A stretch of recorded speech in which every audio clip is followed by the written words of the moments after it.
Marshall Peak. Chapter 4807, Golden Carp. While Yonkai's dragon blood had caused countless sea beasts to lose their lives, there seemed to be a little survivor here.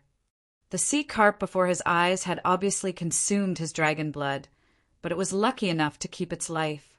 That was the reason Yonkai could feel that their bloodlines were connected. The aura of this sea carp wasn't particularly powerful, so Yonkai couldn't figure out why it could survive after chugging down his dragon blood. Supposedly, there was no reason for such a weak living creature to survive, but the sea carp had achieved just that. Yonkai could only think that life was indeed full of mysteries. There were many seemingly impossible things in the world that had actually happened. It was exactly because of these things that shouldn't have existed that brought about endless wonder and amazing changes to this expansive universe. At this moment, the sea carp was holding a dragon scale the size of a dustpan in its mouth. The dragon scale radiated a golden glow and exuded a strong dragon clan aura. Apparently, it was a dragon scale that fell off from Yonkai's figure. Due to the expansion of his figure, a lot of dragon scales had fallen off. After they stared at each other for a moment, Yonkai closed his eyes. Although he was amazed by the survival of this small creature, it wasn't worth too much of his attention. The most pressing issue at hand for him was to familiarize himself with his increased strength. Otherwise, he wouldn't be able to fully use his power when he was in a fight with his enemies. The sea carp was initially an ordinary sea beast, but after consuming the golden dragon blood, it now had a faint dragon clan bloodline. Therefore, it could be considered a dragonborn. The dragon pressure from a 20,000 meters grand dragon should have a powerful suppression on the sea carp. Usually, a weak dragonborn like the sea carp could only shiver and hang its head low in front of Yonkai. However, the little fish didn't seem to be affected by this kind of bloodline suppression. Although it was afraid, its eyes were also filled with a sense of yearning. The sea carp was supposed to have low sentience, but its emotions were now undulating in its heart. When Yonkai closed his eyes, the sea carp appeared to be disappointed. As its golden tail repeatedly tapped on the ocean, the sea carp caused the water to splash. A moment later, it swam forward and crawled on the beach with difficulty before putting the huge dragon scale down in front of Yonkai. Following that, it squirmed back into the ocean and leaped out of the water with joy before swimming towards the depths of the ocean. When Yonkai opened his eyes 2 months later, he saw that there were a lot of his own dragon scales in front of him, while the sea carp was nowhere to be seen, causing him to wonder where it was.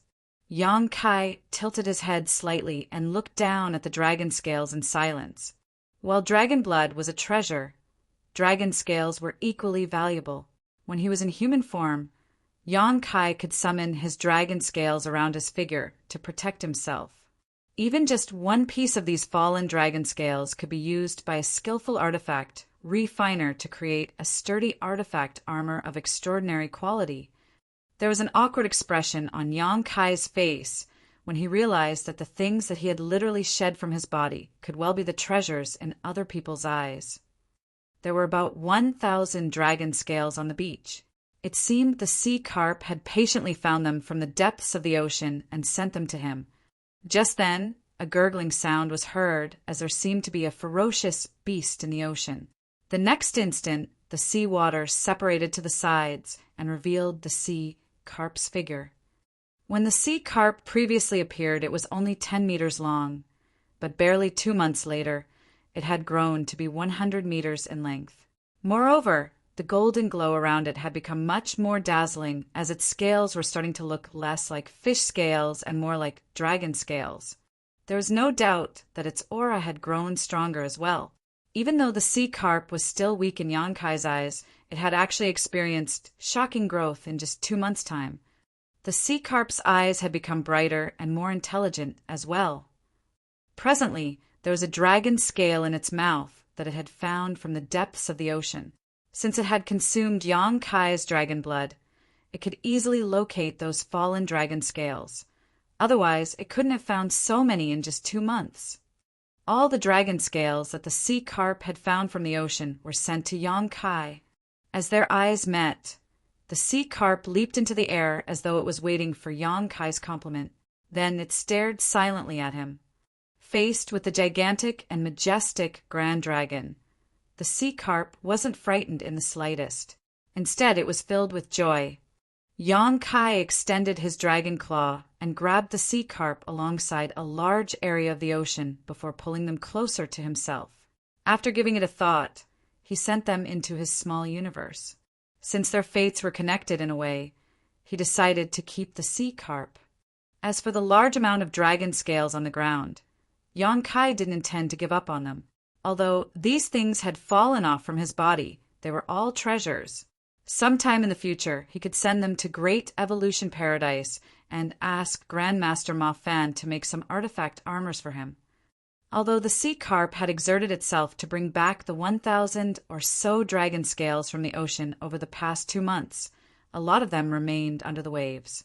As a thought flashed through Yang Kai's mind, all the dragon scales, which were scattered around the ocean, seemed to have been summoned as they leaped out of the ocean and turned into rays of light before coming to Yang Kai. Strictly speaking, these dragon scales were left behind after his transformation, so he could easily summon them.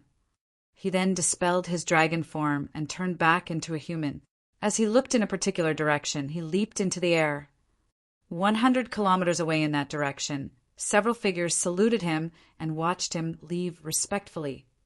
They were the great emperors of this universe world. In fact, they had already detected it when Yang Kai broke through the barrier of this universe world and arrived at this place.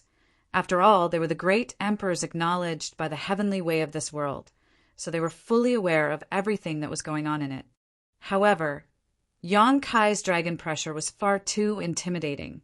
Therefore, even though these great emperors had noticed the arrival of a powerful cultivator, they didn't dare to disturb him.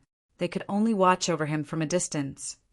Over the past 2 months, these great emperors had been on pins and needles. After all, they didn't know whether Yang Kai was an ill-intentioned person who wanted to harm this universe world. It wasn't until Yang Kai appeared in his dragon form and lay on the beach that they realized he was a legendary dragon clan member. At that moment, they were overwhelmed by a sense of admiration. Wherever they were, dragons were a symbol of the most powerful beings. This universe world was no exception. The great emperors could also finally set their minds at ease. After all, they had never heard of dragon clan members committing acts of evil or slaughter without provocation, so they could stop worrying. On the other hand, it was their greatest honor to personally see a dragon clan member.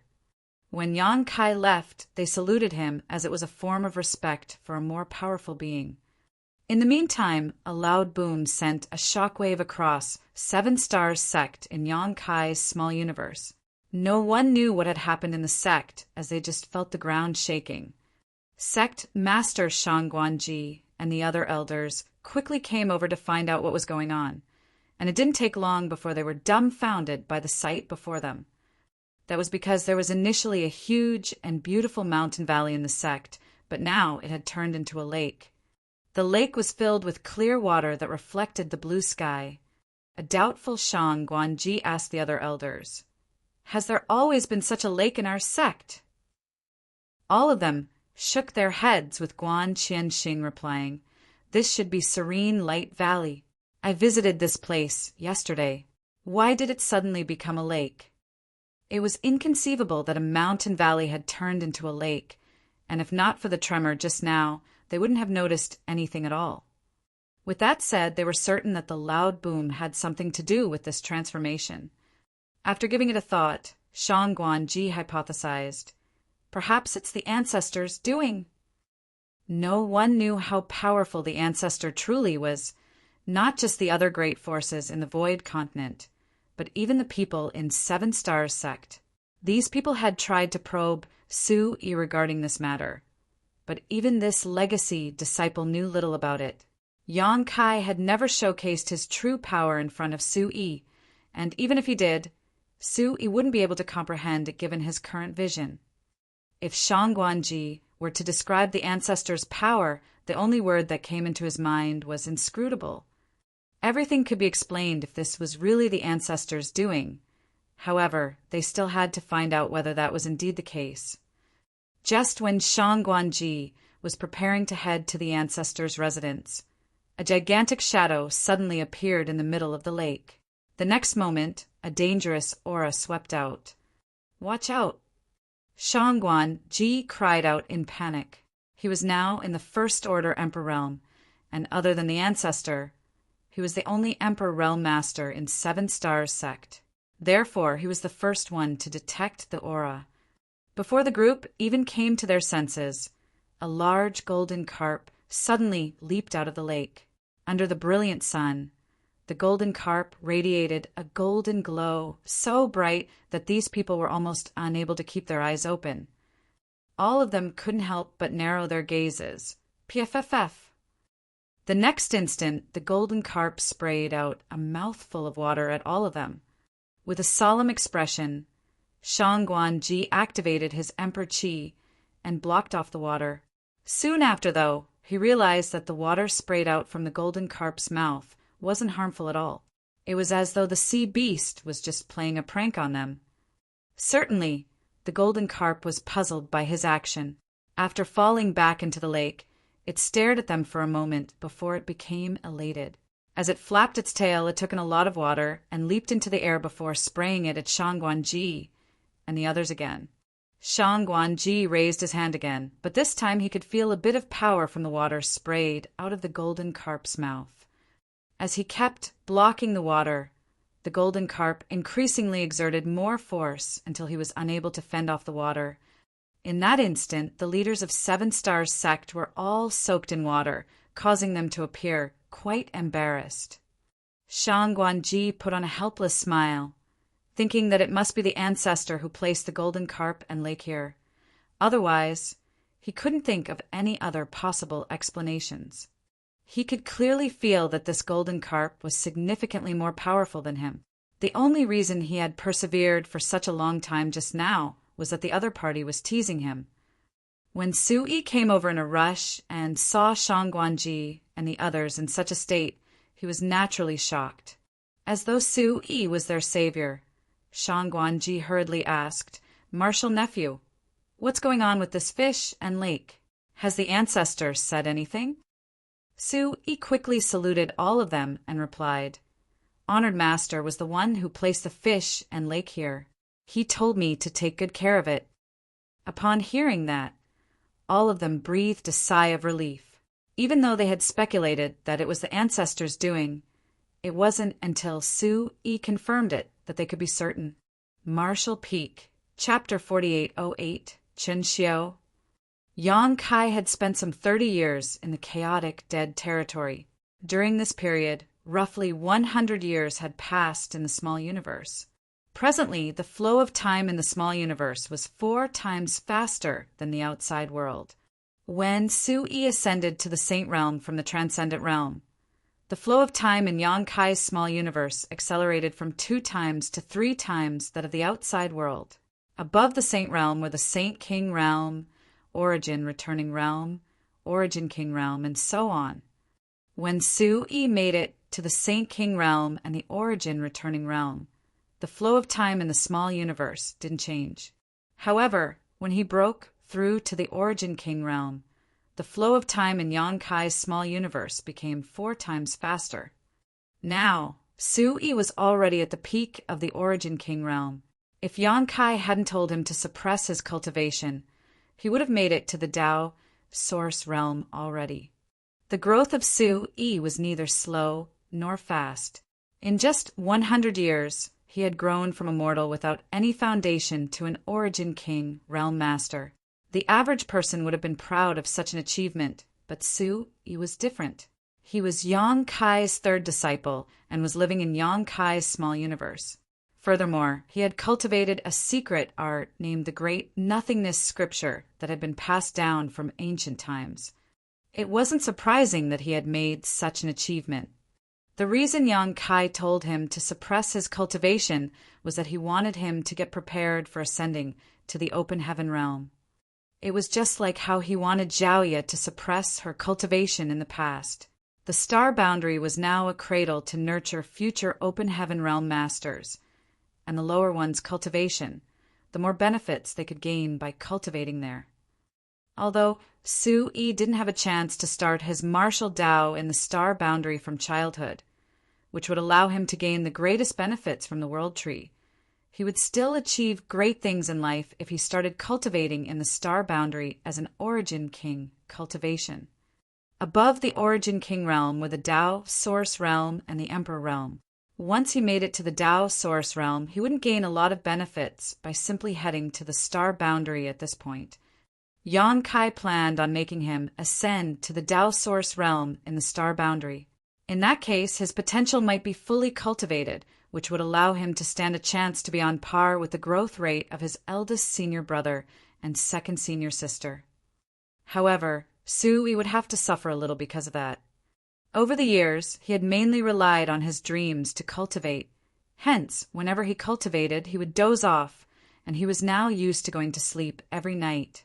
Since Yang Kai wanted him to suppress his cultivation and not achieve a breakthrough, it meant that he couldn't sleep.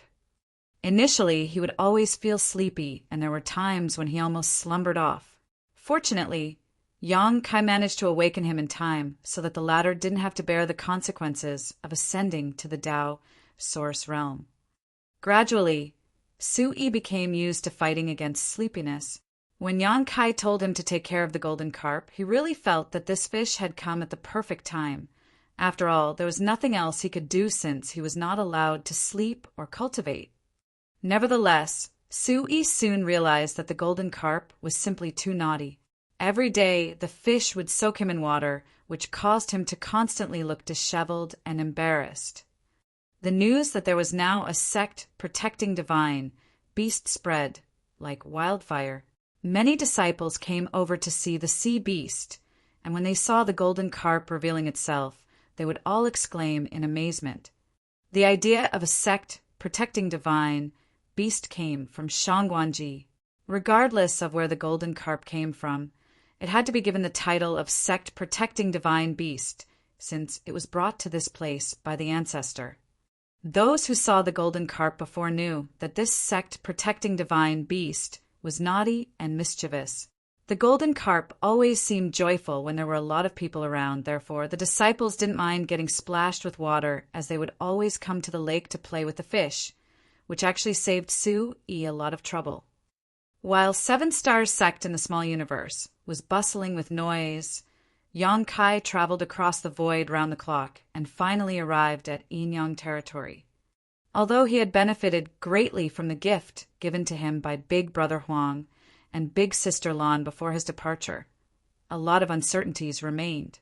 He had no idea when the two forces hidden in his dragon bead would act up again, so he constantly had to keep an eye on them. He was still reeling from the shock after the first experience, although his dragon form and dragon vein would grow exponentially when the two forces exploded. It would also put him in a precarious situation.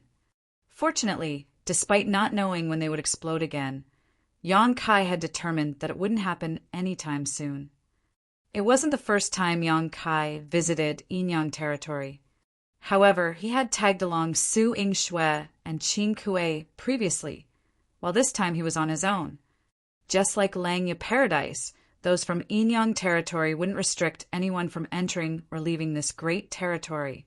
After all, there was a first-class star city in Yin-Yang territory that was hustling and bustling with activity. If they imposed any restrictions, the popularity of the star city would be affected. The reason the territory gates of Yin-Yang territory were cordoned off previously was that some of the cave heavens and paradises had worked together to make things difficult for Yin-Yang heaven, since the Tao Theory assembly was just around the corner. Nevertheless, it was obviously different now. The core area of Yin-Yang territory was where the headquarters of Yin-Yang Cave Heaven was located. Gazing at it from the void, one could see that the gigantic spirit province looked like two Yin-Yang fish with their heads and tails connected. In the periphery of this spirit province that looked like Yin-Yang fish, there were other spirit provinces of different sizes.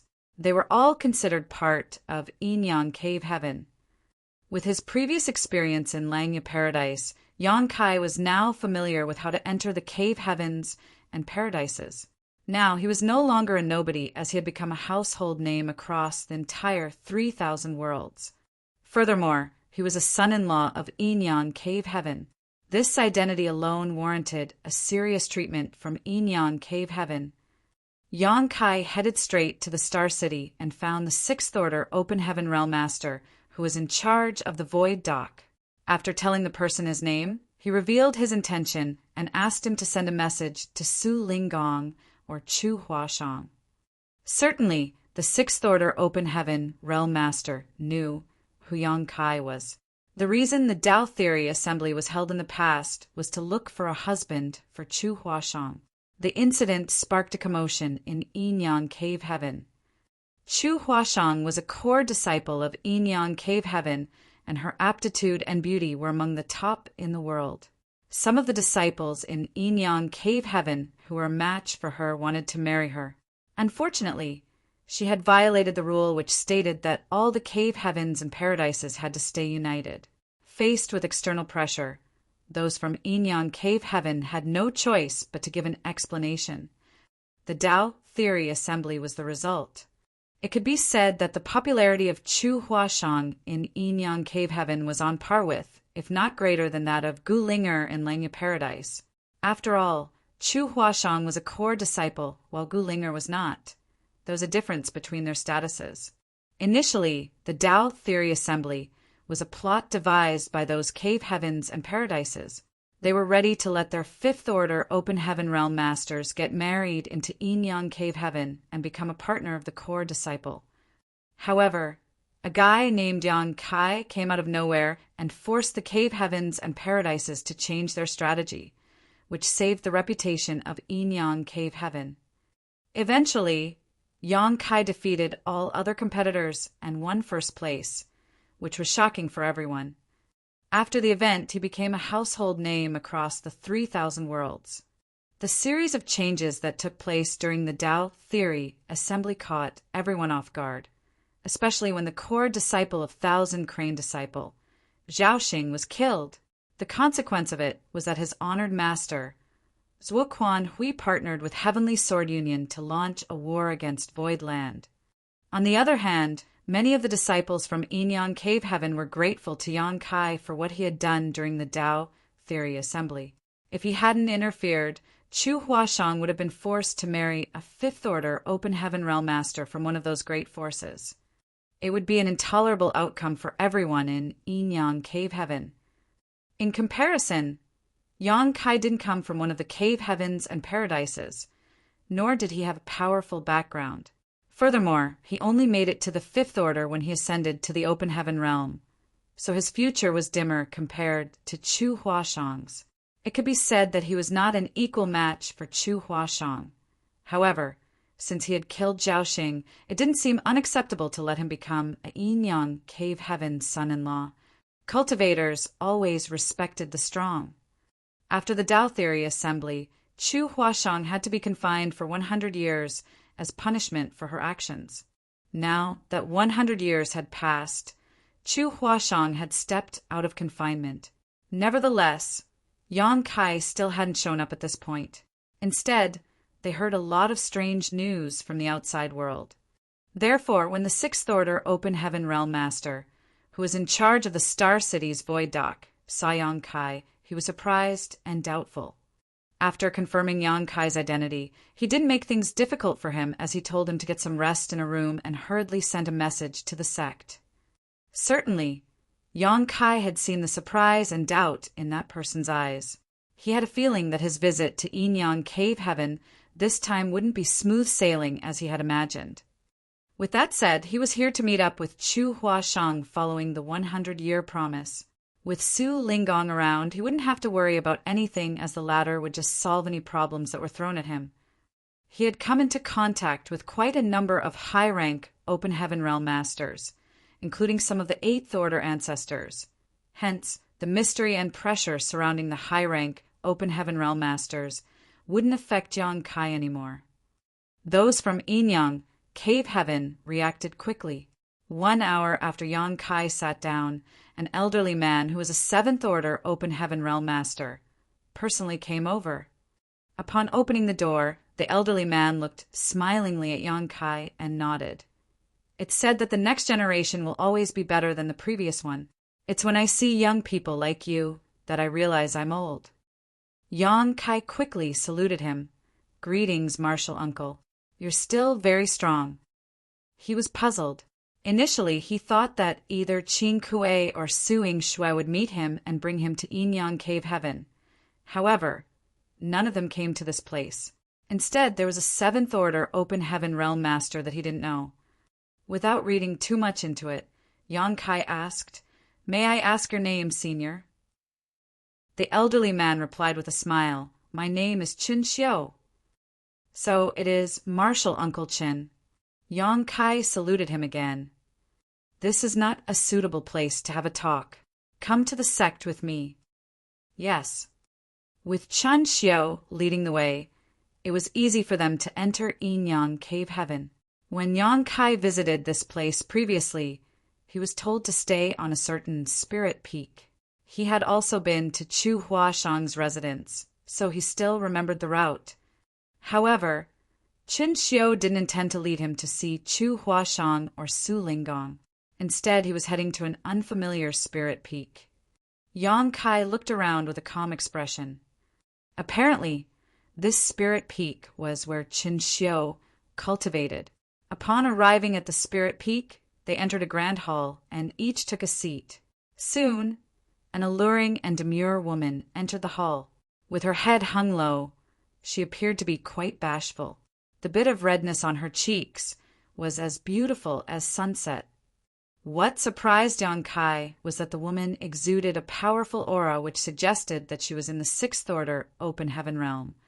Although her face was alluring, her eyes were as pure as spring water. Her clear eyes reflected everything that she could see. Charm and innocence perfectly integrated into her being, giving her a fascinating attraction. Martial Peak, Chapter 4809, Tao Lingwan. The woman poured a cup of tea for Qin Xiu before elegantly walking up to Yang Kai. In an instant, a pleasant fragrance tickled his nose. "Please have some tea, senior brother," the woman said in a small voice, which sounded as delightful as a silver bell. As she spoke, she took a quick glance at Yang Kai before lowering her gaze. "Many thanks, junior sister." Yang Kai nodded in response. The woman started blushing and held the tray in her arms. Then she strode towards Qin Xiu and stood obediently behind him. Qin Xiu said with a smile, "She became my disciple when she was a young child and has never stepped out of the sect before. She's pretty bashful as she has rarely met outsiders. Please don't laugh at her, martial nephew." After giving it a thought, Yang Kai replied, "Junior sister is beautiful and innocent. It's rare to find anyone with such a temperament in this world." When the woman behind Qin Xiu heard his compliment, she hung her head even lower as her chin almost came into contact with her plump chest. "What happened to you, martial nephew?" Qin Xiu didn't seem to have the intention of talking about his disciple as he quickly changed the topic. There was a helpless smile on Yang Kai's face as he replied, "It's a long story. After I left Langya Paradise, something happened and held me up for quite some time. Has senior sister Chu been released from her confinement, martial uncle?" Qin Xiu nodded. "She was released almost 10 years ago, and she had been waiting for you. Unfortunately." As he spoke, he shook his head as though he felt sorry for Chu Huashang. A shocked Yang Kai asked, "Did anything happen to senior sister?" Qin Xiu waved his hand. "Not really. It's just that since you never showed up after she waited for a long time, she decided to cultivate in seclusion. She hasn't exited even now." Upon hearing that, Yang Kai set his mind at ease. When he saw Qin Xiu's expression just now, he thought that something had happened to Chu Huashang. Now that he knew she was fine, there was nothing he had to worry about. "Martial uncle, where is martial uncle Su? What about senior brother Qin Kuei and senior sister Su Ying-shue? Why don't I see them?" Yang Kai was curious about this point. He was a Yin Yang Cave Heaven son-in-law on paper. as a seventh order open heaven realm master from Yin Cave Heaven. Chen Xiu naturally had the right to receive him. However, this matter had something to do with Su Linggong, so he should have been the one to show up. Even if Su Linggong wasn't in Yin Cave Heaven at the moment, could Qin Kuei and Su Yingshui be busy as well? Chen Xiu explained. Senior brother Su and his disciples were given an important task, so they left the sect almost 100 years ago. Yang Kai was stunned. 100 years ago. It had been 100 years since Chu Huashang was confined, and Su Linggong had left Yin Cave Heaven at around the same time. In other words, not long after the Tao Theory assembly ended, Su Linggong left the sect with his 2 disciples. After making some calculations, Yang Kai reckoned that the incident happened after the matter regarding the world tree in the star boundary was settled. After all, Su Linggong was still in the star boundary at that time as he introduced the powerful cultivators from the cave heavens and paradises to Yang Kai. Then he was also the one who helped persuade the higher-ups to let Yang Kai enter the universe temples to study the universe array. Yang Kai had the urge to ask what kind of task Su Linggong was given that the latter still hadn't returned from after 100 years. However, as an outsider, it wasn't his place to ask about such things. This task must be important and highly confidential. Otherwise, they wouldn't have asked a 7th order open heaven realm master like Su Linggong to do it. He had even brought his disciples with him. Yang Kai reckoned that if Chu Huashang hadn't been confined, she would have been taken as well.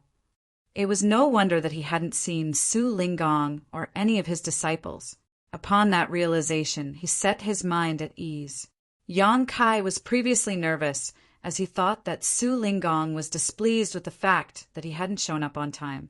Perhaps the older man was hiding in the shadows somewhere, just waiting for a chance to hack at him with a sword. "Martial uncle, where is senior sister Chu now? I'd like to see her. Can you tell me?" Yang Kai asked politely. Yang Kai found the issue to be thorny as Su Linggong and his disciples were not in Yin Cave Heaven. Other than Su Linggong and his disciples, he basically knew no one else in Yin Cave Heaven. With that said, the other issue he was worried about could be dealt with at a later time. He was a Yin Cave Heaven son-in-law, so he supposedly had to get married into the sect. Nevertheless, he naturally wouldn't agree to this. It wouldn't have mattered if he were on his own. However, he was the leader of Void Land and High Heaven Pavilion. He was tangled up in many issues, so it was unrealistic for him to get married into Yin Cave Heaven. On the other hand, Chu Huashang was a core disciple of Yin Cave Heaven, so there was no way they would let her go.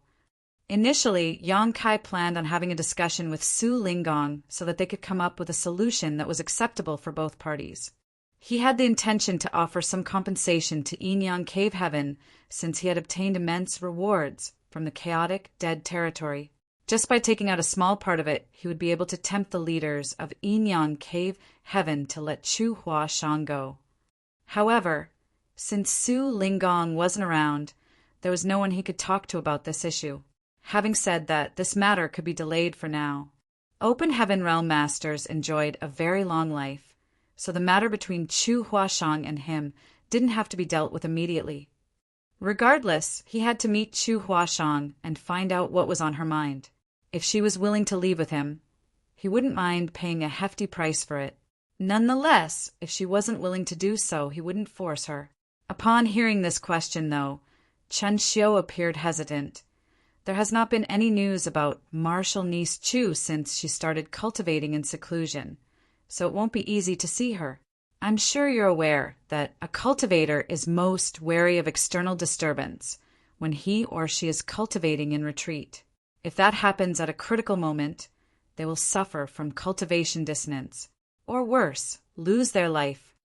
Yang Kai nodded as he was fully aware of this truth. Thus he cupped his fist and said, "Please tell me where she is, Martial Uncle. I'll not disturb her, as I'll just wait outside. There will come a day when she steps out of it." After pondering on it with a frown, Chen Xiu nodded. "Good. Before senior brother Su left, he told me to help handle the matter between you two. Since you're here, there's no way I'll sit back and do nothing. I can gather some information on your behalf, but you mustn't be overly anxious about it. Marshal Niece Chu is now a Sixth Order Open Heaven Realm Master, so it's normal that she might spend decades in seclusion. During this period of time, you can just stay here. I'll come to you if there's any news. Many thanks, Marshal Uncle. Yang Kai expressed his gratitude. All of a sudden, Chen Xiu grabbed the elder token on his waist and probed it in silence for a while before rising from the chair. Something has happened in the sect. I have to take my leave now. He then turned to his disciple, Wanner. You have to take good care of your senior brother Yang. The woman replied respectfully, yes. Following that, Chen Xiu flashed an apologetic smile at Yang Kai. Marshal nephew, please wait here for a few days. I'll inform you if there's any news. Upon finishing his words, he strode out of the hall. Presently, only Yang Kai and the Sixth Order Open Heaven Realm Master named Wanner were left in the Grand Hall. Just now, she had been hiding behind Chen Xiu. When Chen Xiu spoke to Yang Kai, she was too bashful to even lift her head. The situation exacerbated since only the two of them were left now. Her face was as red as blood while she clenched the tray in her arms as though she was trying to seek a sense of security. Yang Kai looked up at her and happened to see her stealing a glance at him. As their eyes met, the woman quickly looked away as though she was a frightened little animal. She appeared to be on pins and needles. There was a helpless smile on Yang Kai's face when he saw her behaving like this. If she wasn't pretending, she must be very naive and innocent. However, Yang Kai couldn't see any traces of pretense, so he reckoned that the woman was indeed just sheepish. You are junior sister Wanner, right? Yang Kai asked in a gentle voice as he was worried that he would shock her if he spoke any louder. With her head hung low, the woman nodded and replied in a small voice, Tao Ling Wan. Yang Kai reckoned that it was her name. Thus he got up and said, Please get me a room to stay, junior sister. Tao Ling Wan seemed to be in a dazed state, and she didn't seem to hear him. It wasn't until Yang Kai repeated his words that she anxiously walked out of the hall. Please come with me, senior brother. After a nod, Yang Kai followed her in a relaxed manner as he kept a distance of 10 steps behind her. The pleasant scent coming from the woman was like countless gentle hands that were tickling his heart. Soon they arrived at a room. Tao Ling Wan's head remained low as she pushed the door open and stepped aside. How do you find this room, senior brother? Yang Kai didn't have any demands when it came to the room he had to stay in as he was just waiting for news from Chen Xiu, so he nodded. Many thanks, junior sister. Upon entering the room, he realized that the place was small and there were barely any decorations. He then closed the door and took a seat. He was surprised by the information he had heard from Chen Xiu on this day. It had been 100 years since Su Linggong and his disciples left Yinyang Cave Heaven. He wondered what kind of task they were assigned. On the other hand, Chu Huashang started cultivating in seclusion several years ago. Was she furious at the fact that Yang Kai didn't show up on time? He felt somewhat apprehensive, although it was because he had been held up in the chaotic, dead territory that was ultimately his own fault. If not for his curiosity, he wouldn't have followed the giant spirit god and barged into the chaotic, dead territory. He could have just returned to high heaven territory after leaving Langya Paradise. In that case, he would have ample time to head to Yinyang Cave Heaven. He reckoned that he had to sincerely apologize to Chu Huashang when they met again. Fortunately, Chu Huashang wasn't a small-minded woman, so he believed that she would understand after he explained everything to her. While he was lost in his thoughts, Yang Kai suddenly furrowed his brow. After rising from the chair, he opened the door and looked out. Why are you still here, junior sister? Just now, he could sense that Tao Ling Wan never moved away from the door. Even the tray was still firmly held in her arms. Is there anything you need to tell me? Yang Kai asked with concern.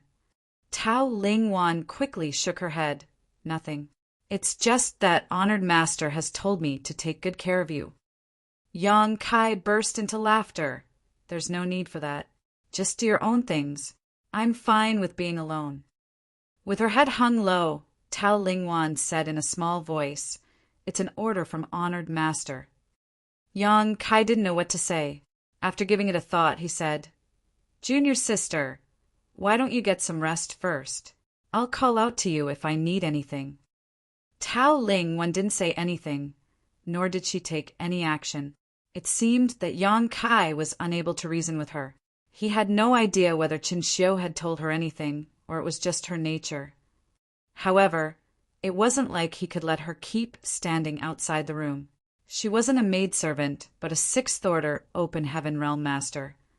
If the others from Yinyang Cave Heaven saw that Tao Lingwan was standing outside his room as though she was ready to serve him, they would definitely chastise him. Martial Peak. Chapter 48:10. Cultivation Dissonance. Yang Kai had learned just how influential a popular woman was to the fellow brothers of the same sect while he was in Langya Paradise. Although Tao Lingwan was bashful, she was strong and charming. It was expected that she was popular in Yinyang Cave Heaven. He then persuaded her for a bit, but she never replied to him. Faced with his persuasion, she only kept shaking her head. This was giving Yang Kai a headache, as he had never expected that Chen Xiu would leave behind such a difficult problem. After giving it a thought, he walked out of the room. "I'll take a stroll. Please tend to your own business, junior sister." Without waiting for her response, he directly left. Instead of doing her own things, though, Tao Lingwan followed him, keeping a distance of several dozen meters. It was as though she was a maid who was ready to serve him at any moment. The situation had only exacerbated. If those from Yinyang Cave Heaven saw it, they would definitely misunderstand him. Hence, Yang Kai only walked around for a bit before returning to his room. Seeing that Tao Lingwan stood obediently by the door again, he decided to just ignore her. After closing the door, he started cultivating. He could feel that he was just a step away from the seventh order. In fact, if not for the 100-year promise with Chu Huashang, he would have started cultivating in seclusion in an attempt to break through to the seventh order.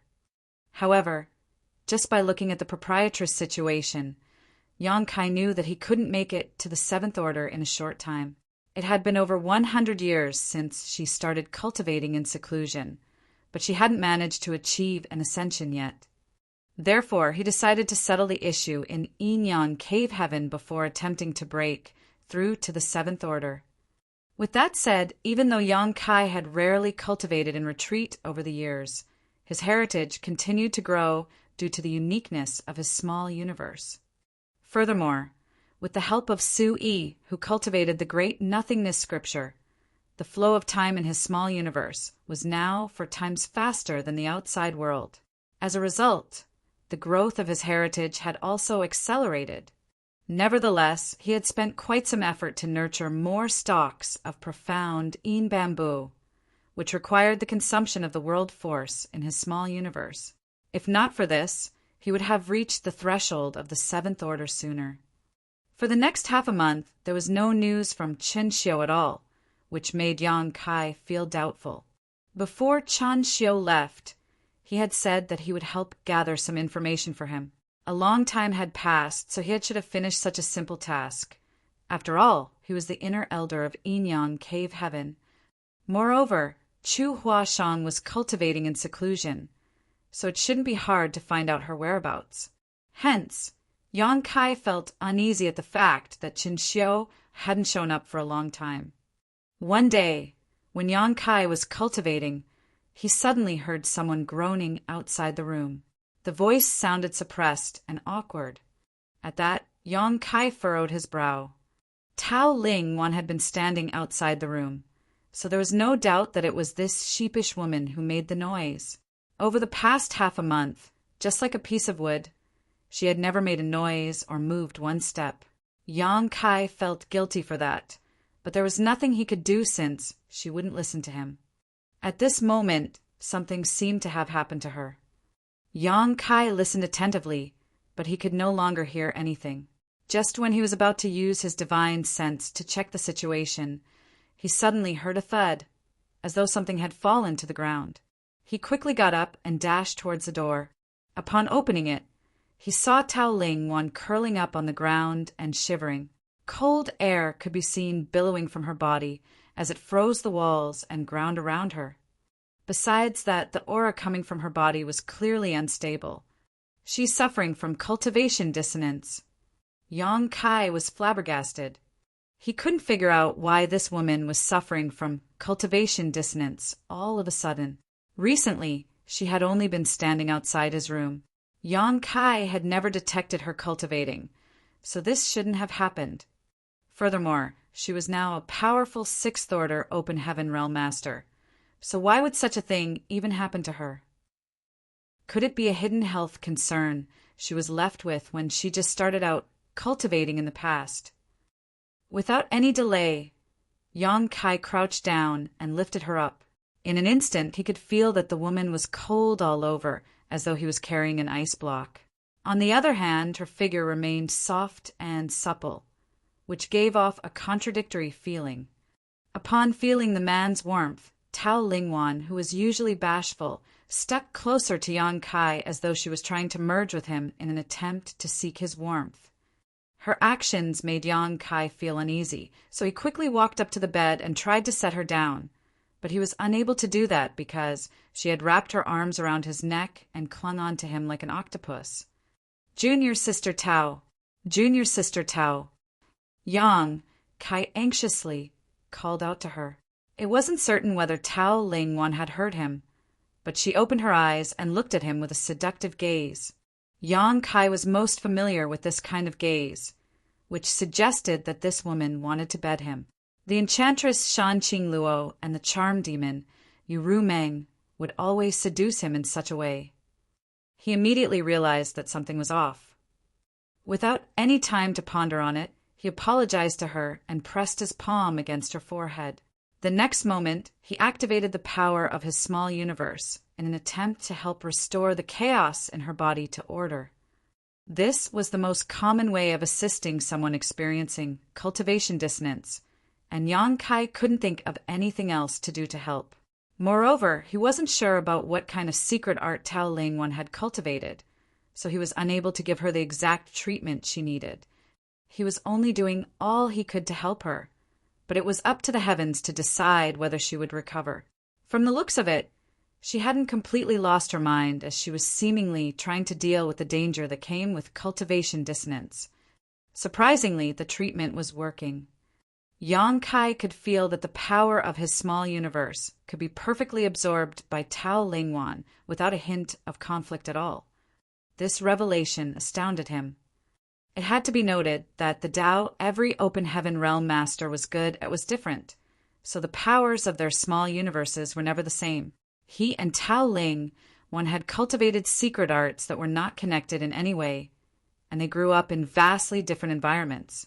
Supposedly, even if there were no conflicts between the powers of their small universes, they wouldn't have been perfectly matched.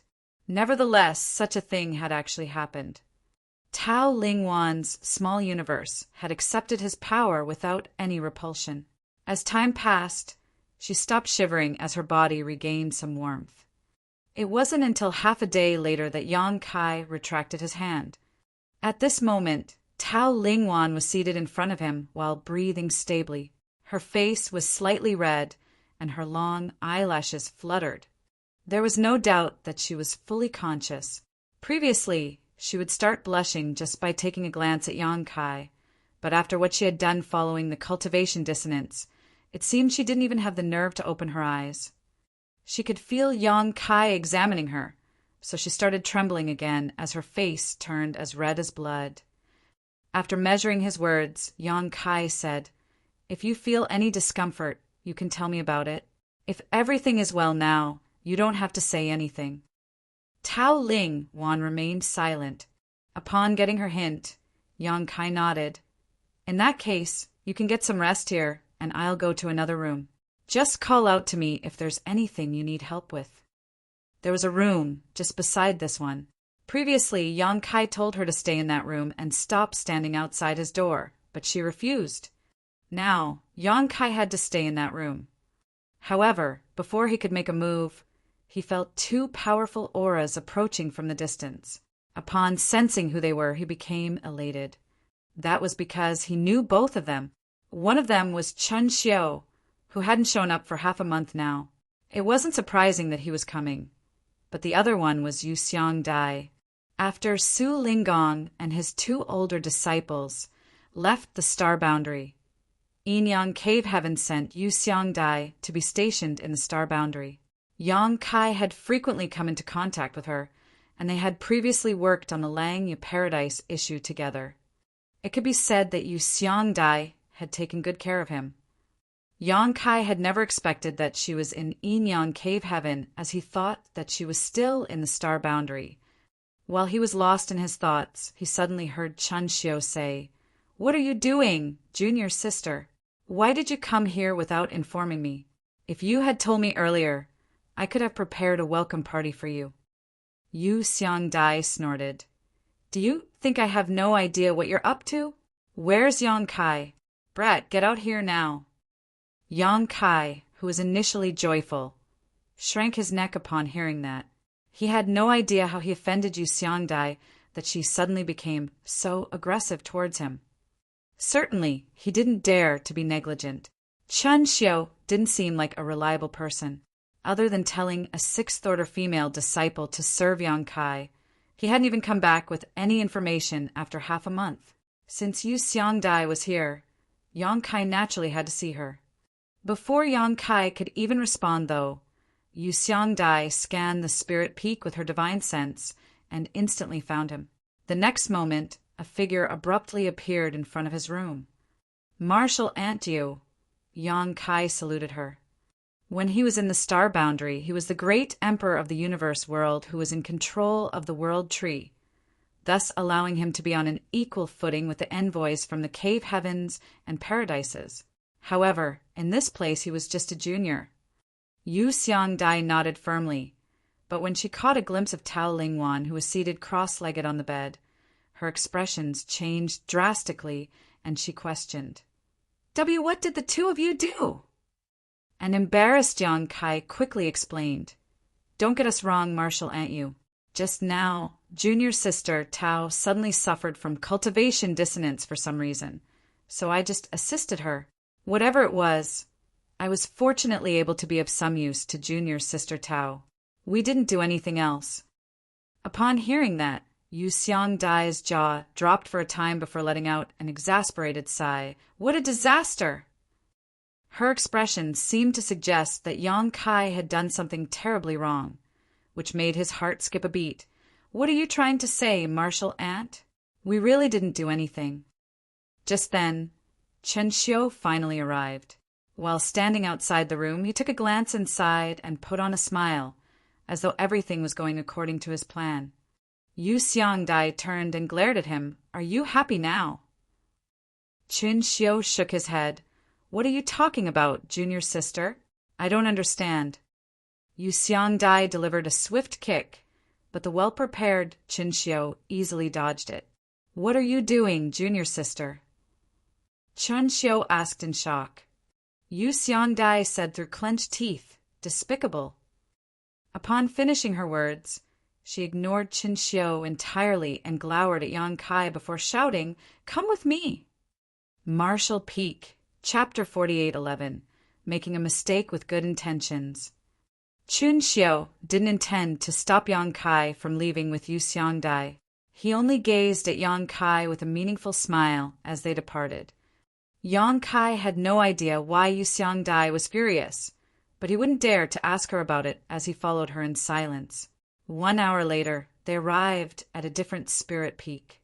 He realized that the view around him looked familiar. After looking around, he recalled that he had been somewhere near this place before. Su Linggong's spirit peak was in a nearby place.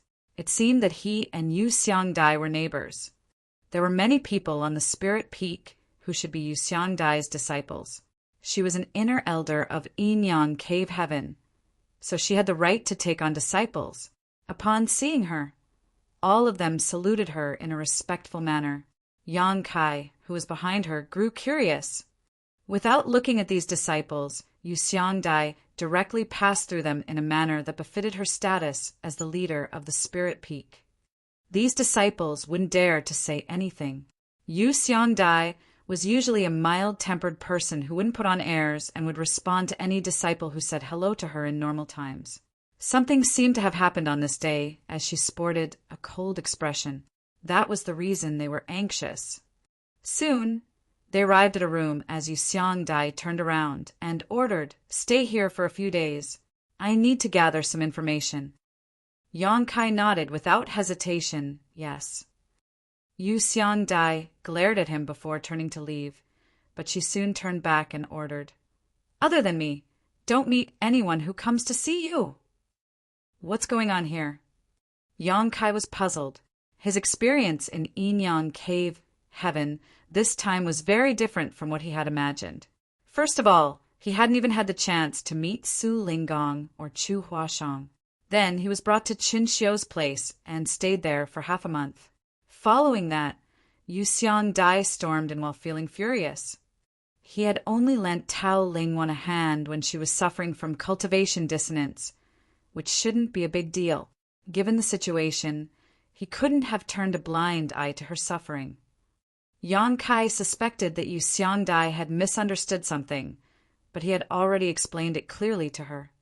Previously, after Qin Xiu said that he had to gather some information, he went missing for half a month. Now, Yu Xiangdai has said the same thing. Yang Kai wondered what kind of information she had to find out. However, since she was infuriated at the time, he didn't dare to say anything and simply agreed to her demands. For the next 3 days, Yu Xiangdai didn't show up. It wasn't until the 4th day that she appeared in front of Yang Kai. "Marshal Aunt Yu." Yang Kai saluted her respectfully. There was a conflicted expression on Yu Xiangdai's face as she gazed at him. Her eyes seemed to suggest that she was heartbroken for what had happened, with a hint of disgruntlement towards him. A moment later, she let out a long sigh and extended her hand. "Have a seat." Yang Kai bowed his head. After she was seated, he did the same and waited for her to speak. Then, Yu Xiangdai fell silent for quite some time. Just when Yang Kai was running out of patience, she suddenly asked, "How do you find Wanner?" "Wanner?" Yang Kai looked doubtfully at her, then came to his senses. "Are you talking about junior sister Tao Lingwan? She's a kind-hearted and innocent person. It's just that she can be a little obstinate." Yu Xiangdai glowered at him. "I didn't tell you to remark on her temperament." A stunned Yang Kai asked, "What do you want me to say, then?" Cutting to the chase, Yu Xiangdai asked, "Do you love her?" Yang Kai burst into laughter. "It's only been a short time since we first met, and we have rarely spoken to one another. Why would I even have any feelings for her? Moreover, you know the reason I'm here." Before he could finish his words, Yu Xiangdai cut him off by raising her hand. "But Wanna loves you." A dumbfounded Yang Kai asked, "Are you pulling my leg, Marshal Aunt?" Yu Xiangdai stared seriously at him. "Moreover, it has come to a point where she can no longer love any other man in her lifetime." Yang Kai increasingly felt that she was just messing with him. Just like what he had said, it had only been a short time since he and Tao Lingwan first met, and they had rarely talked to each other. Why would they even have any feelings for each other? Even if she had really fallen in love with Yang Kai due to her inexperience in worldly affairs after Yang Kai lent her a hand while she was suffering from cultivation dissonance, it couldn't have come to a point where she would no longer love any other man in her lifetime. They hadn't kept each other company for any significant period of time, nor had they experienced any life or death moments together. Why would she even develop such deep feelings for him?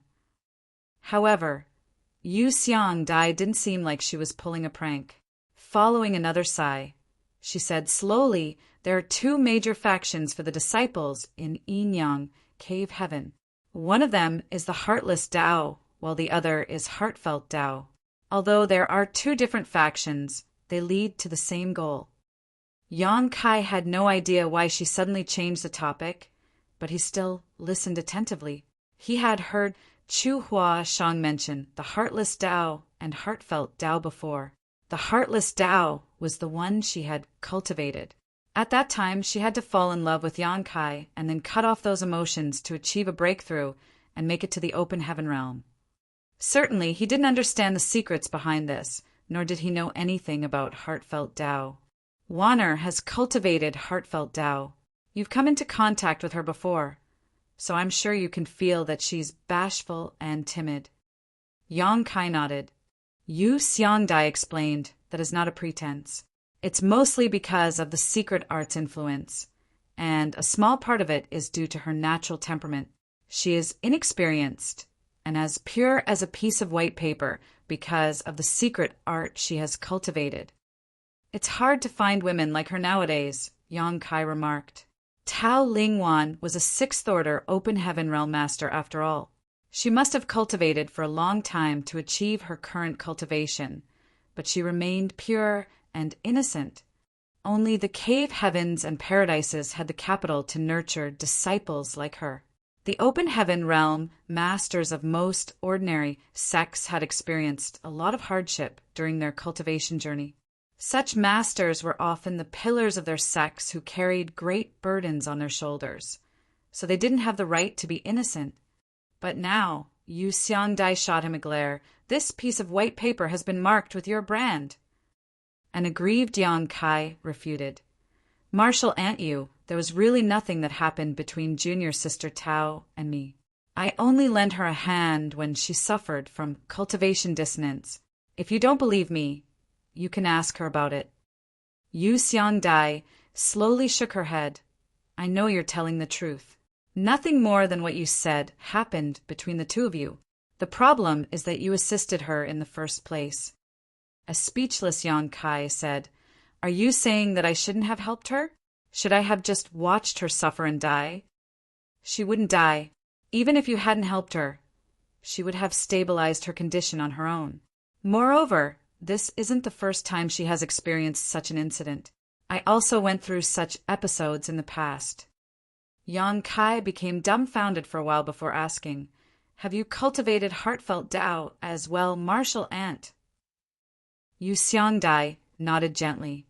Although Yang Kai was still doubtful, he had somewhat figured out what had happened. Yu Xiangdai said that the white sheet had been left with his brand, and that Tao Lingwan would never fall in love with another man in her lifetime. He reckoned that it had something to do with the heartfelt Tao and the fact that he had helped her when she was suffering from cultivation dissonance. After straightening his face, Yang Kai said, Please enlighten me, martial aunt. Yu Xiangdai was pleased with his attitude. After measuring her words, she replied, The heartless Tao and heartfelt Tao are two major factions of Yin-Yang Cave Heaven that have been existent since time immemorial. Although there is some competition between the two, we generally coexist harmoniously. With that said, we obviously have different cultivation methods from each other. I'm sure Chuer has told you that she has cultivated the heartless Tao. Only by falling in love and then cutting off that love could she ascend to the open heaven realm. Yang Kai nodded his head as he was aware of this.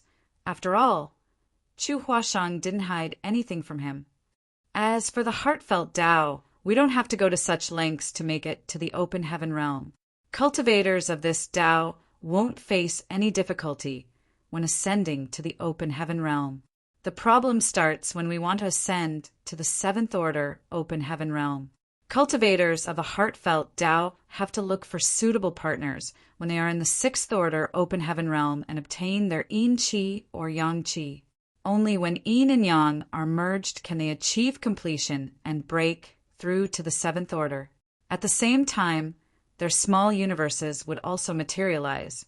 However, before that, the more powerful a cultivator of the heartfelt Tao is, the more hidden concerns she would be left with.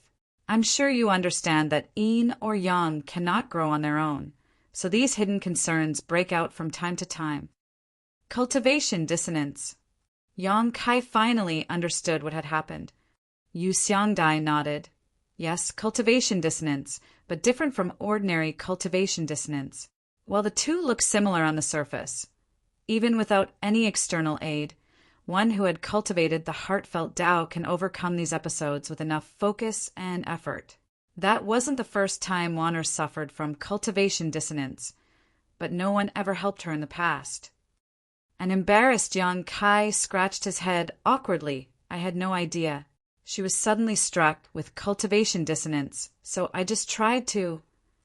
Yu Xiangdai sighed. It's not your fault. Any conscientious person wouldn't have turned a blind eye to it in that situation. But that was where you made a mistake. Did you feel anything strange when you were helping her? Yang Kai nodded. My strength perfectly merged with hers. That's the uniqueness of the heartfelt Tao, Yu Xiangdai explained. She can perfectly accept the first power from the opposite sex and merge with it, thus becoming the life companion of that man. Yang Kai was dumbfounded as he asked, Martial Ant, didn't you say a cultivator of heartfelt Tao has to look for a partner? Yu Xiangdai replied, there are two ways of selecting a partner. One of them is to fall in love. If Wana had really fallen in love with anyone, that would be her choice. The other way is to merge her power with another party. This way is more forceful and dominating. One might fall out of love with their partner, but since their strength has already merged, it can never be untangled. Many disciples of heartfelt Tao are unable to bear the pain of the cultivation dissonance, so they look for their partners using this method.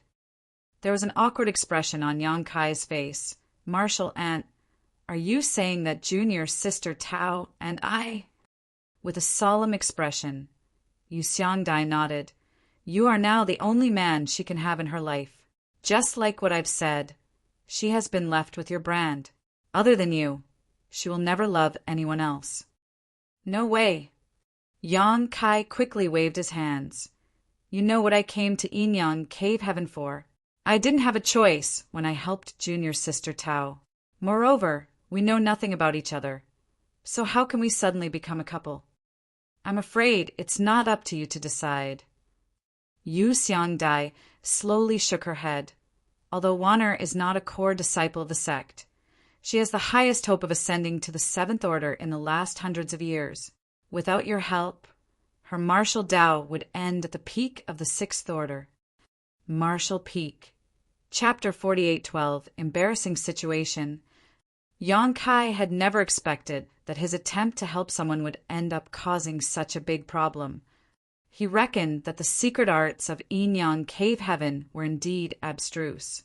If it was just like what Yu Xiangdai had said, Tao Lingwan would never be able to accept another man's Yang Qi, as her small universe had absorbed Yang Kai's strength. In that case, without Yang Kai's help, she would never be able to make it to the 7th Order in her lifetime. It wasn't something those from Yinyang Cave Heaven wanted to see.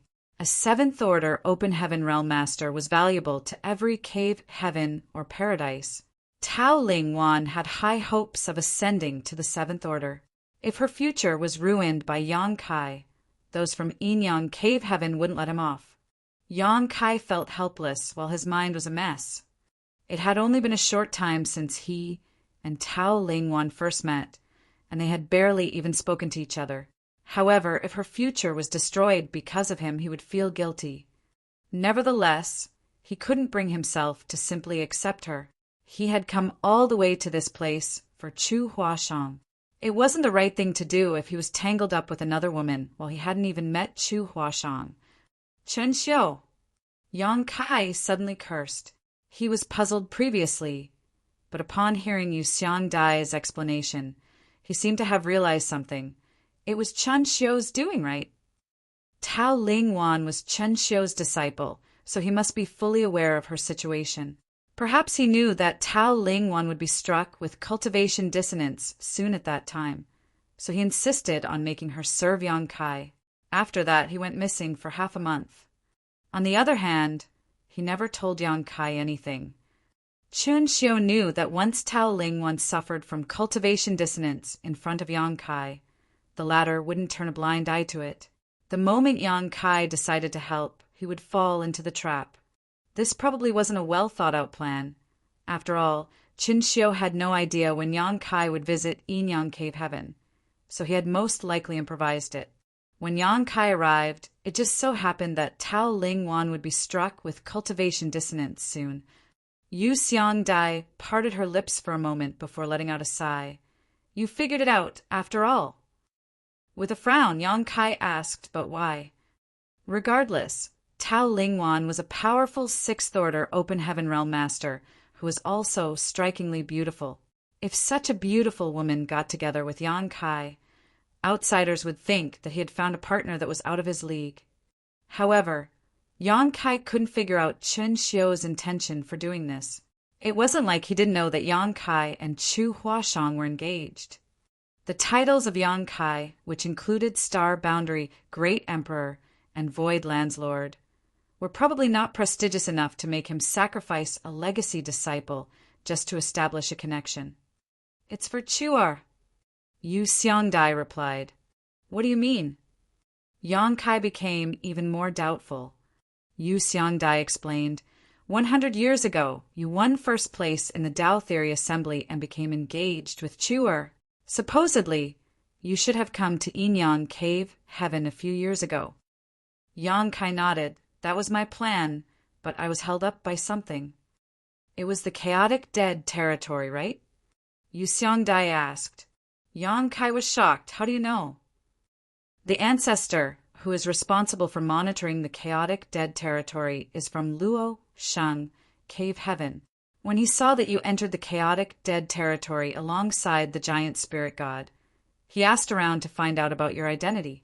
That was how all cave heavens and paradises knew that you had entered the chaotic dead territory. Yang Kai nodded gently. The appearance of a giant spirit god and someone entering the chaotic dead territory were both major events. Since the ancestor from Luo Shang Cave Heaven had seen it, he would definitely inform everyone about it. The cave heavens and paradises naturally had channels to communicate with each other. Hence, it wasn't a secret that Yang Kai had barged into the chaotic dead territory alongside the giant spirit god.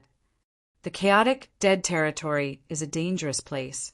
Even the 8th order ancestor from Luo Shang Cave Heaven could only stay in the periphery for a short moment before having to retreat.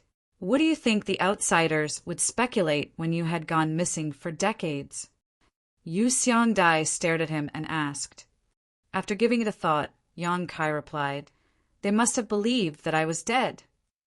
Yu Xiangdai nodded. Exactly. In fact, I just came back from the Star Boundary not long ago.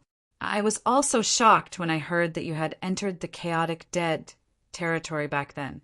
I too believed that you were killed. However, when I asked the head manager of High Heaven Pavilion, she firmly declared that you were fine. If I hadn't seen you with my bare eyes this time, I wouldn't have believed it. At that time, she was puzzled by Hua Qingxi's confidence. No one could survive after entering the chaotic dead territory. But Hua Qingxi told her to rest assured and said that her sect master must be fine. As for when he would leave the chaotic dead territory, she didn't have a clue either. Yu Xiangdai didn't probe her further. Since Hua Qingxi had said so, she chose to believe her. When she returned to Yinyang Cave Heaven, she really met Yang Kai. While Yu Xiangdai didn't understand the reason behind it, Yang Kai knew why Hua Qingxi was so certain. That was because he had the loyalty list which had 9 names written in it. The life or death of those 9 hinged on Yang Kai. If something happened to him, Mao Zhe and the others would instantly lose their lives as well. Since Mao Zhe and the others were still alive and kicking, it meant that Yang Kai was fine. But others wouldn't think of it this way. All the cave heavens and paradises believed that you were dead. This speculation was further verified since you didn't show up after the 100-year promise was due. Yang Kai appeared worried. Did senior sister Chu enter seclusion because of this? Yes. Yu Xiangdai nodded. If you were still alive and had come to this place on time, those from Yinyang Cave Heaven wouldn't have gone back on their word. You would still be a son-in-law of Yinyang Cave Heaven. However, since you were thought to be dead, the engagement became invalid as well. Chuer is one of the sect's core disciples who has a bright future after all, given the uniqueness of the secret art she has cultivated. those from Inyang Cave Heaven decided to look for a partner for her. Yang Kai narrowed his eyes and asked calmly, "What did senior sister Chu think about the idea?" Xiang Dai shook her head. She naturally refused. It was because of this that she decided to cultivate in seclusion, out of sight, out of mind. At the same time, she wanted to wait for you to appear. Yang Kai fell silent, thinking that he didn't deserve Chu Huashang's trust. If he had simply come on time, all this wouldn't have happened. Chuer's stance was firm. However, since she is a core disciple, the sect has the right to interfere in her affairs. She can't change anything on her own. If Brother Su were still around, he could have put in a word for her. However, since he's gone, Chuer was all by herself while I was far away in the star boundary. There was no one in the sect who could speak up for her. She had tried her best by choosing to cultivate in seclusion to avoid this problem. So, who is the partner that your noble sect has selected for senior sister Chu? Yu Xiangdai shot him a glance. Chuer is a core disciple who has the hope to ascend to the 8th Order Open Heaven Realm one day and become an ancestor. There are not many people in the sect who are a match for her. First of all, his aptitude must be similar, and his seniority comes next. With that said, there is a suitable person. He is Chun Xiu's disciple as well as Tao Ling Wan's junior brother, Feng Qingxi. He was the most recent core disciple before Chuer, who had directly ascended to the 6th Order. Although he's much older than Chuer, they are of the same seniority. In fact, the sect's managers initially wanted Chuer and Feng Qingxi to get together. However, since she had violated the taboo, they had no choice but to hold the Tao Theory Assembly. Yang Kai frowned in puzzlement. According to you, Feng Qingxi is Chun Xiu's disciple. So why would he set me up to help junior sister Tao Ling Wan resolve her cultivation dissonance? He wouldn't gain any benefits out of it, nor would it be beneficial to junior sister Tao. It would be terrible if they had to be tied up for life because of this, as it had only been a short time since they first met. It probably wasn't Tao Ling Wan's intention either. She was just forced to obey her master. He wouldn't get any benefits out of it, but his plan could perfectly resolve the embarrassing situation that Inyang Cave Heaven is facing, Yu Xiangdai explained, although I don't agree with what he's done, and I think that he's too short-sighted. There's no doubt that he's doing it to protect the sect's interests. I hope you'll understand that he didn't have any ill intentions against you. Yang Kai nodded. Yu Xiangdai went on to say, those from the sect thought you were dead, so they had designated a partner for Chuer. However, with you being alive now, the sect would have to go back on their word. That's the embarrassing situation the sect is facing. Yang Kai could somewhat understand it. Following her explanation, he deduced, so Chun Xiu thought of a way to resolve this conundrum, which is to pair me with his disciple as a form of compensation. He would probably force me to give up the engagement as well. In that case, Inyang Cave Heaven could get away with it, and outsiders couldn't blame your sect. Yu Xiangdai nodded. Yes, that's exactly his plan. Strictly speaking, Wanner is not bad. It's just that her aptitude is not comparable to Chuer's. If you're happy with her, it will be a win-win situation. Do not think that just anyone can make Chun Xiu sacrifice his legacy disciple. If not for your amazing achievements over the years, he wouldn't have the heart to use Wanner to set you up. Back then, Wanner directly ascended to the 5th Order, and her cultivation journey has been smooth sailing over the years. If nothing unexpected happens, she'll make it to the 7th Order within a few hundred years. You directly ascended to the 5th Order as well, so outsiders would think that you and Wanner are a perfect match. On the other hand, Chuer would be out of your league. Yang Kai fell silent for a while before letting out a sigh. Junior sister Tao has sacrificed the most in this matter. Yu Xiangdai sighed. She must have thought of it when she decided to obey her master. Although she's innocent, she's not a fool. No fool can ever attain her achievements. Since she didn't reject it, it means that she's at least fond of you. Yang Kai shook his head, but it's different from becoming partners for life. It's indeed an embarrassing situation for Yin Yang Cave Heaven, and it's the same case for you. So, I have to ask you seriously. Are you willing to accept Tao Lingwan and give up on Chu Huashang? In that case, everyone will be happy. Everyone will be happy. Yang Kai snorted. I don't think so. Has anyone asked what senior sister Chu thinks about it? What is really on junior sister Tao's mind? What's my stance on this matter? No one has bothered to ask. Only those from Yin Yang Cave Heaven will be happy with this. Marshall Peak. Chapter 48:13, Difficult Challenge. Yu Xiang Dai breathed a sigh of relief. Good. Those from the sect told me to ask you about it. Since that's what you think, you've given me an answer, and I have a reply to them. Although Brother Sue is not around, I won't allow anyone to bully Chuer as I had watched her grow up. An idea suddenly flashed through Yang Kai's mind as he examined Yu Xiangdai. She had said that she had cultivated heartfelt Tao, and she had gone through the same experience as Tao Lingwan. Now, she was already in the 7th Order Open Heaven realm. In other words, her crisis was resolved when she suffered from cultivation dissonance in the past, which allowed her to break free from her chains. That was why her small universe had materialized, and she had ascended to the 7th Order. So, who was the partner she had selected back then? Involuntarily, the image of Su Linggong sprang into Yang Kai's mind. After Su Linggong left the star boundary in the past, Yu Xiangdai came over to be stationed there, and she had taken good care of Yang Kai. Now, she seemed concerned about Chu Huashang.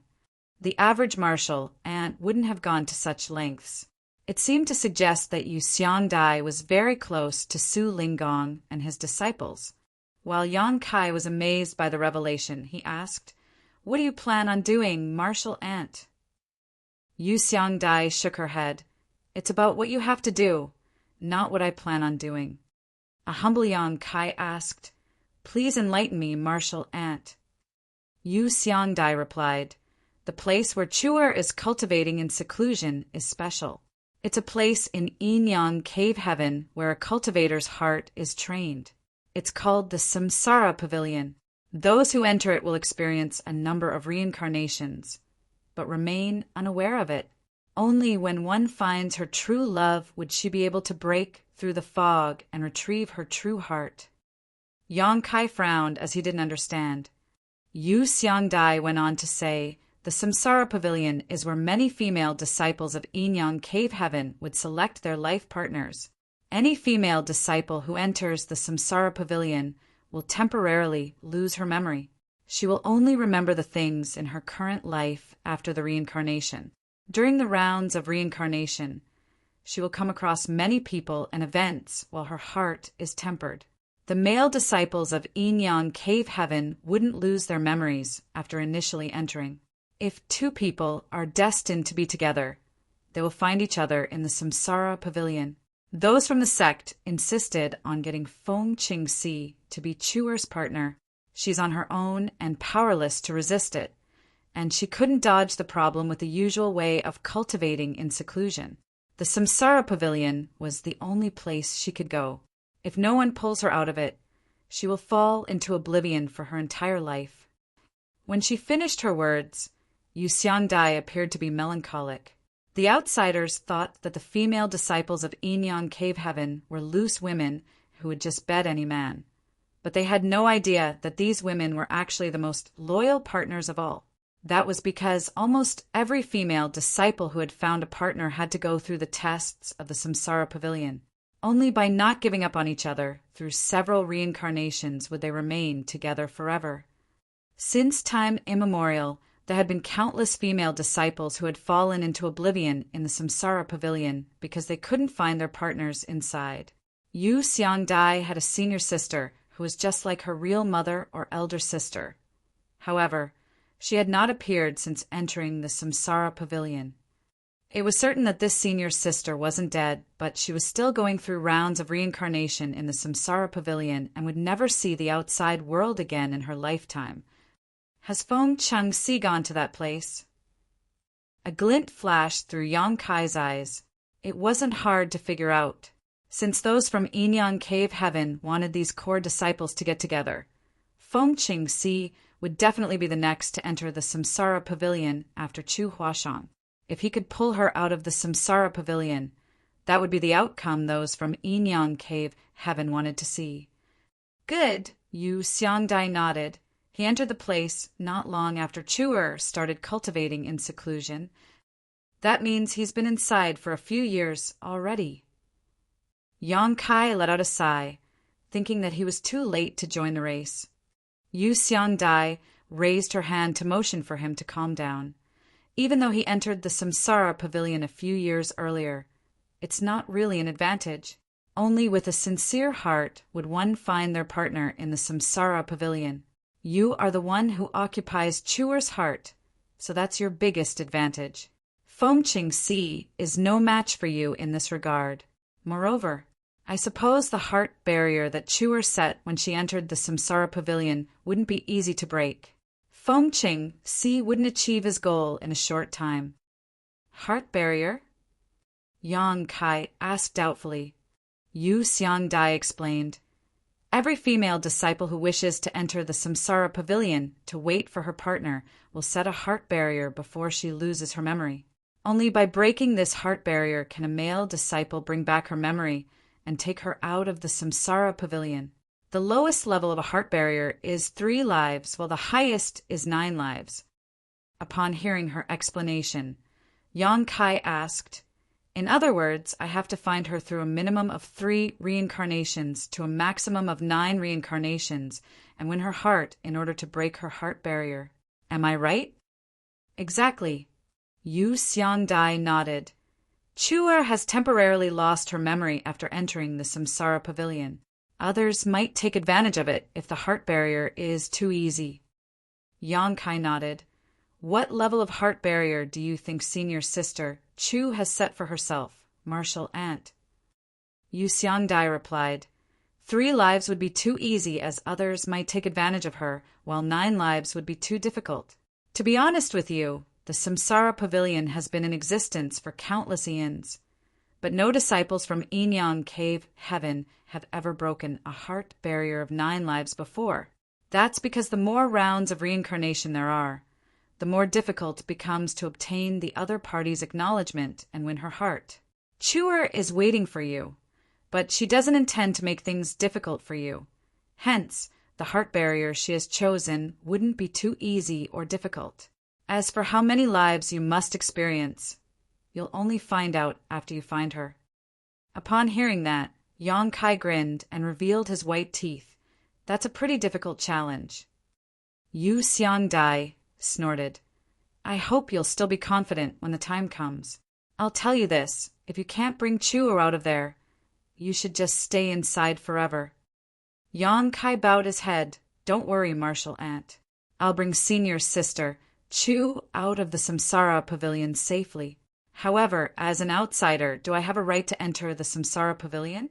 I'm afraid Qin Xiao wouldn't agree to it. Yu Xiangdai scoffed. I'll handle it. That shameless old fart has used such a dirty trick. I'll let him know what it means to go for wool, but come back shorn. Upon finishing her words, she suddenly appeared dejected. It's just that Wanner will have to suffer. Yang Kai remained silent as he felt helpless about this point as well. He had been dragged into an improvised plot while he was unsuspecting. Regardless of what the outcome would be, Tao Ling Wan would be hurt. Yu Xiangdai soon left as she had to get prepared to help Yang Kai enter the Samsara Pavilion. Not long after she was gone, Qin Xiao arrived with Tao Lingwan. Upon seeing Yang Kai, he sported a smile and took a seat. Nephew, it's thanks to you that my disciple wasn't harmed during cultivation dissonance. I initially wanted to thank you, but junior sister you brought you away in a rush. The only reason we've come all the way here this time is that Wanner wants to personally express her gratitude. I'm sure you're aware that she's pretty timid, so I have to come with her. Previously, he called Yang Kai martial nephew, but it was nephew now. It seemed that he now regarded the young man to be his family member. Yang Kai remained calm as he nodded. Don't mention it, martial uncle. It was the least I could do. Chun Xiu waved his hand. It might be the least you could do, but you have saved Wanner's life. Wanner, you should express your gratitude to your senior brother now. After taking a step forward, Tao Lingwan saluted Yang Kai in an elegant manner and said in a hushed voice, "Many thanks for lending me a hand, senior brother Yang." Strictly speaking, Tao Lingwan was older than Yang Kai, and she had started cultivating much earlier. She was supposed to be his senior sister, but Chun Xiu told her to call him senior brother, so his intention was pretty conspicuous. Yang Kai gazed at her and replied gently, "You don't have to be overly polite with me, junior sister Wanner." He then turned his head and stared at Chun Xiu. "Martial uncle, to be honest with you, I'm preparing to enter the Samsara Pavilion to look for senior sister Chu." Upon hearing that, Tao Lingwan shook a little while the smile on Chun Xiu's face froze. A moment later he nodded. "It seems that junior sister Yu has told you everything." "Yes," Yang Kai didn't deny it. Chun Xiu grunted and ran his fingers through his beard. After giving it a thought, he said, "Nephew, this king didn't mean any harm by doing this. I had no other choice, so I hope you'll forgive me." Tao Lingwan was supposed to be the one to decide whether she would forgive Chun Xiu, not Yang Kai. Hence, he didn't respond to him. "However, Wanner's future now hinges on you. I don't object to you looking for martial niece Chu, but what about Wanner? Are you going to abandon her?" Yang Kai replied, "There's a solution to every problem in the world." He then turned to Tao Lingwan and spoke gently. "Junior sister, we didn't know each other in the past, as we just met half a month ago, and you know nothing about me. Are you resigned to being tied to me forever just because of the secret art's influence?" Faced with his question, Tao Lingwan hung her head low. A while later, she replied in a small voice, "I'll obey my master." Yang Kai felt sorry for her as he shook her head. "Junior sister, you're an adult who is in the Sixth Order Open Heaven realm, so you're supposed to have your own opinions. To put it bluntly, there will come a day when Martial Uncle Chun passes away. If you only listen to him all the time, what will you do when that day comes? Will you be unable to keep on living?" Chun Xiu was infuriated upon hearing that. Although he was old, he still had many years to live as a Seventh Order Open Heaven Realm Master. Yang Kai was practically cursing him and hoping he would die sooner. "This brat is so resentful of me, but he just doesn't show it on his face," Chun Xiu thought. Yang Kai then turned to look at Chun Xiu. "Martial uncle, you've raised your disciple wrongly, and you'll suffer a setback because of it sooner or later." Faced with a junior's criticism, an embarrassed Chun Xiu flicked his sleeve and rose from the chair. "I don't agree with what you've said, martial nephew. I do everything with a clear conscience." From his point of view, if Yang Kai could just follow along with his plan, not only would Yin Yang Cave Heaven be saved from the embarrassing situation, but he could also find a suitable partner for his disciple. Therefore, there wasn't a hint of guilt in his tone when he said that. Martial Peak. Chapter 48:14, My Decision. After Chun Xiu left in a huff, Tao Lingwan followed him closely. Before that, she looked apologetically at Yang Kai, who put on a smile and waved his hand to motion for her not to mind it. For the next half a month, Yu Xiangdai was nowhere to be seen. It wasn't until 20 days later that she appeared, while looking fatigued. When she found Yang Kai, she said, "Everything is ready. I'll bring you to the Samsara Pavilion with me in 3 days." "Many thanks for your help, martial aunt." Yang Kai expressed his gratitude. Although he was a Yin Yang Cave Heaven son-in-law on paper, he wasn't from the sect after all. Since the Samsara Pavilion was the place where the disciples of Yin Yang Cave Heaven train their hearts, it must be a top-secret, restricted area. Only their disciples would be allowed to enter. It took Yu Xiangdai a long time to come back, so it was apparent that she had put in a lot of effort to persuade the sect's management to let Yang Kai enter the Samsara Pavilion. However, there's one thing I have to make clear to you. Yu Xiangdai stared solemnly at him. Although the higher-ups have agreed to let you enter the Samsara Pavilion, they have a condition. Yang Kai replied, Please go ahead, Martial Ant. It will all be fine if you're able to bring Chewer out and your engagement will still be valid. However, if you fail, you have to get married to Wanner. Was this Chun Xiu's idea? Yang Kai arched his brow. Yu Xiangdai shook her head. It's the manager's idea. Tao Ling one was most likely able to make it to the 7th Order, but Yang Kai was an indispensable part of that. There was no way those from Yinyang Cave Heaven would give up on Tao Lingwan, so it was expected that they had come up with this condition. Understood. Yang Kai nodded. I won't fail. I'm glad that you're confident. Yu Xiangdai slightly set her mind at ease. There's something I need to ask you about, though. What is the situation inside the Samsara Pavilion? Since senior sister, Chu has set up a heart barrier and lost her memory. How should I find her? Would her appearance change? No one can be certain whether her appearance has changed. You'll only find out about the wonders of the Samsara Pavilion after entering it. As for how you'll find Chewer, you'll meet each other if you're fated to be together. If your destinies are not connected, you'll not recognize her even if she's right in front of you. There are no techniques you can use during the heart training session in the Samsara Pavilion. Sincerity is of utmost importance. Yang Kai fell into his thoughts. Although he could fully understand what she meant, sincerity was an elusive thing. It was too abstruse. With that said, he and Chu Huashang had experienced life-and-death moments together before. In the past, they were hunted down in the Blood Monster Cave Heaven, and they both helped each other to survive. That was when they developed feelings for each other. For the next 3 days, Yang Kai focused on cultivating in his own room as demanded by Yu Xiangdai. 3 days later, she brought him to the Samsara Pavilion. Yang Kai initially thought that the Samsara Pavilion was somewhere like a grand hall or a sealed world. But it wasn't until he arrived at this place that he realized it was very different from his imagination. It was a spirit province that was densely covered with huge trees. The world energy that flowed through the entire spirit province, like a fog, was rich and ample. Even from a bird's eye view, one was unable to make out what the spirit province looked like.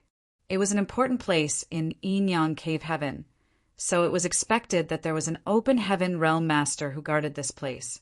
Moreover, the person was a 7th Order open heaven realm master. There was no doubt that this guard and Yu Xiangdai knew each other, and he was aware that she would bring Yang Kai to the Samsara Pavilion on this day. Therefore, after a bit of small talk with Yu Xiangdai, he allowed them to pass. Upon entering the spirit province, they arrived at the edge of the dense forest. Yang Kai could instantly see a large-scale shopping district where many disciples of Yinyang Cave Heaven moved around together. Some of them were unwilling to part ways as they bid each other farewell with loving words. After that, the female disciples would steadfastly enter the forest and disappear while hoping that their partners would find them. The male disciples would wait for a moment before entering the forest as well. There were also some men and women who entered the forest on their own. On the other hand, there was a loving couple who just stepped out of the forest. The woman's smile was as sweet as honey while the man looked lovingly at her. It was as though she was the entire universe and there was no one else in the world in his eyes. However, there were also some dejected men and women whose faces were covered in tears. Looking at the young disciples who entered and left the forest, Yu Xiangdai sighed. Many couples who think that their love for each other would never change are unable to pass the tests in the Samsara Pavilion, and they have to part ways as a result. This place is where the disciples of Yinyang Cave Heaven look for their partners, but it's also the source of suffering for many of us. Yang Kai asked curiously, Martial Ant, didn't you say that a female disciple would fall into oblivion in the Samsara Pavilion if her heart barrier is not broken?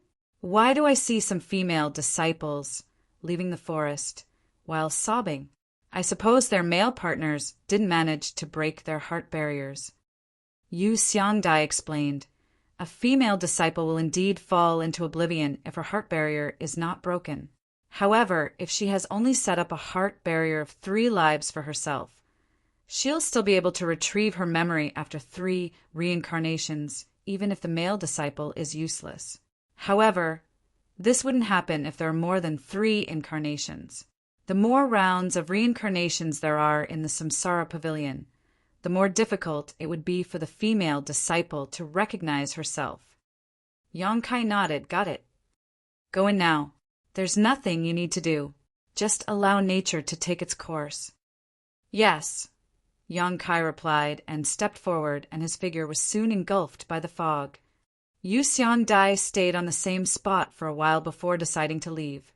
However, as soon as she turned around, she saw 2 people walking towards her. She frowned and looked doubtfully at them.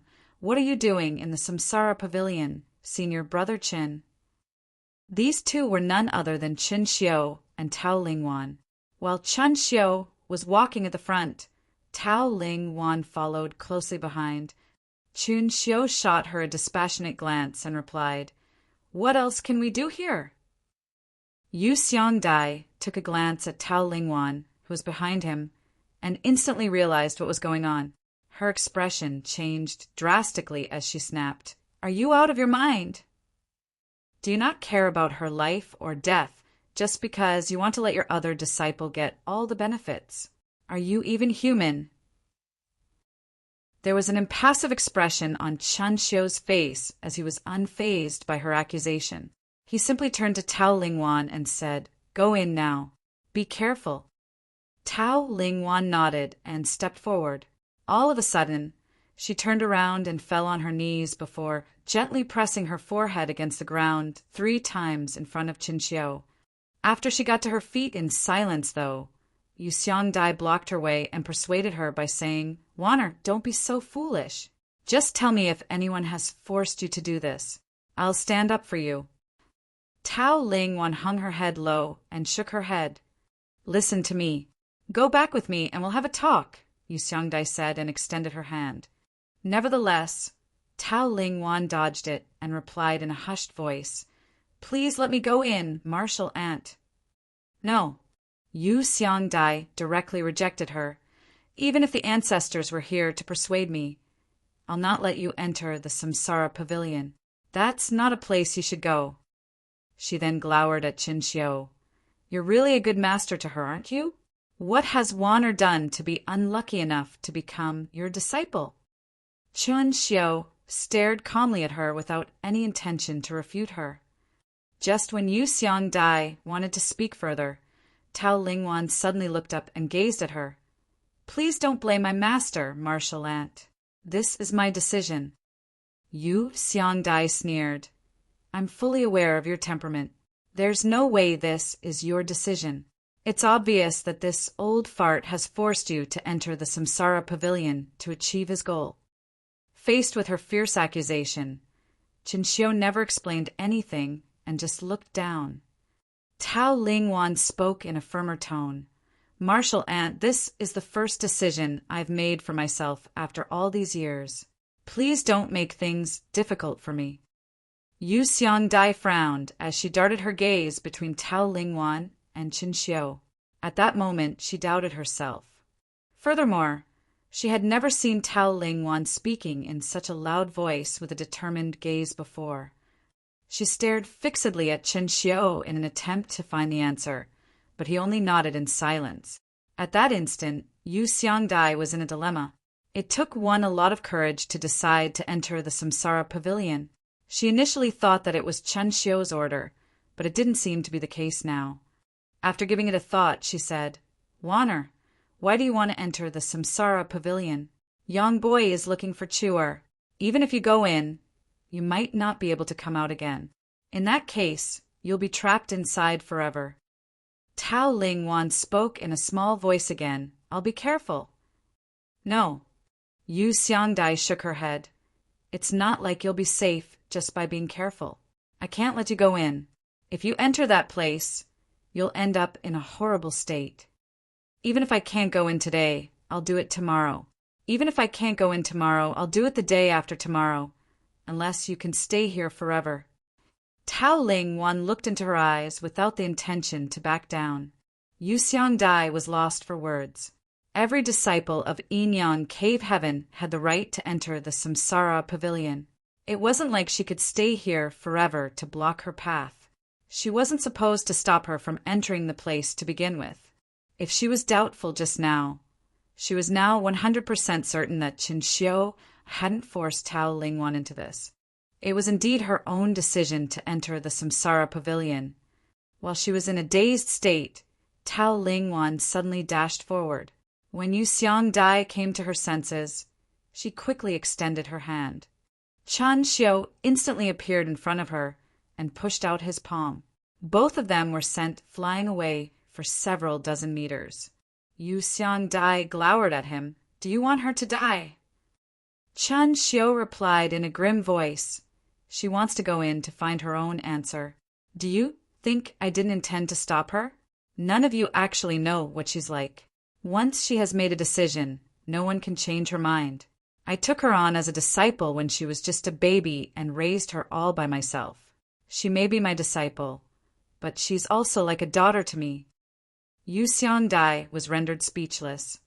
She now recalled that Chen Xiu had indeed always treated Tao Lingwan like a precious treasure. If not for him overly doting on her, she wouldn't have grown up to be such a timid and inexperienced person despite being a sixth-order open heaven realm master.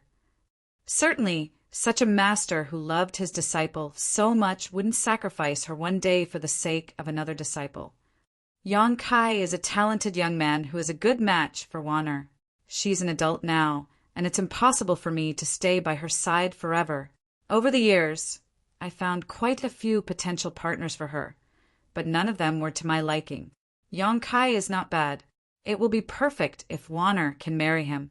However, it seems that I've done something wrong. Marshall Peak. Chapter 48:15, Reincarnation. There were countless ancient trees in the Samsara Pavilion. Every tree was covered with leaves, and each was so huge that it would take several people to hug it. A white fog flowed through the entire forest. While walking through it, one might think that he was lost in a dream. Yang Kai sauntered through the forest in silence. Millions of branches hung low from the ancient trees. Although there was no wind, they swayed gently as though they were welcoming the guests who visited this place. Most of the trunks were fully sealed. Only some of the trunks had gaps in them, which looked like tree caves that could accommodate people. There were two types of trees that corresponded to different genders, other than the ancient trees with sealed trunks. Some of the trees had gaps that were near the roots, while some of the gaps were in the middle of the trunks. All of the disciples who entered this place had to enter a tree cave and stay inside the tree of their choice. With the help of the forest's mysterious power, they could enter the real Samsara Pavilion and go through reincarnations to train their hearts. Previously, Yu Xiangdai had told Yang Kai about the things he had to take note of in the Samsara Pavilion. Hence, he knew that the gaps that appeared in the middle of the trunks were for the female disciples, while the tree caves near the roots were for the male disciples. Although they appeared similar on the outside, they were starkly different inside. If one had selected the wrong tree cave, they were unable to enter the real Samsara Pavilion. The difficulty of the heart barriers that the female disciples of Yin Yang Cave Heaven set up had something to do with the locations of the ancient trees. The further they went, the more difficult the heart barrier they would be able to set up. Those who just wanted a heart barrier of 3 lives could just find an ancient tree in the periphery. They didn't have to go further into the forest. However, the heart barrier that Chu Huashang had established must be more than 3 lives, so Yang Kai reckoned that he should travel deeper. For the male disciples, the locations of the ancient trees didn't matter, but Yang Kai wanted to get closer to Chu Huashang, though he had no idea which ancient tree she was in. 1 hour later, Yang Kai arrived at the depths of the forest, where he was blocked by a certain ancient tree. There was a gap near the roots of the ancient tree that had formed a tree cave that could accommodate a person. The branches that hung low kept swaying back and forth. Just when Yang Kai was ready to go further, he suddenly stopped in his tracks and turned to look at his own shoulder. Above his shoulder, there was a curly branch that seemed to have turned into a petite hand and hooked his clothes at some point. Yang Kai decided to stop moving forward. Instead, he turned around and shuffled towards a nearby tree cave. The Samsara Pavilion was a place where hearts were trained, and sincerity was of utmost importance. Yu Xiangdai had told him to let nature take its course, and he was ready to follow her advice. Upon entering the tree cave, Yang Kai sat down with his legs crossed. The tree cave was pretty big, so he didn't feel cramped while sitting inside. After he emptied his mind for a bit, the tree cave suddenly started squirming and closing until he was fully covered by it. From the outside, there didn't seem to be any traces that suggested there was once a tree cave here.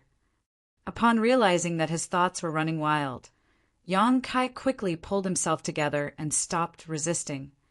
There came a moment when his soul seemed to have left his body as it passed through a colorful passage and reached for an unknown place. Everything was going just like what Yu Xiangdai had described, so Yang Kai just waited patiently. A moment seemed to have passed, but it also felt as if millions of years had gone by. Finally, a glimmer of light came into sight at the end of the colorful passageway. The light rapidly expanded until Yang Kai could no longer see anything else. In the meantime, he realized that his soul finally landed on the ground, and he was equipped with a new body. He could hear the sounds of weapons clanging with each other. The place was bustling with noise, and the people around him were clearly cheering. Yang Kai looked around and realized that he was standing close to an arena. He was basically sandwiched among a group of people. On the stage, two figures were locked in an intense battle as they wielded their weapons. After a moment of observation, Yang Kai realized that even though their techniques appeared sophisticated, they were really just flashy without much power. With a frown, he examined himself and realized that there was a special power flowing through his meridians.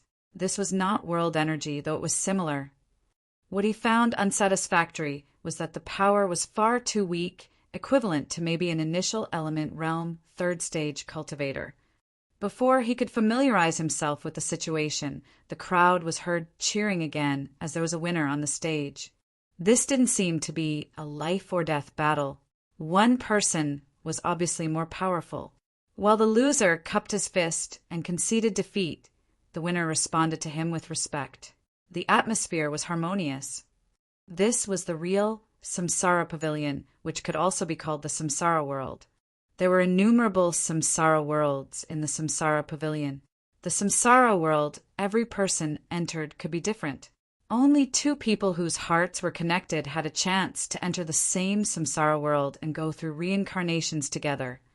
From the looks of it, Yang Kai reckoned that the martial Tao of the Samsara World he had entered was quite low, but that didn't matter. The reason he was here was to look for Chu Huashang, unlike his previous experience in the small source world where he had to rise to become an overlord of that world. Hence, the low martial Tao wasn't a big deal. He was certain that Chu Huashang was also in this Samsara world. As for where to look for her, he was clueless. Certainly, he wasn't interested in the battles on the stage. The most pressing issue at hand for him was to find out more about this world and look for Chu Huashang. Just when he turned around and was ready to leave, an old man with a goatee appeared on the stage with a piece of yellow silk cloth. After sweeping a glance over the people around the stage, he announced the next fight, Yang Kai versus Luo Ingua.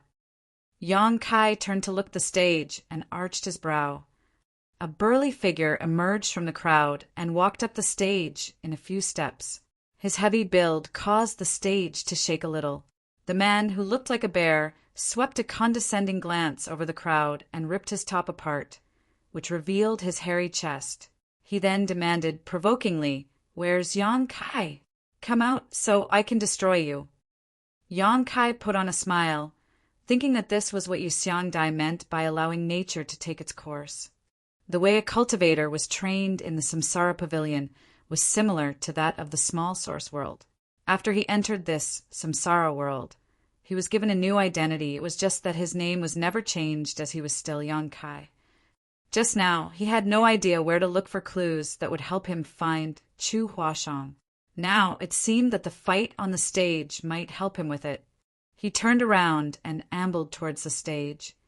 The crowd took the initiative to separate to the sides. When he reached a stage that was around waist height, he pressed his hands against it and leaped up. Seeing that, the crowd broke into laughter. Everyone who went on stage would do their best to show off their prowess. The different skills and movements would elicit applause from the crowd. It was the first time they saw someone clumsily climb up onto the stage like what Yang Kai had done. On the stage, Luo and Gua gaped at the frail Yang Kai, whose limbs seemed as thin as twigs, and put on a grin. "Are you Yang Kai?" Yang Kai placed his left hand on the hilt of the sword at his waist. He had just discovered that there was a sword hanging there. It was then he realized that he was supposed to be a swordsman in this samsara world. As such, he decided to play along. Even though he had never cultivated the sword Dao before, with his vast experiences and high cultivation, he could just use any weapon fairly well. With his left hand on the sword, he put on a gentle smile and nodded, yes. A ferocious glint flashed through Luo and Gua's eyes as he bellowed, "I'll destroy you with just one move." The moment he started speaking, his burly figure dashed forward. By the time he finished his last word, his huge fist was already coming right at Yang Kai's face. It was the first time Yang Kai arrived in this samsara world, so he knew nothing about this place.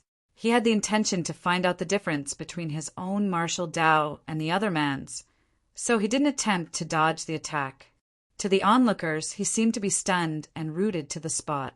Following a loud boom, the entire stage shook a little. Luo and Gua's devastating attack didn't destroy his opponent, though.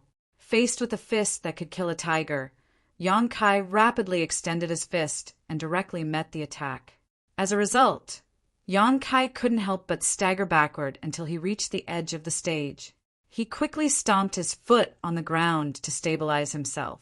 Upon impact, cracks started appearing on the wooden floor around his foot. On the other hand, Luo and Gua only staggered backwards for a bit before he managed to stabilize himself. He then gazed at Yang Kai with surprise. In the meantime, the onlookers broke out into a clamor. Those who laughed at Yang Kai earlier were staring at him in shock. The two people on the stage were starkly different when it came to their builds.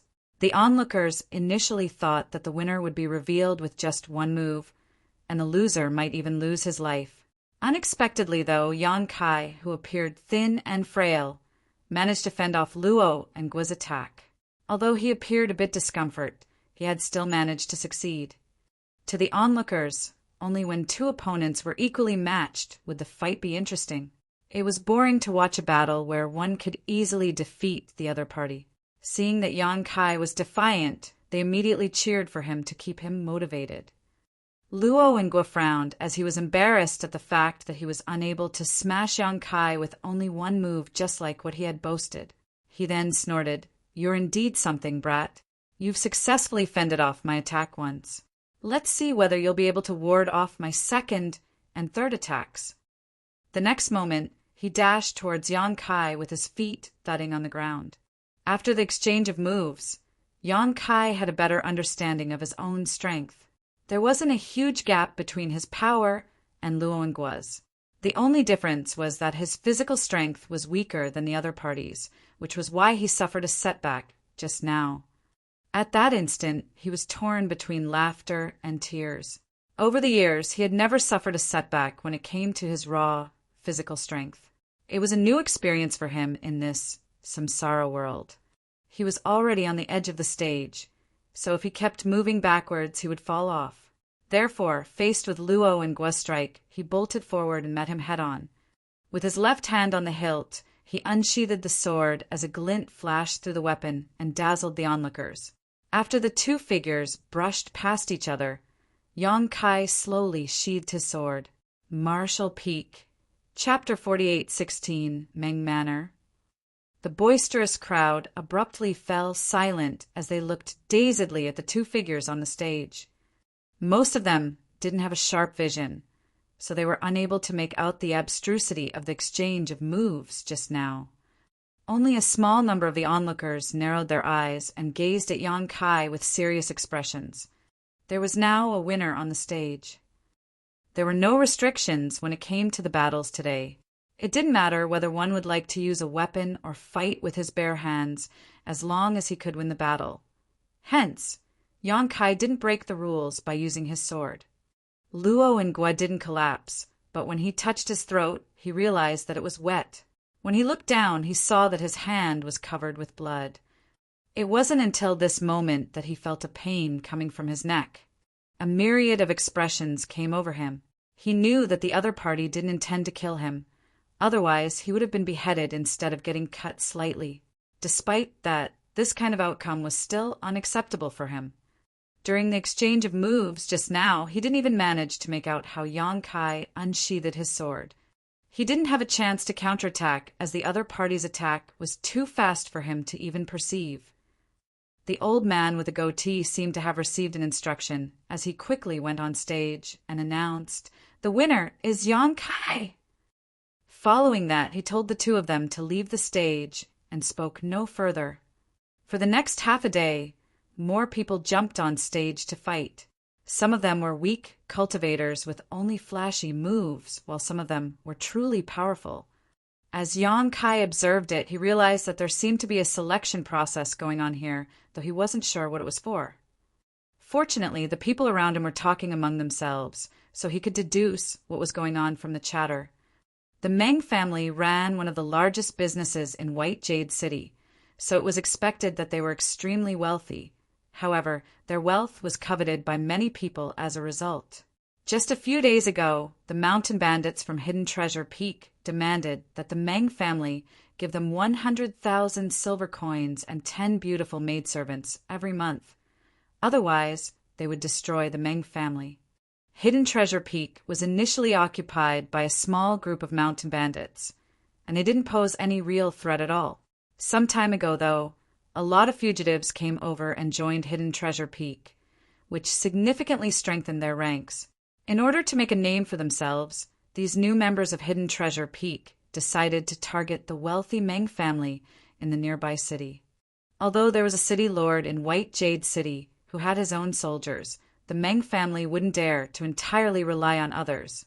Hence, they decided to set up an arena on this day and offered attractive salaries to hire some powerful private guards to protect them. As Yang Kai listened to the people around him, he soon realized the situation he was in. Supposedly, he was there to apply for a job. His senior sister Chu in the Meng family, Yang Kai couldn't help but have this speculation. Otherwise, he couldn't explain why he had to take part in a selection battle right after entering this samsara world. Considering all this, he started looking forward to what was ahead of him. It wasn't until evening that the competition ended. There were some powerful cultivators from the Meng family who were hidden from the crowd here to watch the battles on the stage and make their judgments. Those who were qualified would be brought back to the Meng family manor, while those who were not good enough would be given some money and told to go home. Yang Kai had performed pretty well. So at the end of the day, the old man with a goatee called out to him and announced that he had passed the test. Luo Ngwa, who was defeated by Yang Kai, was also accepted. Although he had lost the battle, his power could not be underestimated. It was just that he had come across a stronger opponent named Yang Kai. The powerful cultivators from the Meng family had acute eyesight, so they didn't accept the candidates solely based on the results of the battles. Instead, they made their own judgments. Those who were knocked out didn't have any complaints, as they were fully aware of their true strength. The reason they even took part in the competition was to get some money from the Meng family. Now that they had achieved their goal, they were more than thankful. There were many people left, as there were 40 to 50 of them. With a servant clad in green clothes leading the way, they entered the Meng manor through a side door and arrived at a courtyard. They would receive some training in this place for half a month. The captain of the private guards would tell them where they could and could not go in the Meng manor. He would also tell them the rules they had to follow and the consequences of breaking them. On the first day, someone broke the rules. Perhaps he had lost his way while looking for the restroom, so he wandered into the nearby inner court. Seeing that, the personal bodyguards in that place immediately captured him. The captain had the intention of punishing this man to serve as a warning to everyone else. After this person was brought to him, he crippled him and threw him out of the manor right in front of everyone's eyes. The new batch of private guards were horrified. It wasn't until this moment that they realized it wasn't so easy to earn the attractive salaries the Meng family offered. In this place, rules were everything, and one would end up in a horrible state by not following them. The Meng family was wealthy, so it was expected that their manor was huge. However, Yang Kai and the others could only stay in the same courtyard. Since the incident on the first day, no one dared to walk about as they pleased.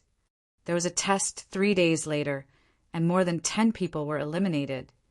After familiarizing himself with this place for 3 days, Yang Kai decided to take action. He wasn't interested in becoming a private guard in the Meng Manor. Since he had speculated that Chu Huashang might be in the Meng family, he had to look for her. Chu Huashang was likely a female member of the Meng family, although Yang Kai had no idea about her identity in the Meng Manor. She must be living in the inner court, as she was a woman. When darkness descended, he walked out in silence and headed to the inner court. There were many private guards who were hidden in different corners of Meng Manor.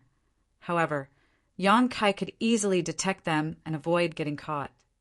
Just when he was ready to enter the inner court, he realized there was a problem. The security in the inner court was obviously much tighter. He could detect that there were many pairs of eyes in the periphery of the inner court that were paying close attention to the surroundings.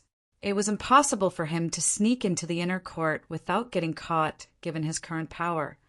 He waited patiently for 2 hours, but still couldn't find a chance, so eventually he decided to take it slow and come up with a plan first. Just when he was preparing to leave, he caught a glimpse of a figure flashing past in the darkness. The person seemed to have the same intention as him. Since there was no chance for him to get into the inner court, he had no choice but to give up. However, this man gave up earlier than Yang Kai did, which was why Yang Kai noticed him.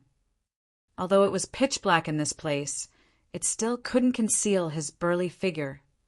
Yang Kai frowned as he recognized this person, and he wondered, what is he doing here? When did he come?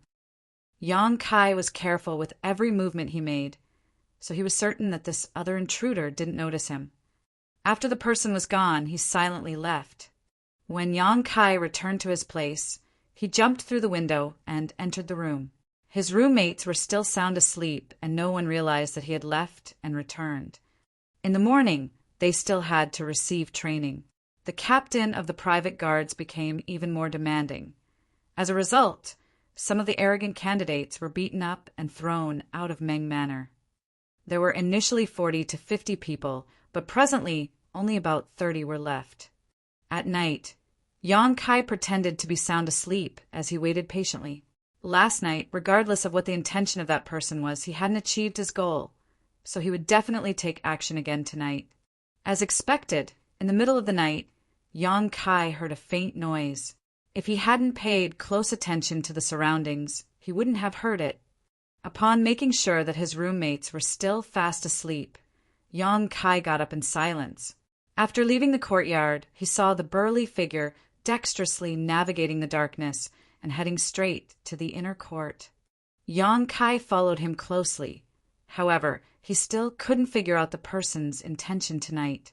Just like last night, the person remained hidden and observed the surroundings for 2 hours before leaving. For the next half a month, other than receiving training every day, Yang Kai couldn't discover anything. He hadn't even managed to sneak into the inner court. After this period of time, only 20 people remained, which was less than half of the initial number. On the other hand, the captain was pleased with that. Standing in front of these 20 people, he swept a stern glance over them and said, "Since all of you are still here, it means that you're pretty strong. Those who are weak have all been chased away. Moreover, we've looked into your backgrounds, and no problems have been found. Since you've passed the test, you are now members of the Meng Manor. As long as you're loyal to the Meng family, you'll not be mistreated. As private guards, we have to always be ready to protect the Meng family, even if we have to lose our lives. Those who don't have the determination to do so can leave now. I won't blame you." Certainly no one left. Regardless of their reasons for wanting to become private guards, the salaries offered by Meng Manor were attractive. They couldn't get a better job elsewhere. As expected, the captain was satisfied while he nodded lightly. It seems that none of you are willing to leave. Good.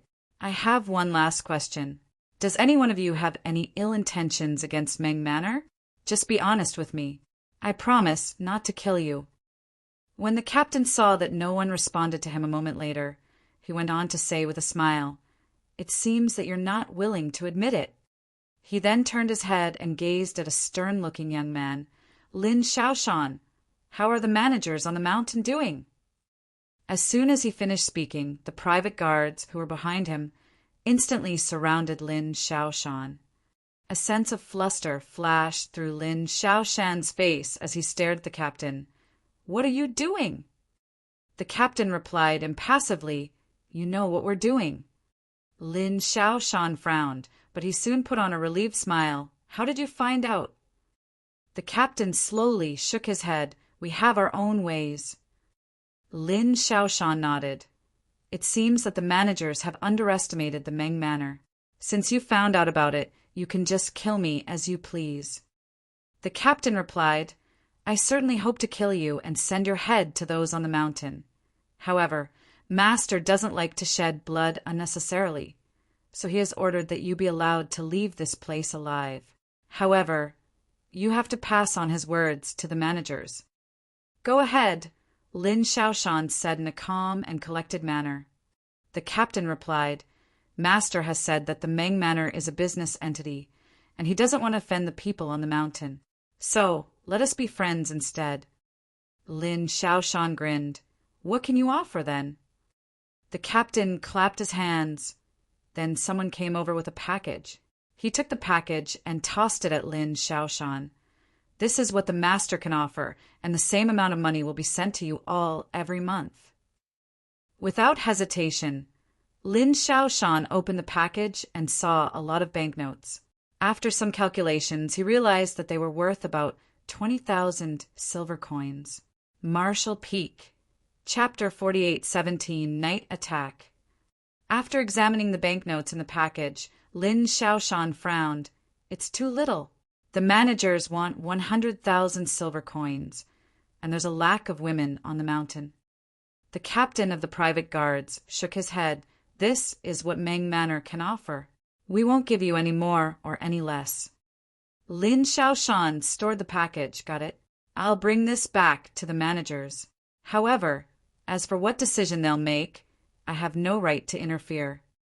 Upon finishing his words, he leaped onto the roof and stepped on the tiles in light steps. He soon left the place. The personal bodyguards of Meng Manor didn't intend to stop him as they watched him leave. In fact, Meng Manor had offered them a lot of money. Nevertheless, if those from Hidden Treasure Peak were not satisfied with it, the conflict would still be irresolvable. Therefore, they didn't dare to fire any more personal bodyguards. After half a month of training, new private guards that included Yang Kai were given some tasks. Yang Kai hoped to be stationed inside the inner court.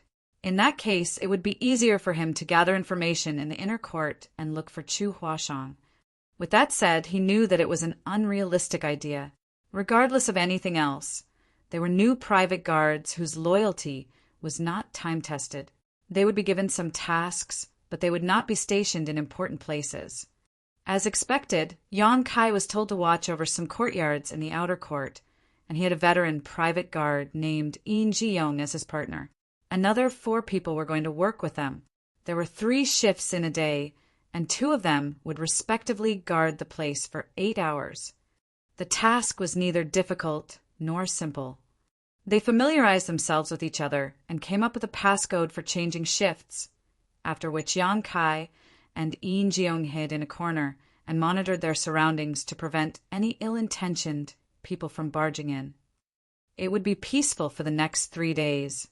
When they were not on duty, Yang Kai would buy some wine and food to share with Yin Jiong. Certainly, Yin Jiong was pleased with Yang Kai's tactfulness, so he became more amiable to him. Therefore, barely 3 days later, Yang Kai and Yin Jiong became good friends. One day, Yang Kai brought back some wine and food again. They were seated across from each other while drinking and chatting.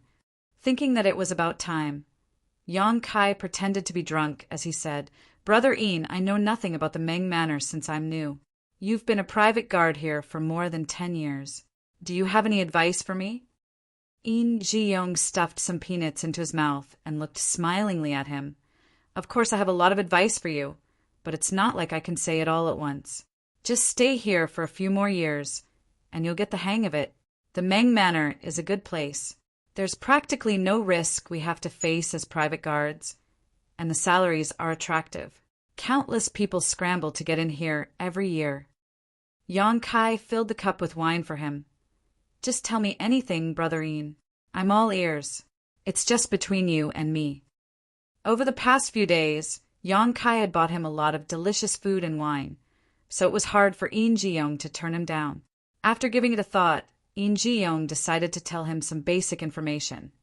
According to him, the Meng family started out as salt sellers, and they gradually branched out into different businesses. Their properties were all over the world, and their revenue was counted in the millions of silver coins every year. Presently, the Meng family patriarch, Meng Deyi, was 50 years old. He had more than 10 wives, 4 sons, and 3 daughters. The family businesses were practically managed by the sons, while 2 out of 3 daughters were married to men who were equal matches in terms of their statuses. Only the eldest young lady has been giving the patriarch a headache. In Ji-young frowned at the mention of the eldest young lady. A sensitive Yang Kai asked, "What's going on with the eldest young lady?" All of a sudden, In Ji-young looked around. Still feeling worried, he rose from the chair and opened the door. Upon making sure that no one else was around, he took a seat and said to Yang Kai in a small voice, "In the Meng Manor, the eldest young lady's affairs are a taboo. You must not mention it, as you please." With a solemn expression, Yang Kai nodded. "Don't worry, Brother Ian. I won't." In Ji-young took a sip of the wine and said, "In the Meng Manor, the 4th young lady and the 5th young lady are married, but the eldest young lady is still single. Don't you think it's weird?" Appearing to be shocked, Yang Kai asked, "The eldest young lady is still single? How old is she now?" In Ji-young shook his head. "I'm not sure, but I suppose she's 26 or 27 years old." 26 or 27 years old. A thought flashed through Yang Kai's mind. He asked in a hushed voice, "Is no one interested in the eldest young lady because she's ugly?" A flabbergasted In Ji-young quickly placed a finger on his own lips and anxiously looked around. "Are you sick of living? How dare you slander the eldest young lady? Don't drag me into this." Yang Kai hurriedly patted his own mouth. After pulling himself together, In Ji-young went on to say, "I'm telling you, the eldest young lady is not ugly. Rather, she's incredibly beautiful." A curious Yang Kai asked, "How do you know, Brother Ian?" In Ji-young replied with a smile, "I've been a private guard in the Meng Manor for more than 10 years, after all. When I was still a rookie here, the eldest young lady was just a teenager, and she was already beautiful at that time. There's no way she'd be ugly after maturing fully. Since many years ago, the eldest young lady has rarely stepped out of the inner court. Even when she does, she'd be wearing a veil and a hat. However, 3 years ago, yes, it was exactly 3 years ago when I caught a glimpse of the eldest young lady's face. She was truly stunning.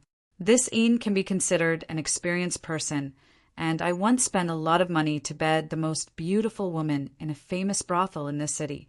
She could be considered alluring, but she was in no way comparable to the eldest young lady." Yang Kai didn't seem to believe him. "Are you serious, Brother Ian? It sounds unbelievable." In Ji-young seemed to be thinking back to that time with fondness when he heard what Yang Kai said. He impatiently waved his hand and snapped, "It's fine even if you don't believe me. It's the truth regardless." He wasn't willing to keep talking about the eldest young lady's beauty, as though it would be blasphemy to do so. Yang Kai thus took the initiative by asking, "Since the eldest young lady is so beautiful, why is she still single? Could it be that she had extremely high standards when it comes to men?" In Ji-young shook his head. "Who knows? Maybe. In any case, the Meng Manor is wealthy, so even if she really was ugly, many men would still propose to her. Moreover, The patriarch has been looking for suitable men for her since she came of age. Over the years, he has found a lot of talented young men who are from wealthy families as well, but the eldest young lady wasn't interested in any of them. Yang Kai nodded. She must be demanding when it comes to men, then. In Ji-young chuckled. Rumor has it that the eldest young lady once told a maidservant the reason she's not married up until now isn't that she thinks those talented young men are not good enough. Instead, she's been waiting for a man who is destined to be with her. Puffed. Destiny, what nonsense. Since he was tipsy, In Ji-young began spouting nonsense. He lamented that life was unfair to him.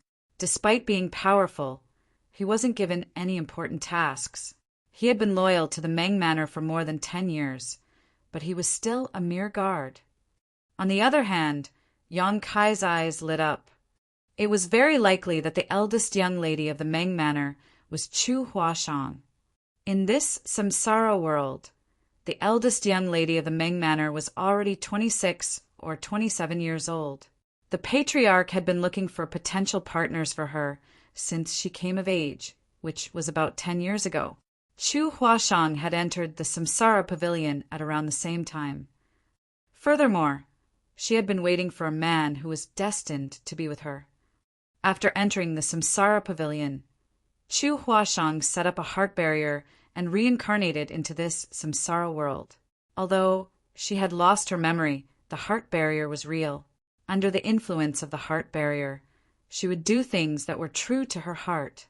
Yang Kai reckoned that he had to go to the inner court and see the eldest young lady of the Meng Manor. Only by doing so could he be certain whether she was the real Chu Huashang. While he was lost in his thoughts, a flustered voice was heard shouting from somewhere in the Meng Manor, "Fire! There's a fire!" Yang Kai looked out the window and indeed saw a tinge of redness. A shocked Yang Kai quickly got up and opened the door before leaping onto the roof. As he looked around intently, he saw that a particular place in the Meng Manor was on fire while everyone was flustered and in a panic. A lot of servants rushed over with buckets of water in an attempt to put out the blaze. A tipsy In Ji-young appeared beside him and frowned as he had a bad feeling. "Brother In," Yang Kai turned to look at him. "Don't make any rash moves without orders." Although In Ji-young was slightly drunk, he was still clear-headed. As a person who had worked for the Meng Manor for a long time, he knew that it was a taboo to be absent from one's duties without permission during a crisis. The best way to deal with the situation was to stay where they were supposed to be. Just when Yang Kai was about to nod his head, though, he suddenly felt his chest tightening. When he turned his head, he saw that over 10 people had appeared on a higher roof with bows in their hands. Under the night sky, cold glints flashed off the arrows from the fire in the distance. Enemy attack! Yang Kai growled and tackled In Ji-young down from the roof. The next moment, several arrows struck the place where they were standing just now. The violent force directly broke the roof. In Ji-young instantly sobered up as he got to his feet and nodded at Yang Kai as a form of gratitude. Nevertheless, before they could compose themselves, they felt gusts of wind coming from both left and right sides. Instinctually, Yang Kai unsheathed his sword with his left hand and slashed it across the person behind him. A short shriek was heard as the attacker behind him was killed. Another sword brushed past his chest and cut his clothes open. An agile Yang Kai stepped forward and wielded his sword as shrieks were continuously heard. When he finally stopped, 6 people had already collapsed to the ground behind him. All of them were respectively killed with a single stroke. Blood could be seen dripping from the sword and dyeing the ground crimson. A dumbfounded In Ji-young gazed at Yang Kai. Just now, by the time he unsheathed his sword, the enemies had all fallen to the ground. A moment later, he praised the young man by saying, "Little brother, you're incredible." As soon as he finished speaking, Yang Kai came right at him with the sword as murderous intent was written all over his face. In Ji-young felt his legs trembling as he instinctively raised his sword. Yang Kai dodged it and pressed his hand against the older man's shoulder. Upon impact, In Ji-young was forced to whirl around. It just so happened that he dodged an arrow that was coming from behind as a result. Marshall Peak, Chapter 48:18. Eldest young lady was captured. In Ji-young was drenched in cold sweat. He knew that Yong Kai had saved him once again. In just a few breaths' time, Yong Kai had saved his life twice. Feeling embarrassed, he quickly raised his sword and fought against the enemies alongside Yong Kai. Since he had been a private guard in the Meng Manor for more than 10 years, he was naturally strong. The experiences just now made him feel furious, so he was especially ruthless when dealing with the enemies. The attackers were mostly weak, but there were a lot of them, and they had hidden themselves in darkness earlier. Now that they had been exposed, there was no way they could defeat the two of them. A moment later, all the attackers were either killed or running for their lives. Soon, the courtyard fell into silence. Despite that, they could hear the sounds of intense battles coming from other parts of the manor. Just then, a high-pitched whistle was heard. The captain of the private guards was trying to gather his subordinates together. In Ji-young shouted at Yong Kai, "Come with me!" With blood still dripping from his sword, he leaped over the wall and led Yong Kai to another courtyard. More than 30 private guards had gathered together in this place. All of them were covered in blood, while some people were badly injured. Since they were in a perilous situation, the captain didn't have time to explain anything in detail as he said, "Those from Hidden Treasure Peak are here, and there are a lot of them. However, all of you don't have to worry. I'm sure those from the city, Lord's Mansion, have gotten wind of this, and will send some people to help soon. We just have to persevere for a while, and we'll all be safe. Now we're on the same boat. If we can't fend off the enemies, all of us will be killed." He then started giving orders. Yong Kai and In Ji-young were still partners. They were told to guard a route that the attackers must pass through if they wanted to leave the Meng Manor. The bandits from Hidden Treasure Peak had snuck into the Meng Manor. Regardless of what their goal was, they definitely had to leave after achieving their objective. It was a chance to weaken the power of those from Hidden Treasure Peak, so the Meng Manor would never want to miss it. Other than fending off the enemies, they also wanted to work with the city, Lord's Mansion, to destroy the bandits. The others were also given some tasks. Upon receiving the order, Yong Kai and In Ji-young left the courtyard. On the roof of a tall building, they crouched down and waited patiently. They were like the shadows in the darkness. No one could detect their presence without taking a closer look.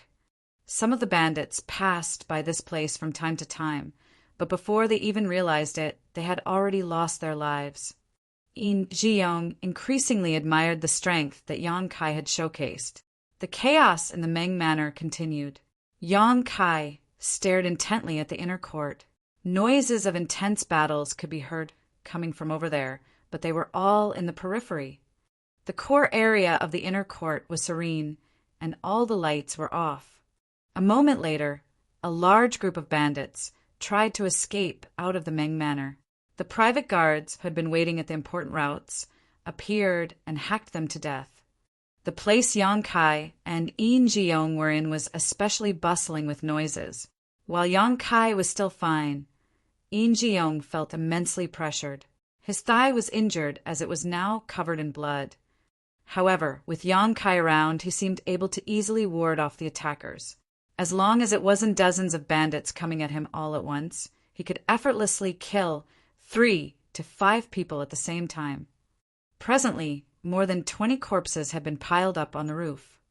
Meanwhile, the anxiety in Yong Kai's heart intensified as he felt that something was off. After killing another bandit, he suddenly realized what was amiss. When they had gathered together just now, he didn't see Luo and Guo's burly figure. Luo and Guo was also a new private guard. Unless he was already killed, he was supposed to have joined them earlier. Nevertheless, he was nowhere to be seen. Yong Kai instantly looked at a particular spot in the inner court where Luo and Guo had been hiding for several nights in the past. As the fire flickered in the distance, he saw a burly figure leaping over the wall from the inner court and heading to a place where security was weak. There seemed to be some helpers over there, as they quickly left the place with the burly figure. Yong Kai immediately jumped off the roof. An astounded In Ji-young called out in alarm, "Where are you going, little brother?" He didn't get any response from the young man. On the other hand, some bandits came at him from the side as they intended to flee. In Ji-young couldn't help but shudder. His thigh was injured. Without Yong-kai working with him, he would be killed by those bandits. However, he would be considered to be absent from his duties if he left just like that. After the dust settled, he would be punished by those from the Meng Manor. Between death and punishment, though, In Ji-young steadfastly chose the latter. He quickly leaped off the roof and followed Yong-kai. At the front, Yong-kai ran after the burly figure on the roof and soon left the Meng Manor.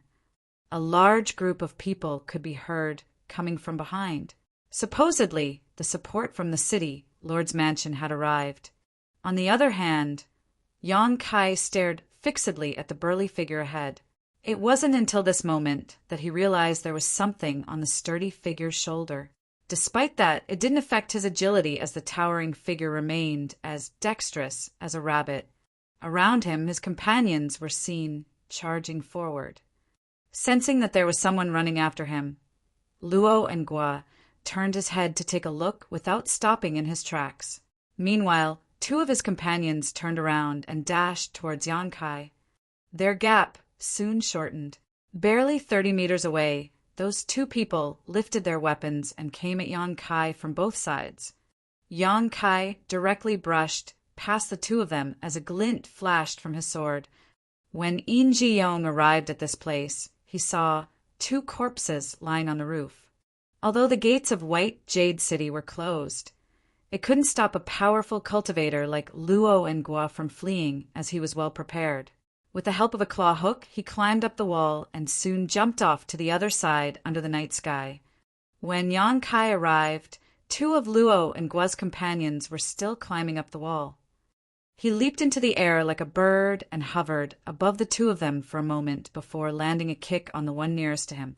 The person crashed into his companion as they fell to the ground together. Upon landing on the top of the wall, Yong-kai sported a dark expression, for he could hear the sound of a horse neighing. Looking down, he saw that Luo and Gua was mounting up. Luo and Gua looked up at Yong-kai and grinned. Then he made the horse turn around and gallop off. Yong-kai took a deep breath and leaped off the wall before rushing forward. However, even though he was fairly powerful in this samsara world, with such low cultivation, he could never be as quick as a horse. Despite seeing that Luo and Gua was getting further away from him, Yong-kai didn't give up. Instead, he raced after him following the horse's hoof prints. About a cup of tea's time later, Luo and Gua was nowhere to be seen while Yong-kai was feeling extremely anxious. Just then, a horse could be heard galloping towards him from behind. He turned his head and saw In Ji-young rushing towards him on horseback. The horse stopped in front of Yong-kai as In Ji-young panted and said, "The eldest young lady was captured." When he saw Yong-kai leaving the Meng Manor to chase after someone just now, he still had no idea what was going on. But soon, the Meng Manor descended into chaos because, while they were locked in an intense battle with the bandits, someone snuck into the inner court and abducted the eldest young lady. In Ji-young immediately thought of the person that Yong-kai was running after. With no time to report the matter to the higher-ups, he took a horse from the stable and dashed off in the direction of hidden Treasure Peak.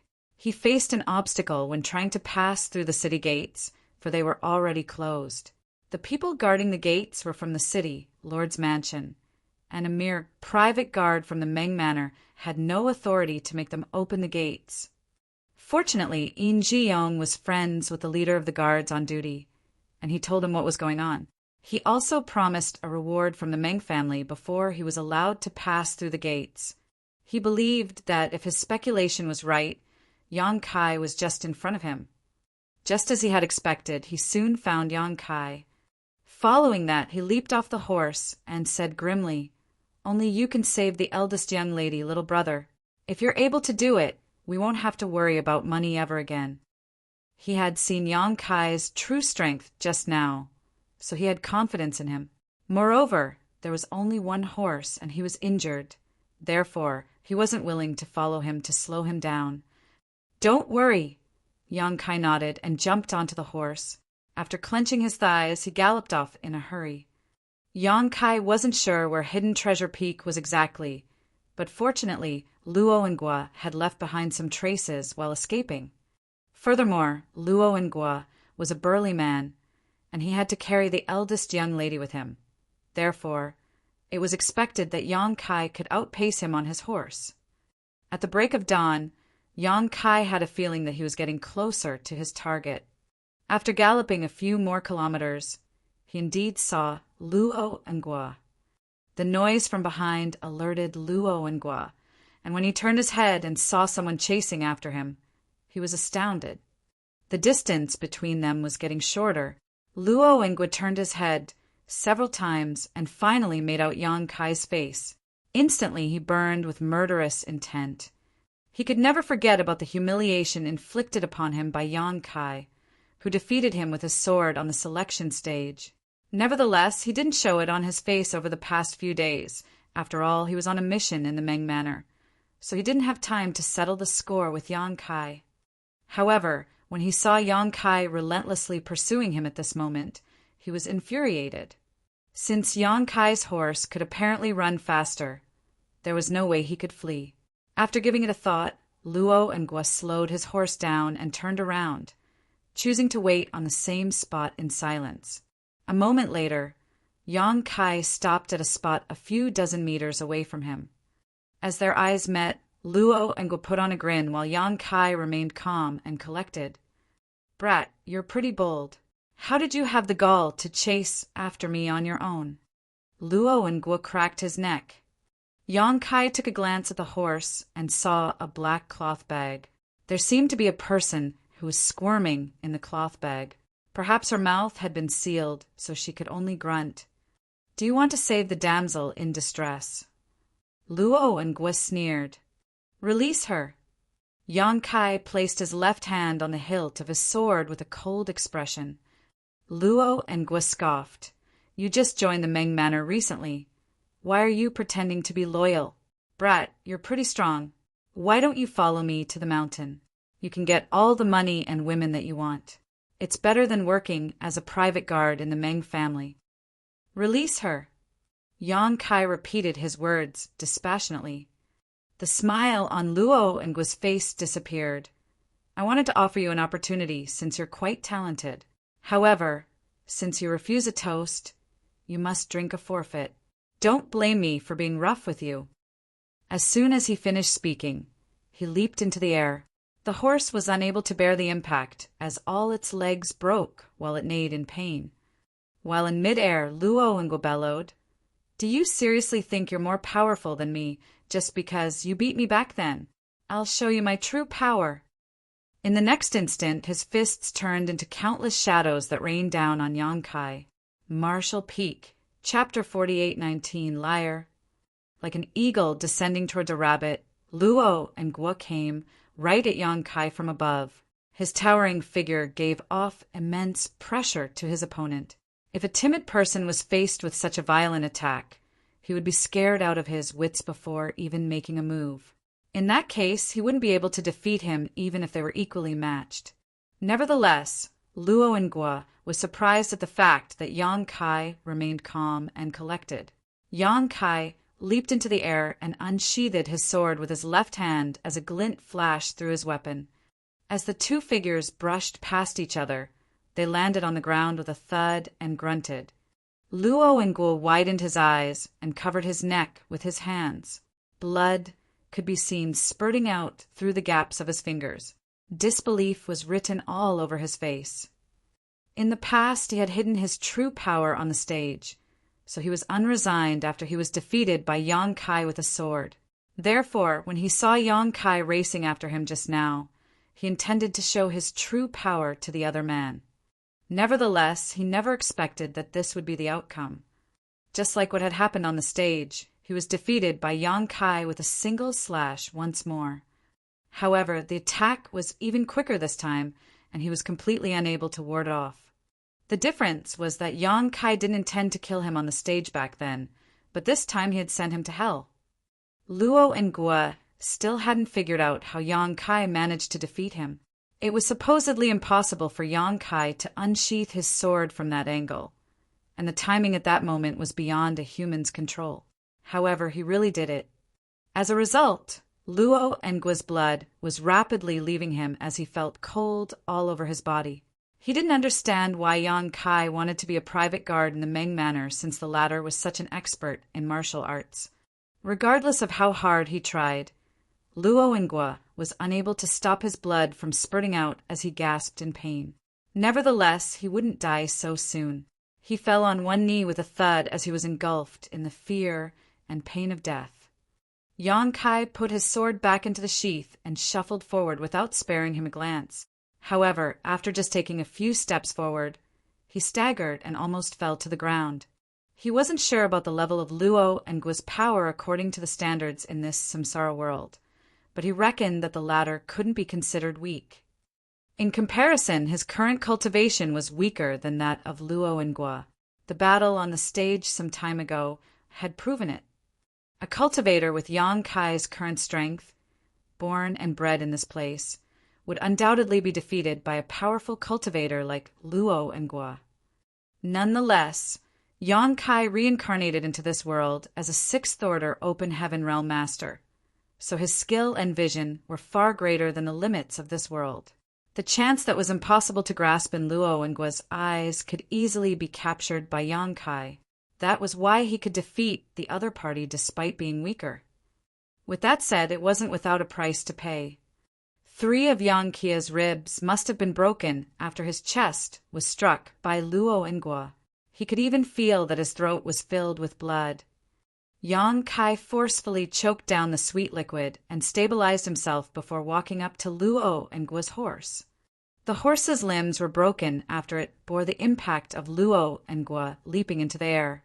Presently, it was lying on the ground and wailing. The person in the cloth bag was still squirming on the horseback as she groaned and grunted. Yang Kai opened the bag and revealed an alluring face that was covered in tears. The bumpy ride had caused her hair to become a mess, and she must have cried for a long time as her eyes were all red, which could easily arouse a man's sympathy. Looking at this familiar face, Yang Kai smiled. "I've finally found you, Senior Sister Chu." Her current identity was the eldest young lady of the Meng Manor. The eldest young lady was originally flustered and horrified, but upon seeing the man's soothing smile, she instantly calmed down. She stared fixedly at Yang Kai, while a sense of confusion flashed through her eyes.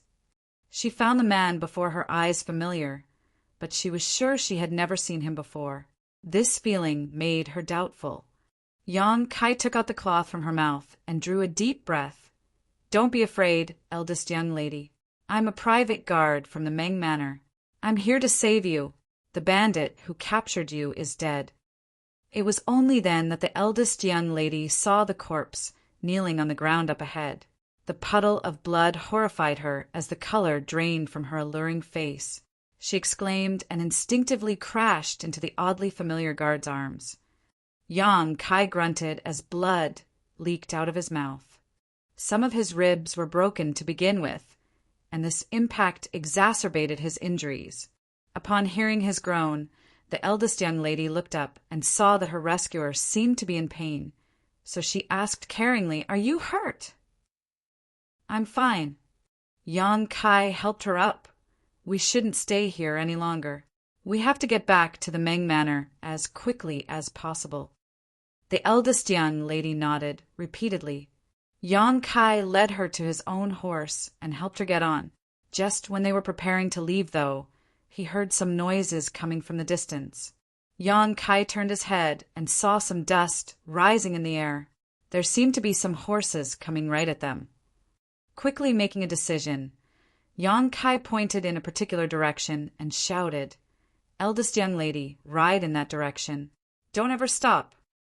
The eldest young lady looked down at him. "What about you?"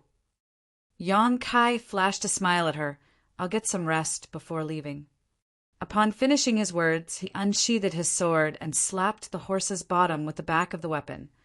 The horse then neighed and galloped off with the eldest young lady on its back. Following that, Yang Kai turned around and took the sword with his right hand as he waited in silence. Luo and Gua's helpers from Hidden Treasure Peak had arrived. The dust rising in the distance was surely caused by those bandits. Perhaps they had agreed to meet up in a particular place, but since Luo and Gua hadn't shown up after a long time, they decided to look for him. More than 100 horses came into Yang Kai's sight as he licked the blood around his mouth while feeling excited and high-spirited. In this place, he couldn't rely on space principles or his powerful sixth-order open heaven realm cultivation. All he had was the powers given to him in this samsara world and his own experiences. Despite his profound skill, it was impossible for him to deal with more than 100 people in his current condition.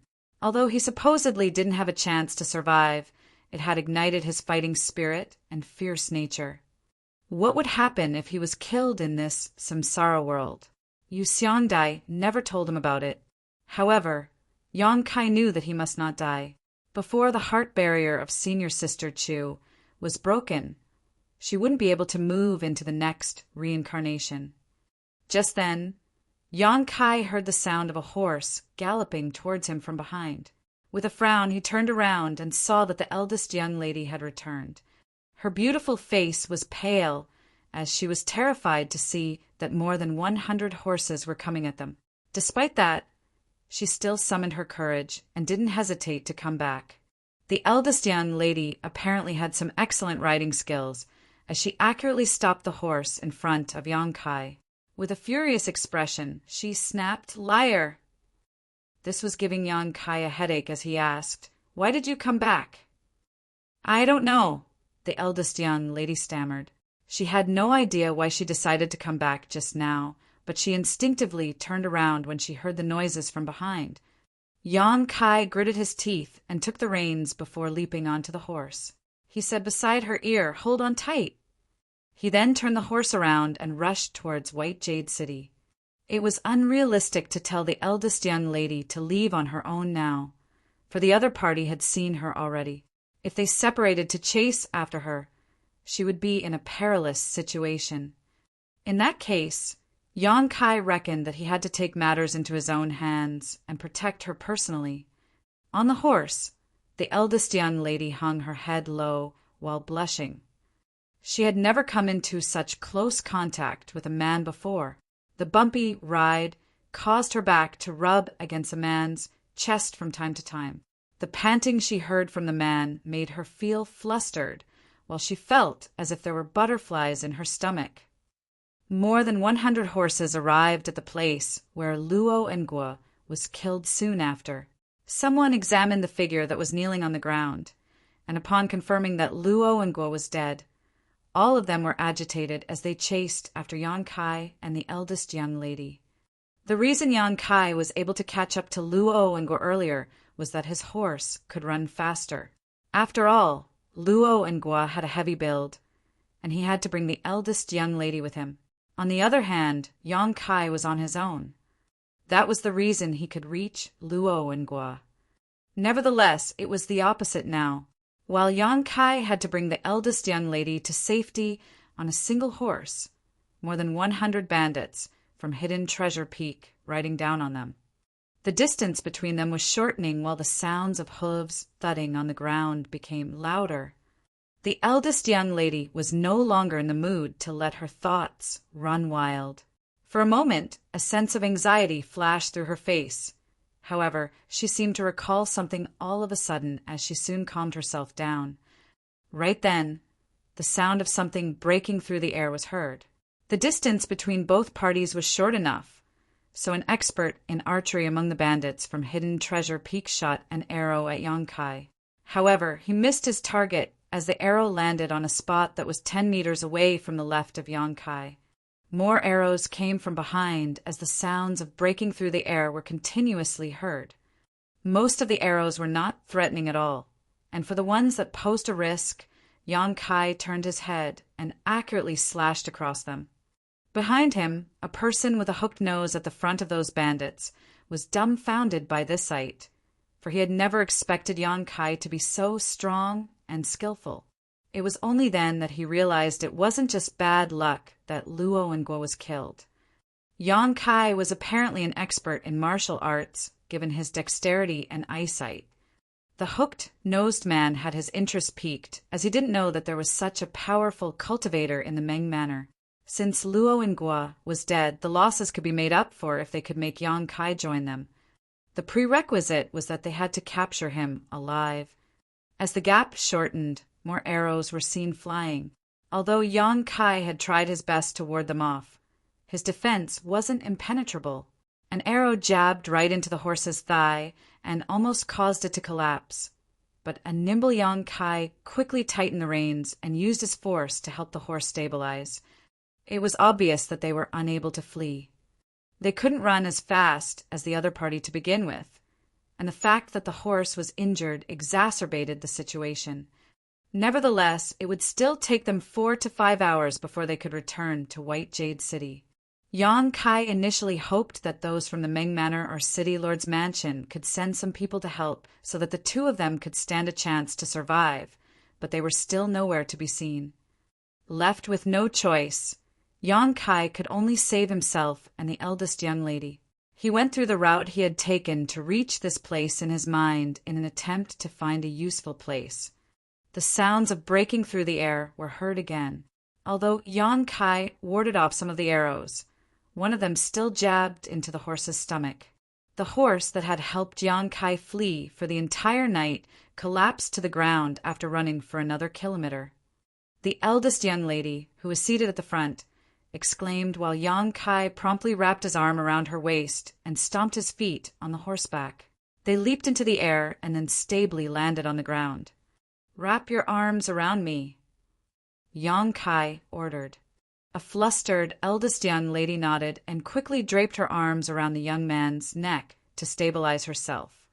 While holding his sword with one hand, Yang Kai placed his other hand on the eldest young lady's body to support her weight before rushing forward in a particular direction with all the speed he could muster. Martial Peak.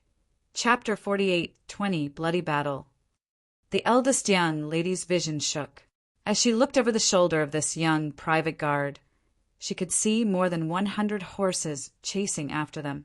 The faces of the horsemen were hideous and gave off a horrifying feeling. Nevertheless, she had never been calmer than at this moment. The scene and the feeling were somehow familiar to her, as though she had experienced it before. However, she had always lived in the Meng Manor, and she had never stepped out of White Jade City before. When had she ever experienced getting hunted down while she was protected by a man? Did it happen in a dream?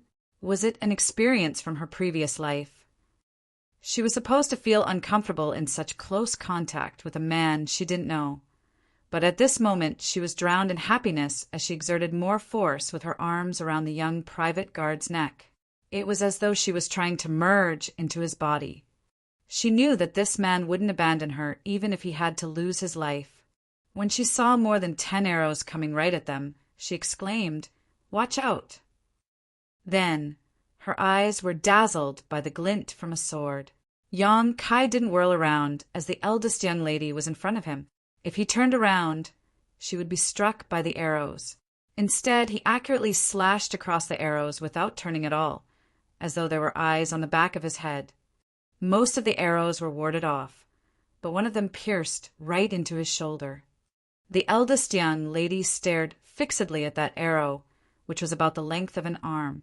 While it was deep in the man's flesh, not much blood had streamed out. Nevertheless, she felt her chest tightening at the sight of it. She reckoned that the young private guard must be in pain, but he never even grunted. More arrows were coming at them, while Yang Kai zigzagged to dodge them. The gap between both parties was shortening rapidly, and it was expected that they would be surrounded by their enemies in no time. All of a sudden, Yang Kai turned left and rushed forward as there was a call over there. Perhaps he could make use of the terrain. Soon, he dashed past the call with the eldest young lady in his arms. It was a lucky day for him, as he soon saw that there was a cave at the bottom of a mountain wall. The cave wasn't big as it could accommodate one person.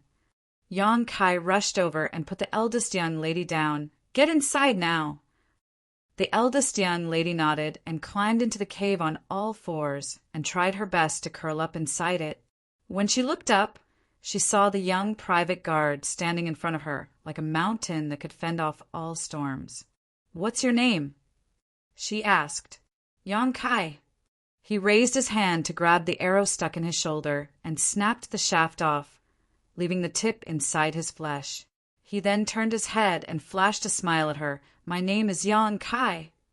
The eldest young lady repeated it as though she was trying to imprint the name in the deepest part of her mind. She extended her hand to adjust her messy hair and put on a charming smile. "My name is Meng Ru." Yang Kai nodded his head. "A beautiful name." The sounds of hooves stepping on the ground were heard as more than 100 horses arrived at this place. The man with a hooked nose raised his hand, after which all of the horses stopped in their tracks. These bandits then stared fixedly at Yang Kai. As their eyes met, the man with a hooked nose could barely contain his admiration for Yang Kai as he sized him up. "Brat, did you kill Luo and Gua?" Yang Kai replied grimly, "Yes." With a gloomy expression, the man with a hooked nose said, "Luo and Gua was the second manager of Hidden Treasure Peak. You formed a grudge with us by killing him. He shouldn't have kidnapped the eldest young lady of the Meng Manor then." Yang Kai shook his head. "Anyone who dares to harm her must die." The man with a hooked nose sneered. "You're indeed loyal, but you're also extremely foolish. Luo Ngwa was weaker than you, so he only had himself to blame for getting killed. However, he was still the second manager of Hidden Treasure Peak. Since you have killed him, I have to avenge his death as the head manager. How are you going to do that?" Yang Kai asked solemnly. The man with a hooked nose grinned. "An eye for an eye, a tooth for a tooth. How do you think I'm going to avenge his death?" Yang Kai replied impassively, "If you want my life, you're welcome to try to take it. Let's see if you're capable of doing that." The man with a hooked nose scoffed. "Compared to your life, I'm more interested in you. Why don't you give the woman behind you to us as a gesture of sincerity and follow me back to the mountain? Our grudges will be resolved then." Yang Kai frowned and lowered his gaze. After giving it a thought, he replied, "I can follow you back to the mountain, but I can't pass the eldest young lady to you. Let her go back to White Jade City, and I will agree to your demand." The man with a hooked nose shook his head. "No. We have spent a lot of effort to get her. Many of our brothers were killed, including the second manager. It was so hard for us to get this woman out of the Meng Manor, so how could we let her go? Don't worry. After you follow me back to the mountain, this woman will belong to you." Yang Kai said steadfastly, "I only have one request. The eldest young lady must safely return to White Jade City." The expression of the man with a hooked nose darkened. He had paid Yang Kai due respect and expressed his willingness to let him join Hidden Treasure Peak, but the other party rudely turned him down. "I'll go to the mountain." The voice of the eldest young lady Meng Ru was suddenly heard coming from behind. "Don't speak nonsense." Yang Kai snapped, and Meng Ru obediently shrunk back into the hole. It seems that there's no room for discussion then. The hooked-nosed man found it to be a pity as he waved his hand and ordered, "Kill!" Upon realizing that he was unable to make Yang Kai join them, he immediately ordered his death. There was no doubt that he was a decisive person. More than 10 archers were already well prepared as they pulled the bows taut. The next moment, a dozen or so arrows came at Yang Kai from different angles. However, everyone soon became dumbfounded. That was because Yang Kai wielded his sword and easily fended off all of the arrows. He didn't even seem to have moved as he stood in front of the eldest young lady of the Meng Manor like a wooden stake. The man with a hooked nose was stunned. He knew that Yang Kai was an expert in martial arts, since the latter could kill Luo Ngwa. Yang Kai's performance during their pursuit also confirmed his speculation. Nevertheless, it wasn't until this moment that the head manager realized that he had still underestimated Yang Kai. If he were faced with the same situation, he could have warded off those arrows as well, but he could never have done it so effortlessly. It was also impossible for him not to move a single step. These archers were flushing as they felt embarrassed. Before the head manager even gave the order, they started shooting arrows at Yang Kai again. Just like before, Yang Kai easily fended off all the attacks. The archers became furious. Instead of shooting arrows at the same time, they did it intermittently so that they could find a chance to impale him. An incense stick later, these archers helplessly lowered their bows as their faces were all red. The mockery from their companions made them hang their heads low. There were more than 10 archers, but after 20 rounds of shooting at Yang Kai, the man still wasn't harmed one bit. On the other hand, they had no more arrows left. The head manager sported a gloomy expression as well. He reprimanded the people who were laughing and pointed at Yang Kai before giving the order. "You guys over there, go kill him." The smiles of those who were ordered to kill Yang Kai froze as they sported bitter expressions. However, they could not disobey the head manager, so they had no choice but to drive their horses forward. At the very least, they knew that they had to work together. They separated and surrounded Yang Kai from different directions. As they exchanged glances, one of them suddenly charged towards Yang Kai and hacked at him with a sword while the others seized the chance and dashed forward. Yang Kai lowered his figure to dodge the attack and unsheathed his sword as a glint flashed across his weapon. The second person extended his sword while the third person, who had excellent riding skills, leaned far off his horse and swept his sword at Yang Kai's legs while brushing past him. The others showcased their skills and launched fatal attacks on Yang Kai. With Yang Kai as the center, several horses crisscrossed each other. However, many fell off their horses and collapsed to the ground, apparently dead. Only 2 of them survived, and when they turned their heads, their faces instantly paled. Yang Kai remained on the same spot. His top had been cut open as the flesh around his wounds rolled up. His figure was already covered in blood. Nevertheless, he didn't seem to care about it one bit. Blood dripped from his sword and made some pattering sounds on the blood puddle, which was piercing to the ears. The head manager had never been more embarrassed in his life as he growled, "Wastes! You can't even kill a single person. All of you, go get him. You don't have to follow me back to the mountain if you can't kill him." The death of their companions left the others fuming with fury. Although Yang Kai appeared powerful, he was all alone after all. There was no way they were unable to kill him when there were more than 100 of them. They drew their weapons at the same time and drove the horses forward. They appeared as intimidating as a storm. Yang Kai tried his best to stabilize his breathing and pulled off his tattered top from his body. He then fastened it around his sword-holding hand so he wouldn't drop it. As soon as he was done with that, 100 or so horses came charging towards him from all directions and engulfed him. Following a guttural roar, Yang Kai slashed his sword as blood was seen spurting out from his enemies. Shrieks were continuously heard. There was an upside as well as a downside when he told the eldest young lady to hide inside the cave. The upside was that he didn't have to worry about her safety. As long as he stood steadfastly in front of her, he could ensure that she wouldn't be harmed. The downside was that he was unable to move around freely. Once he revealed the woman behind him, those from Hidden Treasure Peak might be able to capture her. Once that happened, Yang Kai wouldn't be able to save her despite being stronger than these bandits. It was the same case for those from Hidden Treasure Peak. While they were pleased to see that the eldest young lady was confined to a spot by Yang Kai, they were unable to freely deal with him in such a small place. Yang Kai only had to face 7 or 8 of them at the same time while the others could only circle around in the periphery. There was nothing they could do. As more people were killed, the spot in front of the cave began running red with blood. The smell of blood was nauseating. However, the eldest young lady who was hiding in the hole realized in shock that she wasn't afraid of such a situation. She couldn't figure out what was going on, as it was the first time she saw dead people. Any other young lady would have passed out in the situation, but she remained clear-headed while she was still able to monitor the young private guard's condition. All of a sudden, a corpse collapsed in front of her.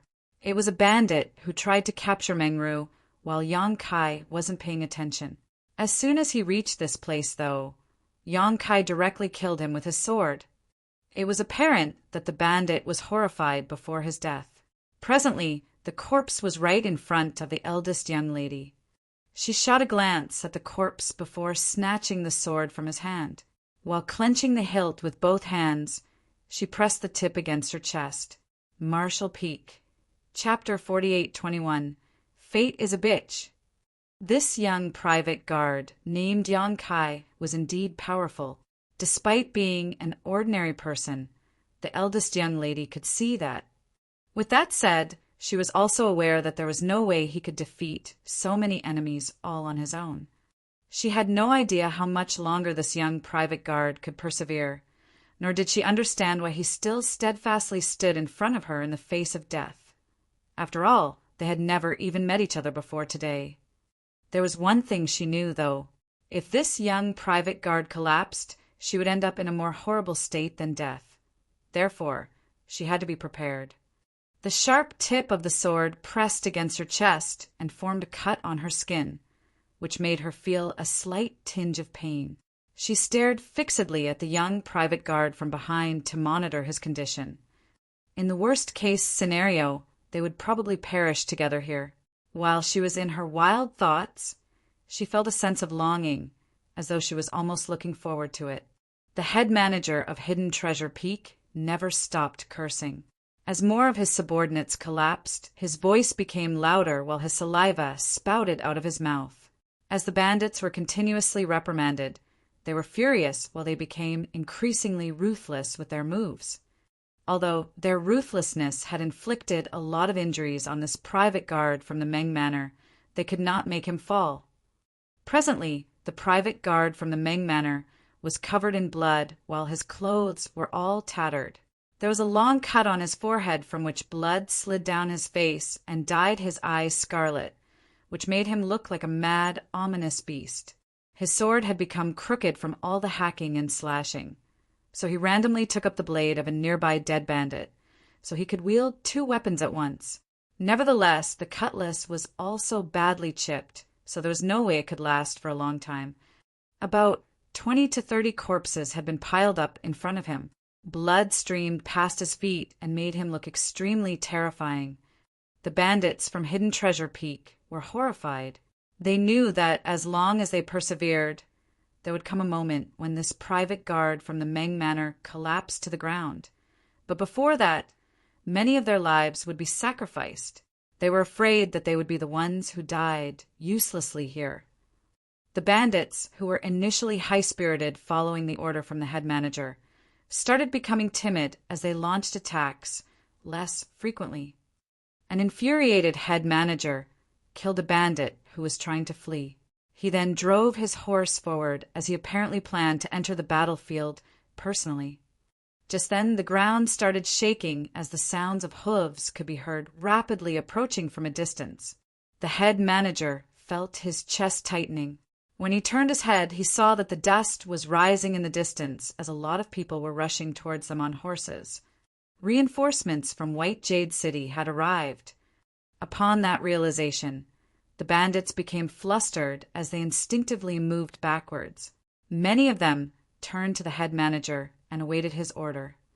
The head manager stared at the private guard from the Meng Manor, who had been standing resolutely in front of the cave all this time.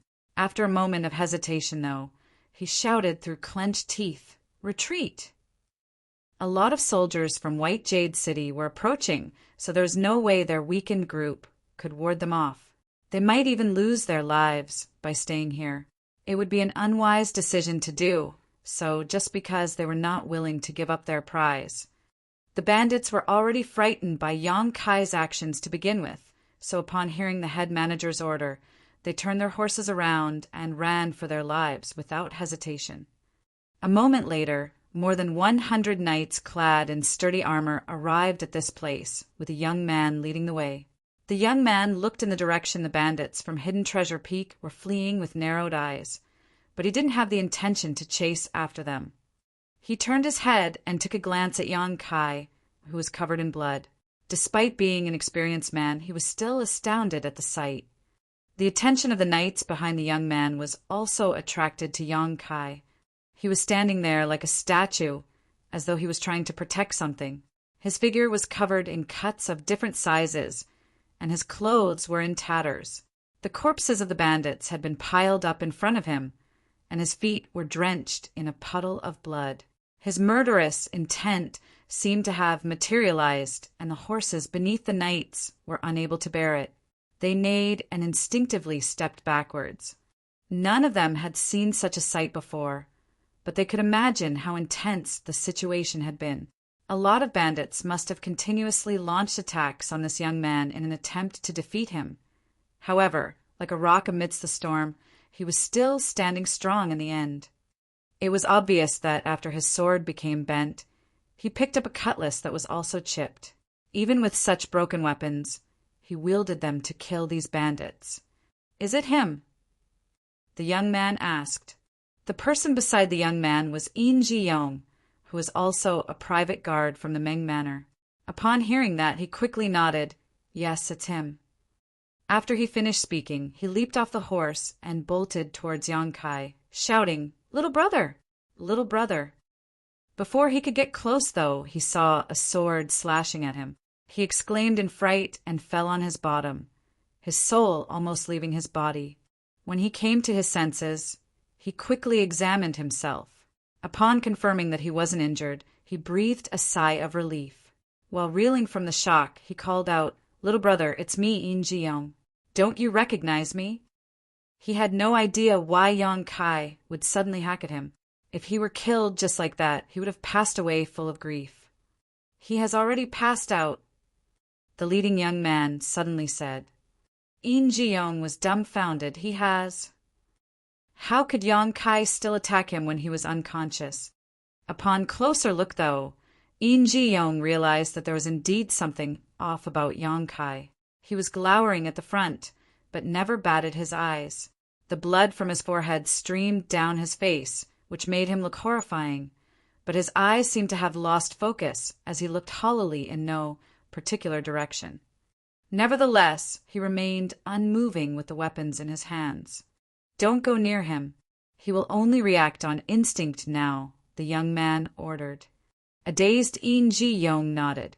Despite his age, it was the first time he saw someone who was still able to react out of reflex while unconscious. How resolute must one be in order to achieve that? He's really something. The young man stared at Yang Kai with admiration written all over his face. He turned to Yin Ji-yong. "What's his name?" Yin Ji-yong quickly replied, "Young city lord, his name is Yang Kai. He's a new private guard in the Meng Manor." "Yang Kai!" The young city lord narrowed his eyes as his expression became conflicted. Yin Ji-yong did notice it as he looked worriedly at Yang Kai. "Little brother Yang is badly injured, young city lord. We can't go near him now. However, if we don't help stop his bleeding, he'll surely lose his life." The young city lord fell silent. Just then, some noises could be heard coming from behind Yang Kai. Yin Ji-yong bellowed, "Who goes there?" After he finished speaking, he saw a curvy woman whose hair was a mess crawling out of the small cave behind Yang Kai. There was a sword in her hands as she appeared vigilant. "Eldest young lady." Yin Ji-yong was flabbergasted. He only saw Yang Kai when he arrived at this place, and never paid attention to anything behind him. It wasn't until the eldest young lady crawled out that he realized that there even was a cave behind Yang Kai. All of them finally realized who the person was that Yang Kai was protecting. The young city lord became startled as he examined the eldest young lady's face. All of a sudden he put on a wry smile. He thought that life was truly full of surprises. Over the past few years he had been looking for a particular person, but he still hadn't managed to achieve his goal. Nevertheless, he had never expected to come across her today. Fate was really a strange thing in this samsara world. Despite having entered this world much earlier, he still hadn't gained any advantage. On the other hand, the one who came at a later time had a chance to get close to the person he had been looking for almost immediately. "Greetings, eldest young lady. My name is Yin Ji-yong, a private guard from the Meng Manor." He cupped his fist, then quickly added, "Be careful. Please don't go near Yan Kai." The eldest young lady pressed her lips together and tossed the sword away. After making up her mind, despite the warning, she still shuffled towards Yan Kai. She had heard the conversation between Yin Ji-yong and the young city lord while she was hiding inside the cave, so she was aware of Yan Kai's current condition. But so what? This man was willing to protect her with his very life. She didn't believe that he would harm her in any way. Upon seeing that, Yin Ji-yong turned pale. Since the eldest young lady was fine, he and Yan Kai would be given handsome rewards after returning to the Meng Manor. However, if Yan Kai harmed her in any way, he would be doomed. Before Yin Ji-yong could stop her, the eldest young lady was already standing in front of Yan Kai. To everyone's surprise, Yan Kai didn't even try to harm her. Instead, his expression became more hideous, as though he was trying to suppress something. Yin Ji-yong felt his heart leaping to his throat as he was worried that Yan Kai would hack his sword at her in the next instant. When that happened, the alluring eldest young lady would surely lose her life. Tears could be seen sliding down the eldest young lady's face. She covered her mouth with her hands as her shoulders uncontrollably trembled.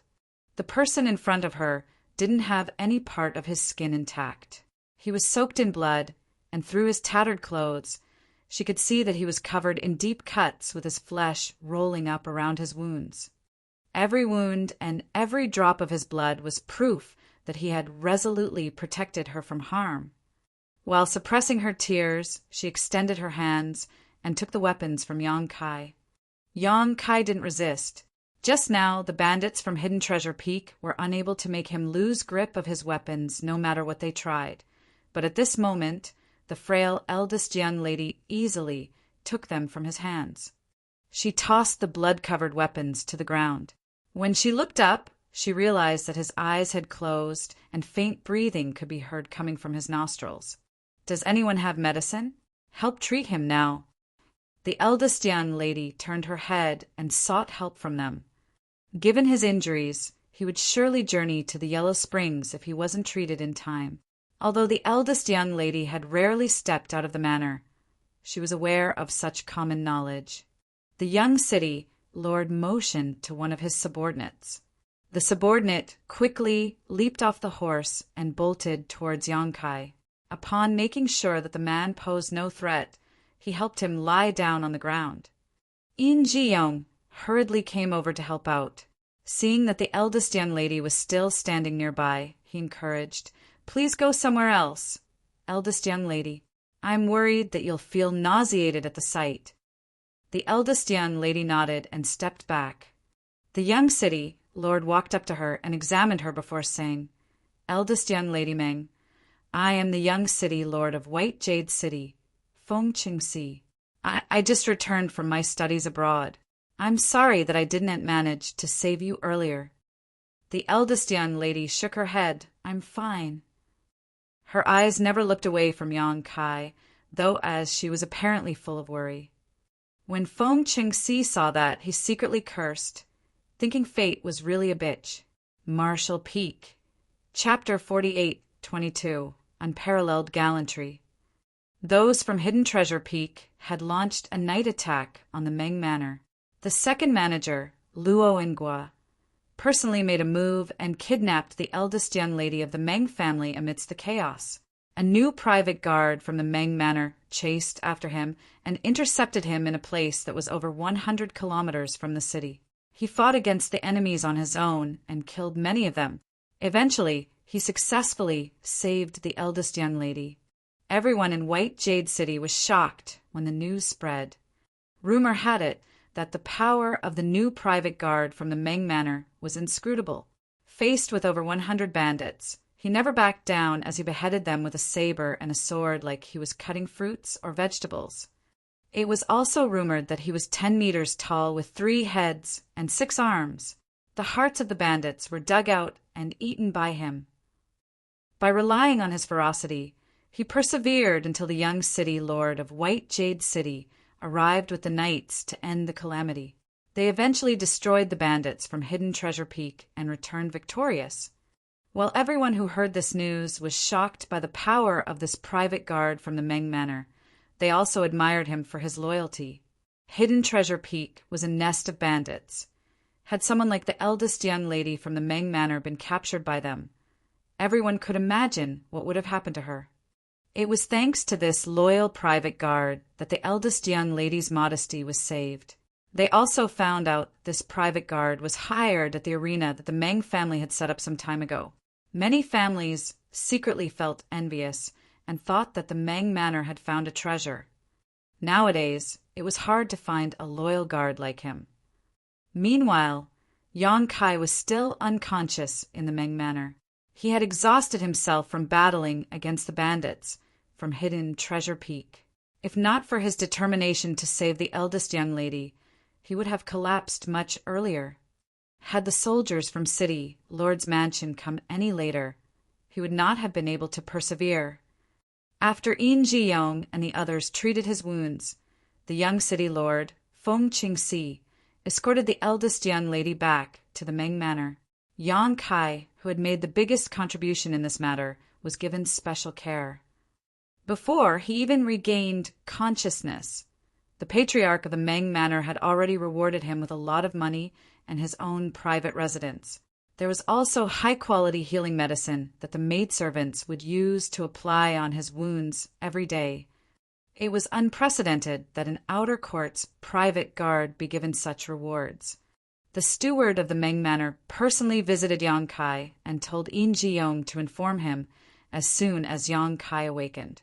Certainly, Yin Ji-yong directly agreed to it. Many private guards also came to visit Yang Kai. Although it had only been a short time since Yang Kai joined the Meng Manor, and they were not close to each other, he had risked his life to save the reputation of these private guards.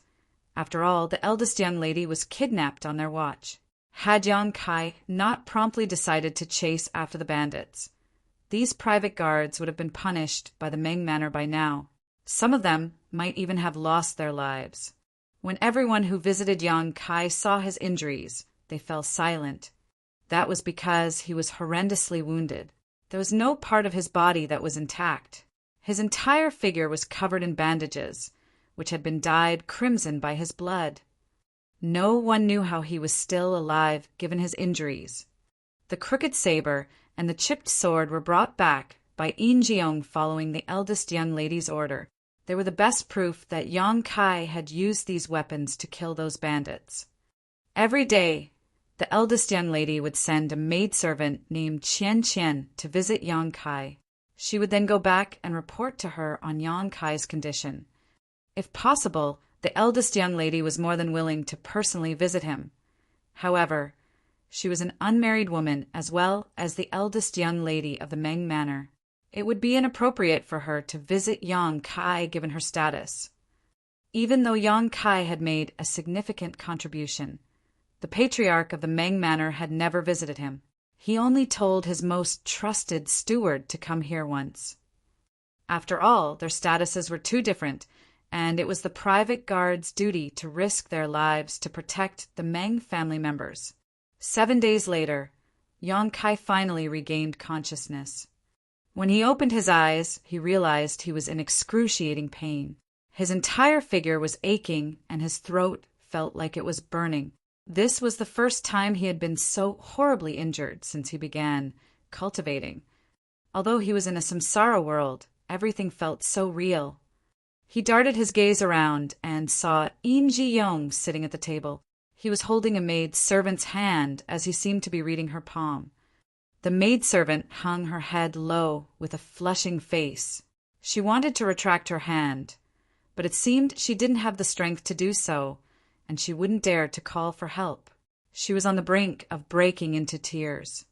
Yin Ji-yong pretended to not see it as he spouted nonsense by saying that her life wouldn't be smooth sailing, but she would eventually meet a person who would extricate her from her suffering. Unable to take it anymore, Yang Kai knocked on the bedside. Hearing the noise, The maidservant became shocked and quickly retracted her hand. In Ji-young turned to look at Yang Kai and became elated. "You're finally awake, little brother Yang." He walked up to Yang Kai and asked caringly, "How are you? Do you feel any discomfort?" "Water," Yang Kai said as he felt his throat burning. "Oh, water, water." In Ji-young quickly beckoned to the maidservant, who picked up a jug of water and took a seat beside the bed before helping Yang Kai drink it. After Yang Kai finished the water, he finally felt much better.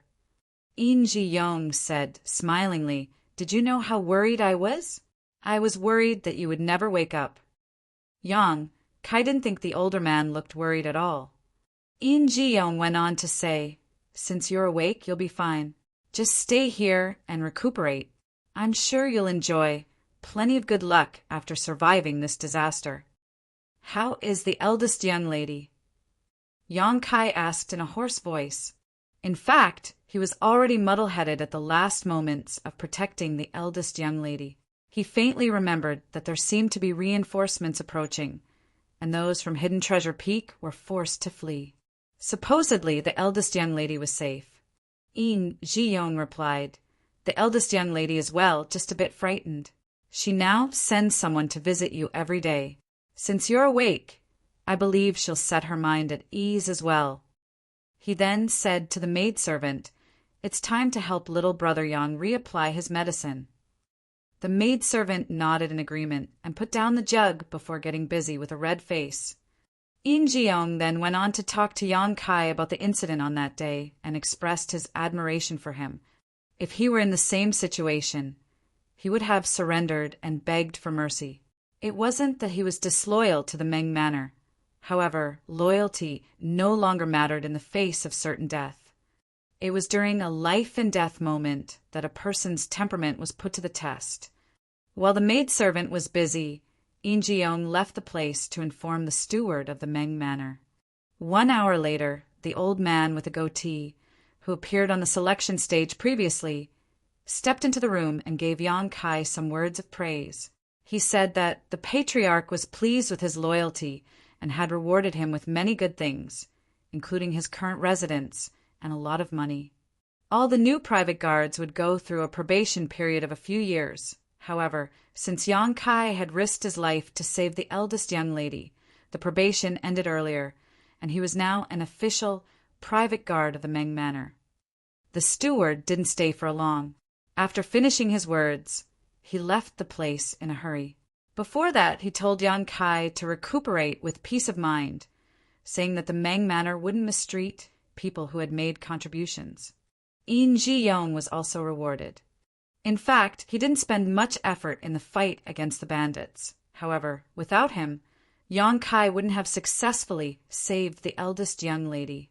At that time, Yang Kai was chasing after Luo and Go on foot. It was In Ji-young who sent him a horse and then ran back to White Jade City to inform the soldiers about what was going on. In the end, they arrived in time and forced the bandits from Hidden Treasure Peak to retreat. While Yang Kai had made the most significant contribution in saving the eldest young lady, In Ji-young was the second greatest contributor. Therefore, he had also obtained a lot of rewards. The money that was given to him was enough to let him buy a lot of delicious food and wine for the next 3 years. With that said, he had no idea why he followed Yang Kai on a whim at that time, as it was no different from deserting his duties. However, it was thanks to this rash move that he made a contribution.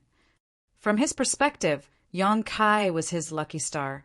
It had only been half a month since Yang Kai joined the Meng Manor, but In Ji-young managed to get the attention and honor he had never enjoyed even after 10 years of service. These days, the captain of the private guards and some younger stewards had been amiable to him, which made him feel elated.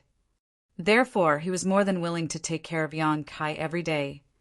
The speed Yang Kai recuperated made In Ji-young doubt whether the younger man was really human. He regained consciousness barely 7 days after he passed out and was able to get out of the bed and start walking 3 days after that. Another 3 days later, he was clearly on the mend. It only took him 20 days to almost fully recover. While In Ji-young was dumbfounded, he persuaded Yang Kai to lie on the bed for a few days more. That was because he was responsible for taking care of Yang Kai. As long as Yang Kai was still lying on the bed, he could get some rest for a few days, more lest he was exposed to the sun or rain. Fortunately, the steward didn't immediately assign any tasks to them, so, for the time being, they had nothing else to do. Every day, In Ji-young would pester the maidservant while Yang Kai refused to stay idle. He would practice martial arts in the courtyard and let his clothes soak in sweat. The martial Tao in this samsara world was very low, but he could still slowly get stronger. Strength would be necessary in this world, so he reckoned that he had to quickly get stronger. In Ji-young had tried exchanging moves with him once, but he would never want to do that again, for it was utterly humiliating. There was an overwhelming difference between their powers, and it only took Yang Kai one move to defeat him. While cultivating, Yang Kai pondered on how to approach the eldest young lady.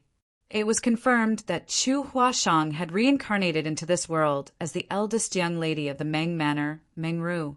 Before she reincarnated, she had set up a heart barrier. Only by breaking this heart barrier would her memory be restored. In order to break the heart barrier, he had to win her heart. Certainly, Yang Kai didn't care about the difference between their statuses, as he was a private guard while she was the eldest young lady. However, he didn't know how to win a woman's heart. Although he had a lot of wives, he had rarely wooed a woman before. There was not much he could do when it came to pursuing a woman romantically. The most important thing for him now was to approach the eldest young lady so that they would familiarize themselves with each other. If he couldn't even get close to her, how was he going to break the heart barrier? Fortunately, the fact that he had saved her life must have left a good impression. The proof was that she would send her trusted maidservant, Qian, to visit him every day. While Yang Kai was lost in his thoughts, a chance presented itself. Martial Peak, Chapter 48-23, Personal Bodyguard. One day, Yang Kai was wielding a sword and a saber in the courtyard when the captain of the private guards entered the place. Upon hearing the noise, In Ji-young quickly got out of the room and asked passionately, "Big Brother Chu, why are you here?" The captain was surnamed Chu, so the private guards would call him Big Brother Chu in private. Big Brother Chu replied with a smile, "What's wrong? Can't I visit you too without any important matter? Have you forgotten about us just because you've made some contributions now? Are you looking down on us?" In Ji-young put on a bitter expression as he said, "What are you talking about, Big Brother Chu? It's thanks to your guidance over the years that I've had a chance to make a contribution. I would never dare to look down on you all." Big Brother Chu extended his hand and poked him. "You're such a smooth talker, aren't you?" All of a sudden, he put on a solemn expression and changed the topic. "Anyways, there's indeed an important matter now." In Ji-young quickly said, "Please tell us right away, Big Brother Chu." Big Brother Chu turned to look at Yang Kai. "How are you feeling?" Yang Kai moved his shoulders a little. "I'm fine." "Good. I was worried that you wouldn't be able to take on this task." In Ji-young asked with concern, "What kind of task is that?" Big Brother Chu put on a mysterious smile. "It's not bad news. Something good awaits you. Come with me." After exchanging glances with In Ji-young, Yang Kai sheathed his weapons as they followed the captain. As they navigated through the Meng Manor behind Big Brother Chu, they soon arrived at a grand hall. In front of the grand hall stood an old man with a goatee. He was the chief steward of the Meng Manor. Seeing Captain Chu, he nodded gently. In Ji-young suddenly felt his legs trembling slightly, for he finally recognized this grand hall. Although he had been working in the Meng Manor for more than 10 years, he had never had the right to come to such an important place, as he was just an outer court's private guard. "Captain!" In Ji-young looked inquisitively at the captain in the hope that he would be given a hint. Big Brother Chu muttered quietly, "Don't say anything unnecessary after going in." In Ji-young nodded repeatedly. After having a small talk with Big Brother Chu, the steward with a goatee turned to Yang Kai and In Ji-young. "Come with me." Upon finishing his words, he shuffled into the grand hall. In Ji-young stuck close to Yang Kai and said in a small voice, "Little brother, I believe we're going to meet the patriarch. You have to be cautious." The grand hall was where the patriarch dealt with his daily business. No one could go near this place without his permission. Yang Kai nodded gently to show that he understood. After entering the grand hall with the chief steward, Yang Kai looked up and saw a man who was going through some documents behind a desk. There was nothing special about the man, who was about 50 years old. Nevertheless, since he had taken good care of himself, he looked slightly younger than his age. He was supposed to be the patriarch of the Meng family, Meng Di. The chief steward told the two of them to stop, then walked up to Meng Di in light steps and said, "Sir, I've brought them." Meng Di grunted and continued handling his business. Since he never said anything, Yang Kai and Yin Ji-yong could only remain standing there. About a cup of tea later, Meng Di put the documents aside and stamped them with a seal before falling into his thoughts with a frown. He seemed to have finally recalled the presence of these two private guards as he looked up at them. "Who is Yang Kai?" Yang Kai cupped his fist and said solemnly, "Yang Kai greets the patriarch." Yin Ji-yong saluted him as well. "Outer court guard Yin Ji-yong greets the patriarch." Meng Di stared fixedly at Yang Kai and said impassively, "I heard that you were badly injured."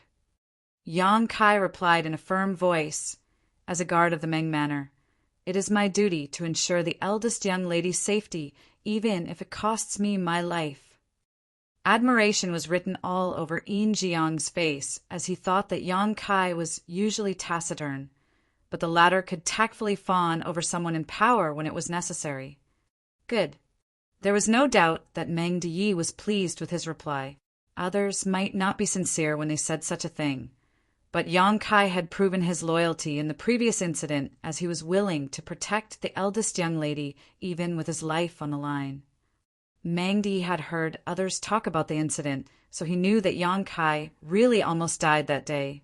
Although he had no idea why this new private guard was so bold and loyal, he reckoned that no more tests were needed. The inner court is supposed to be the place where the security is the strictest in the Meng Manor, but Ruer was almost harmed this time. It's because of this incident that she doesn't trust the personal bodyguards in the inner court anymore. Meng Di didn't intend to beat around the bush, as it wasn't necessary to do so in front of his own private guards. Therefore, he directly told them the reason he had summoned them. "However, since you've saved Ruer's life, she has total trust in you. It could be said that she only trusts you of all the private guards in the Meng Manor." Yang Kai hung his head low. "It is my honor to have gained the eldest young lady's trust. I want you to go to Ruer's side and be her personal bodyguard. Are you willing to take on this task?" Meng Di asked. Yang Kai became startled for a moment before cupping his fist.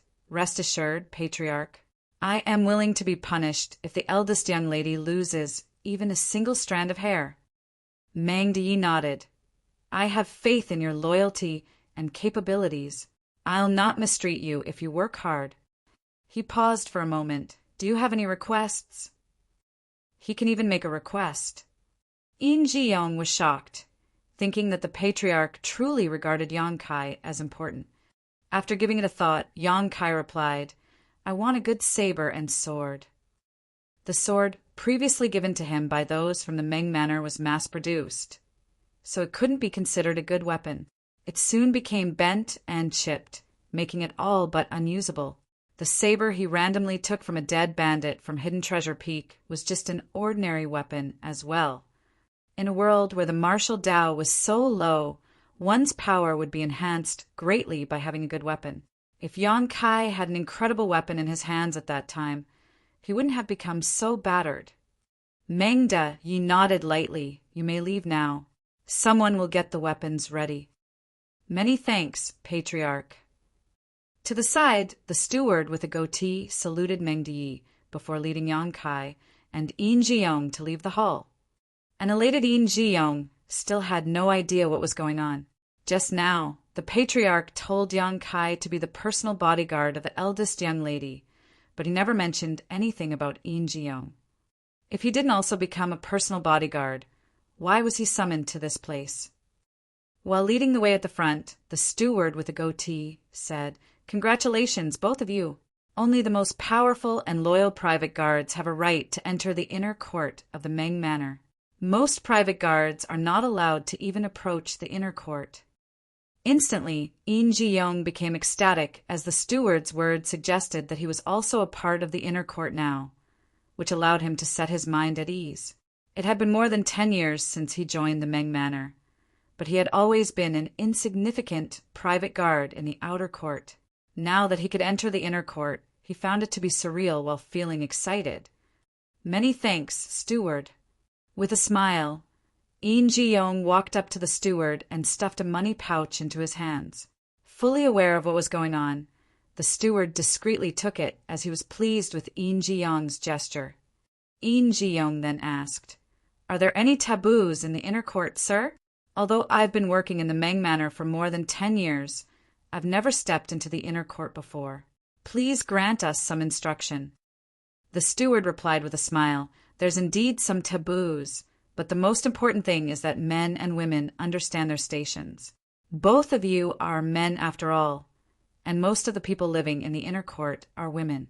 Hence, when you're in the inner court, don't listen to anything you shouldn't listen to, and don't look at things you're not supposed to see.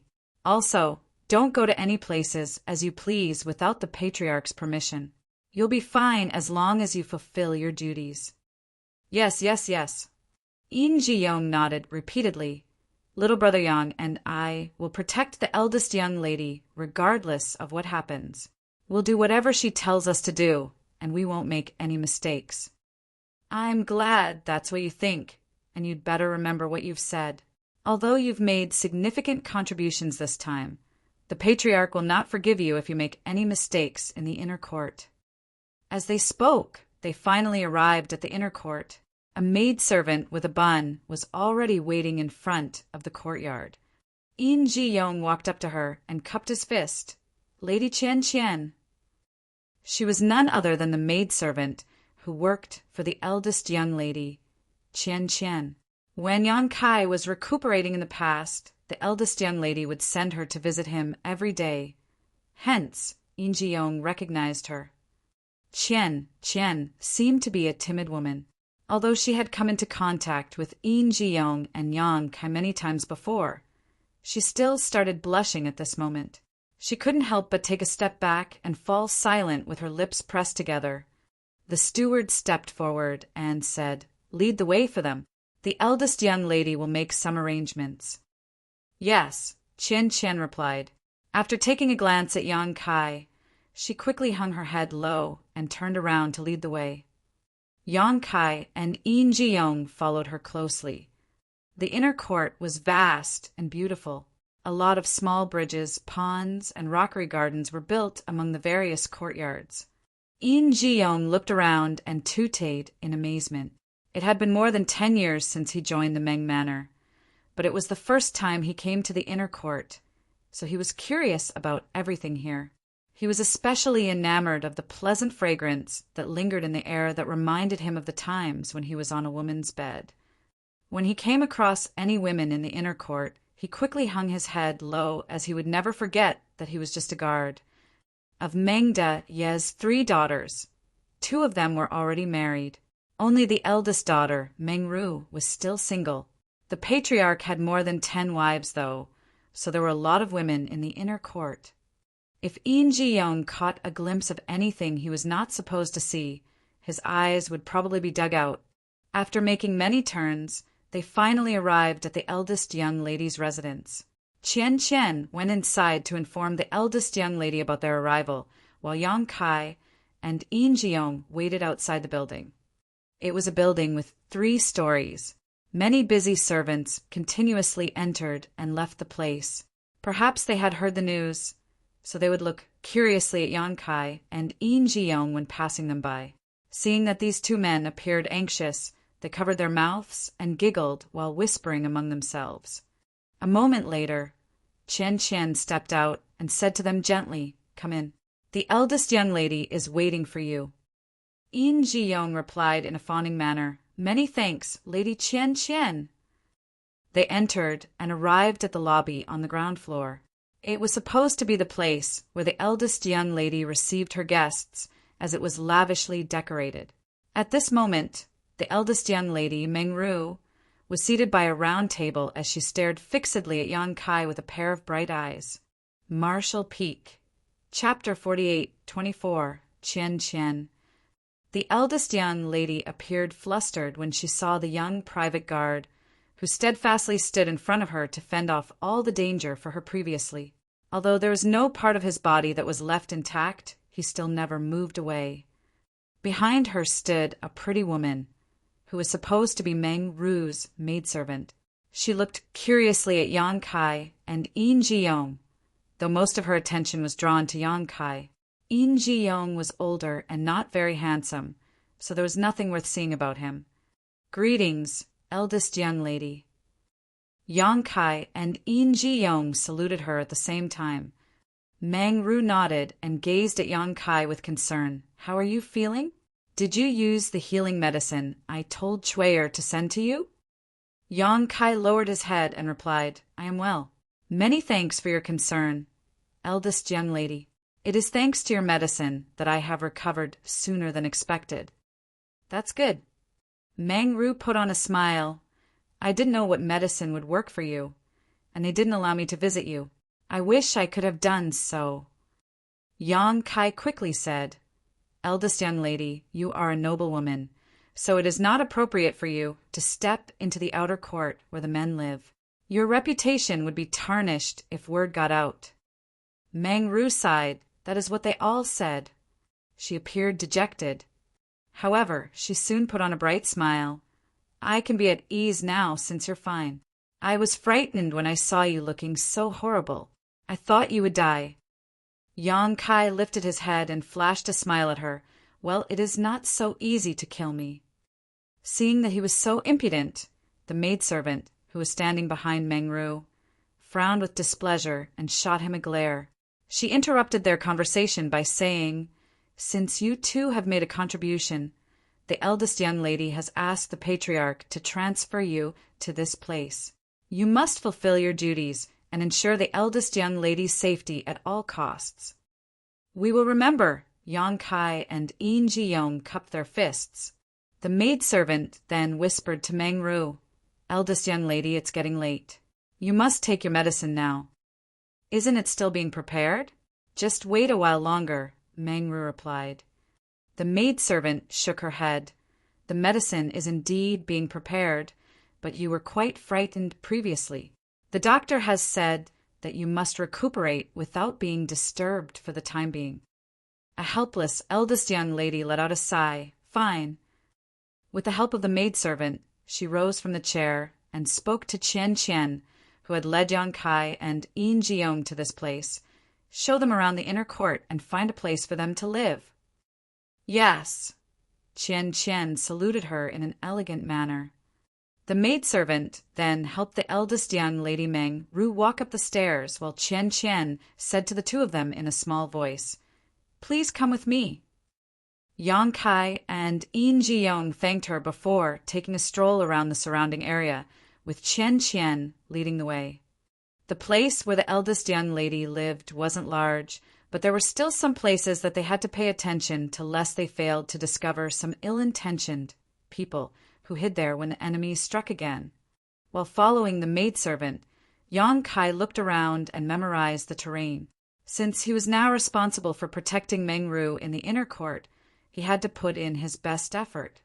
Furthermore, he had to find a way to win the eldest young lady's heart in order to break the heart barrier that Chu Huashang had set up before this reincarnation. A moment later, Qian Qian brought them to a tile-roofed house. This is where you will be living, as it is not far away from the eldest young lady's room.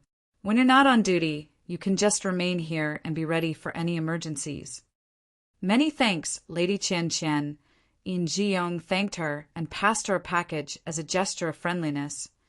Qian Qian apparently had no idea what was going on as she took the package.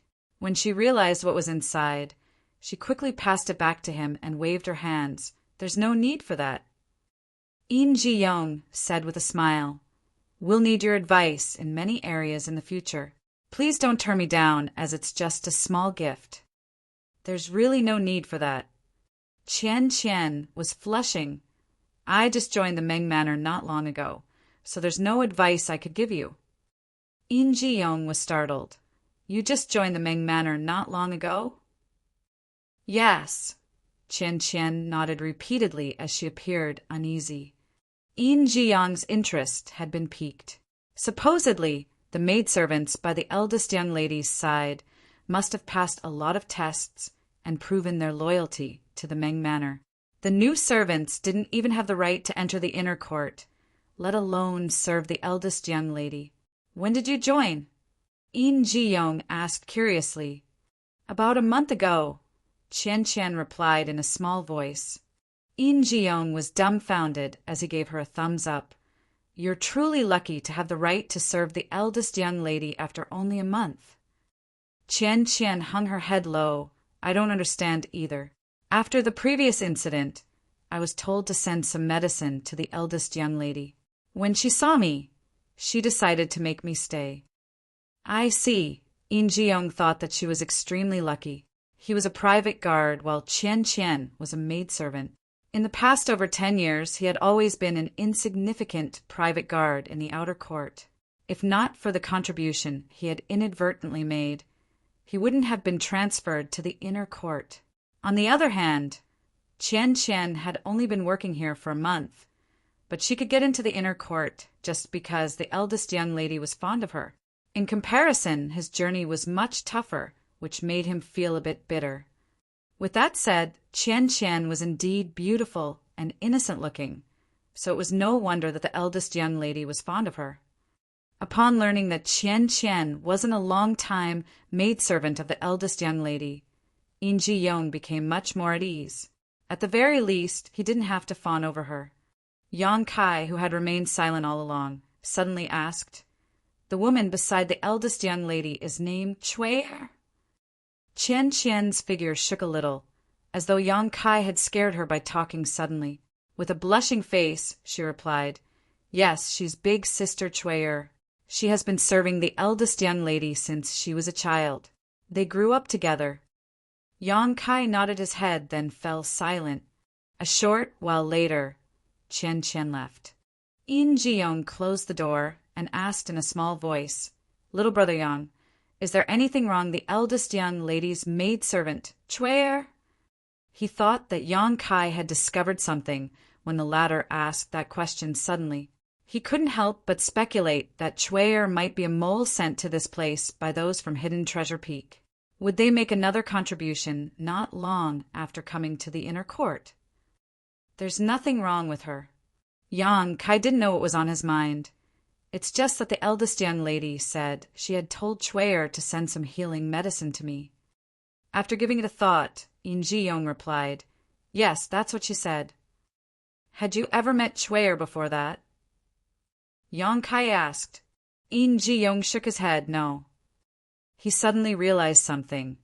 "You've saved the eldest young lady, and judging from her reaction today, there's no doubt that she's grateful to you.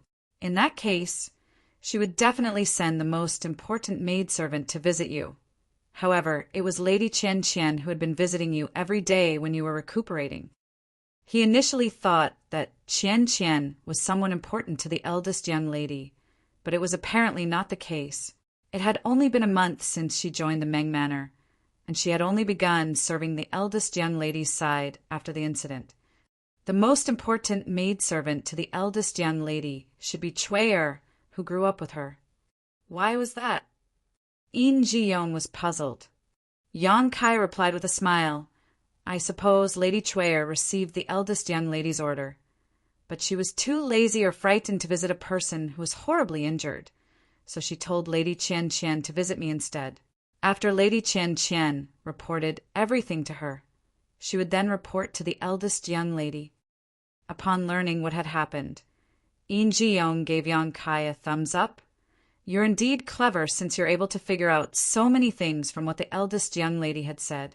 It was no wonder that you decisively ran after the bandits that night.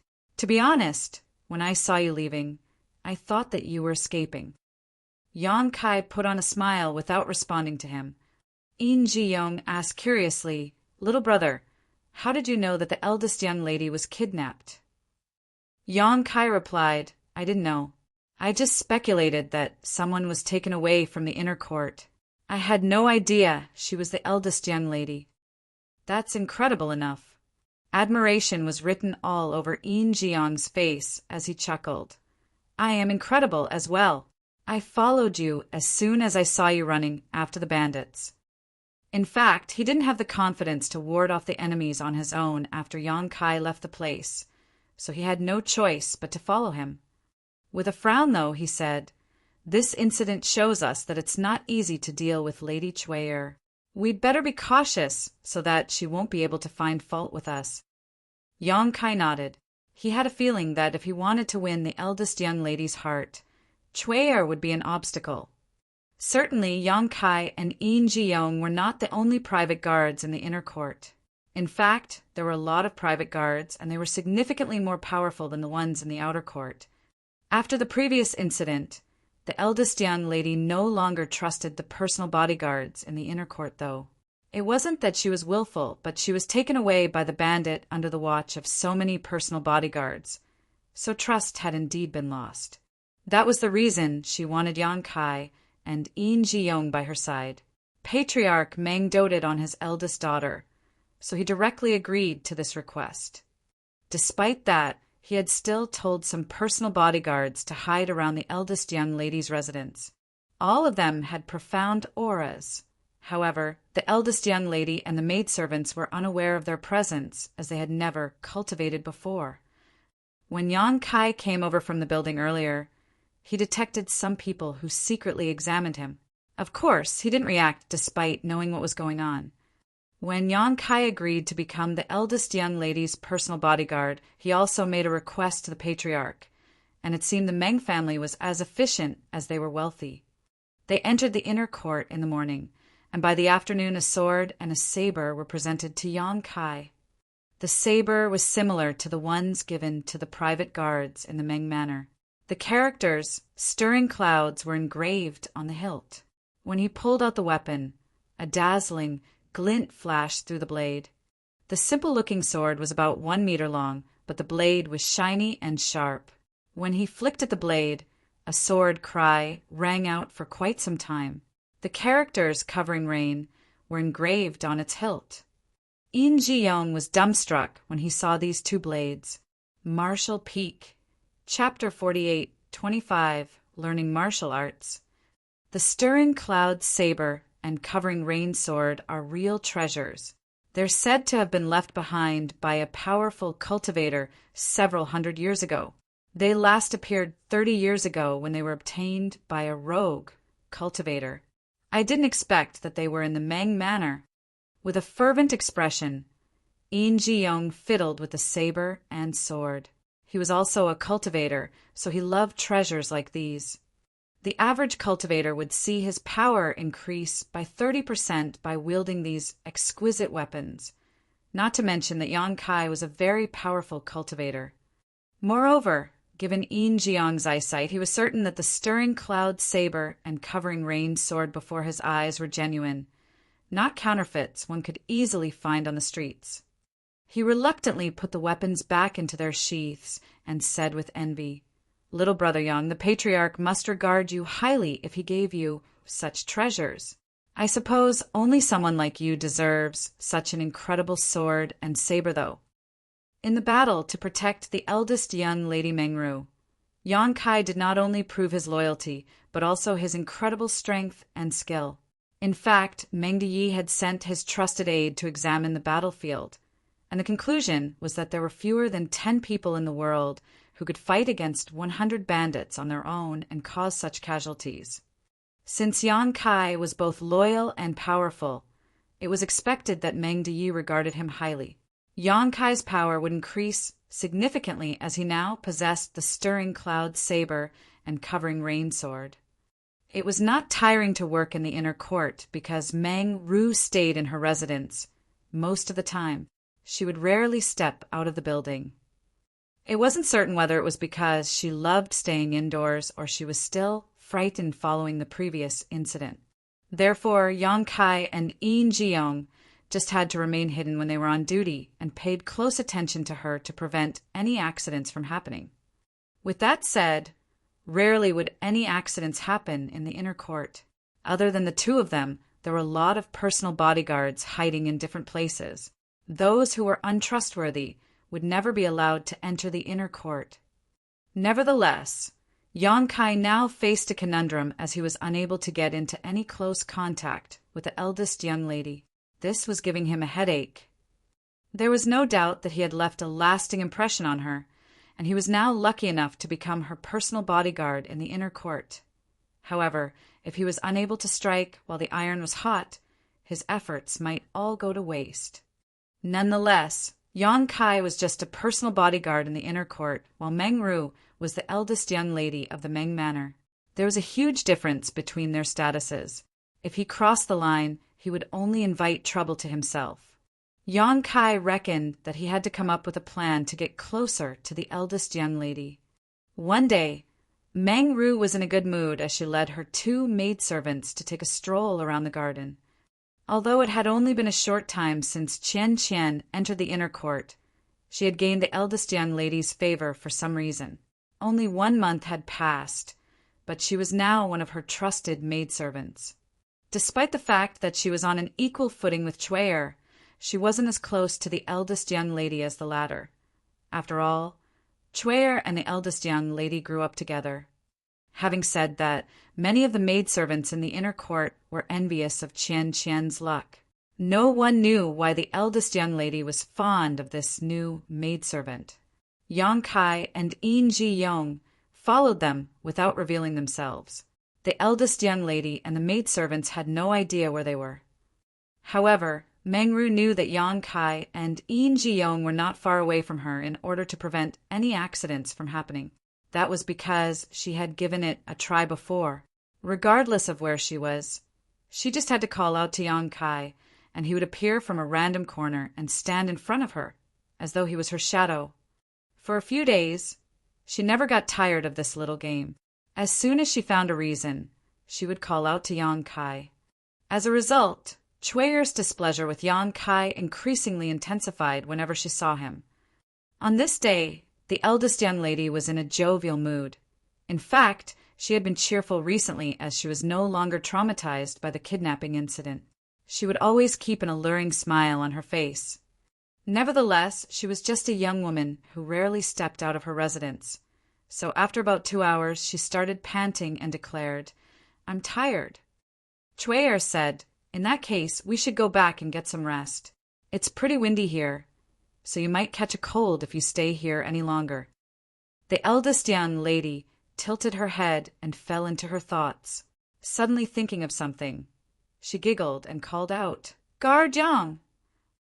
The next moment, footsteps could be heard approaching from behind. Yang Kai appeared like a phantom and stopped in his tracks in a spot that was 10 paces away from Meng Ru before cupping his fist. "Eldest young lady! Oh, you're here." Meng Ru turned around and pouted with disappointment. "I thought you would appear from over there. I didn't expect that you were behind me." When Chuer saw that the eldest young lady was acting so happily, she asked gently, "Eldest young lady, why did you call out to guard Yang again? He has to stay hidden to protect you." She then glowered at Yang Kai. "You may go now." The eldest young lady, however, interjected, "There's not really any danger in the inner court. Moreover, guard Yang is strong. Even if there's any danger, he can protect me regardless of whether he is hidden or not. Am I right, guard Yang?" Yang Kai hung his head low. "It's my duty to protect you, eldest young lady." "All right. The eldest young lady knows that you're loyal. You may go." Chuer waved her hand. Instead of leaving, though, Yang Kai asked, "Do you have anything to tell me, eldest young lady?" "Yes." Meng Ru nodded happily. "I want to learn martial arts. Why don't you teach me?" Chuer was astounded and asked, "You want to learn martial arts, eldest young lady? You've never been interested in them since you were a child." Meng Ru replied with a smile that was in the past. Preferences can change over time.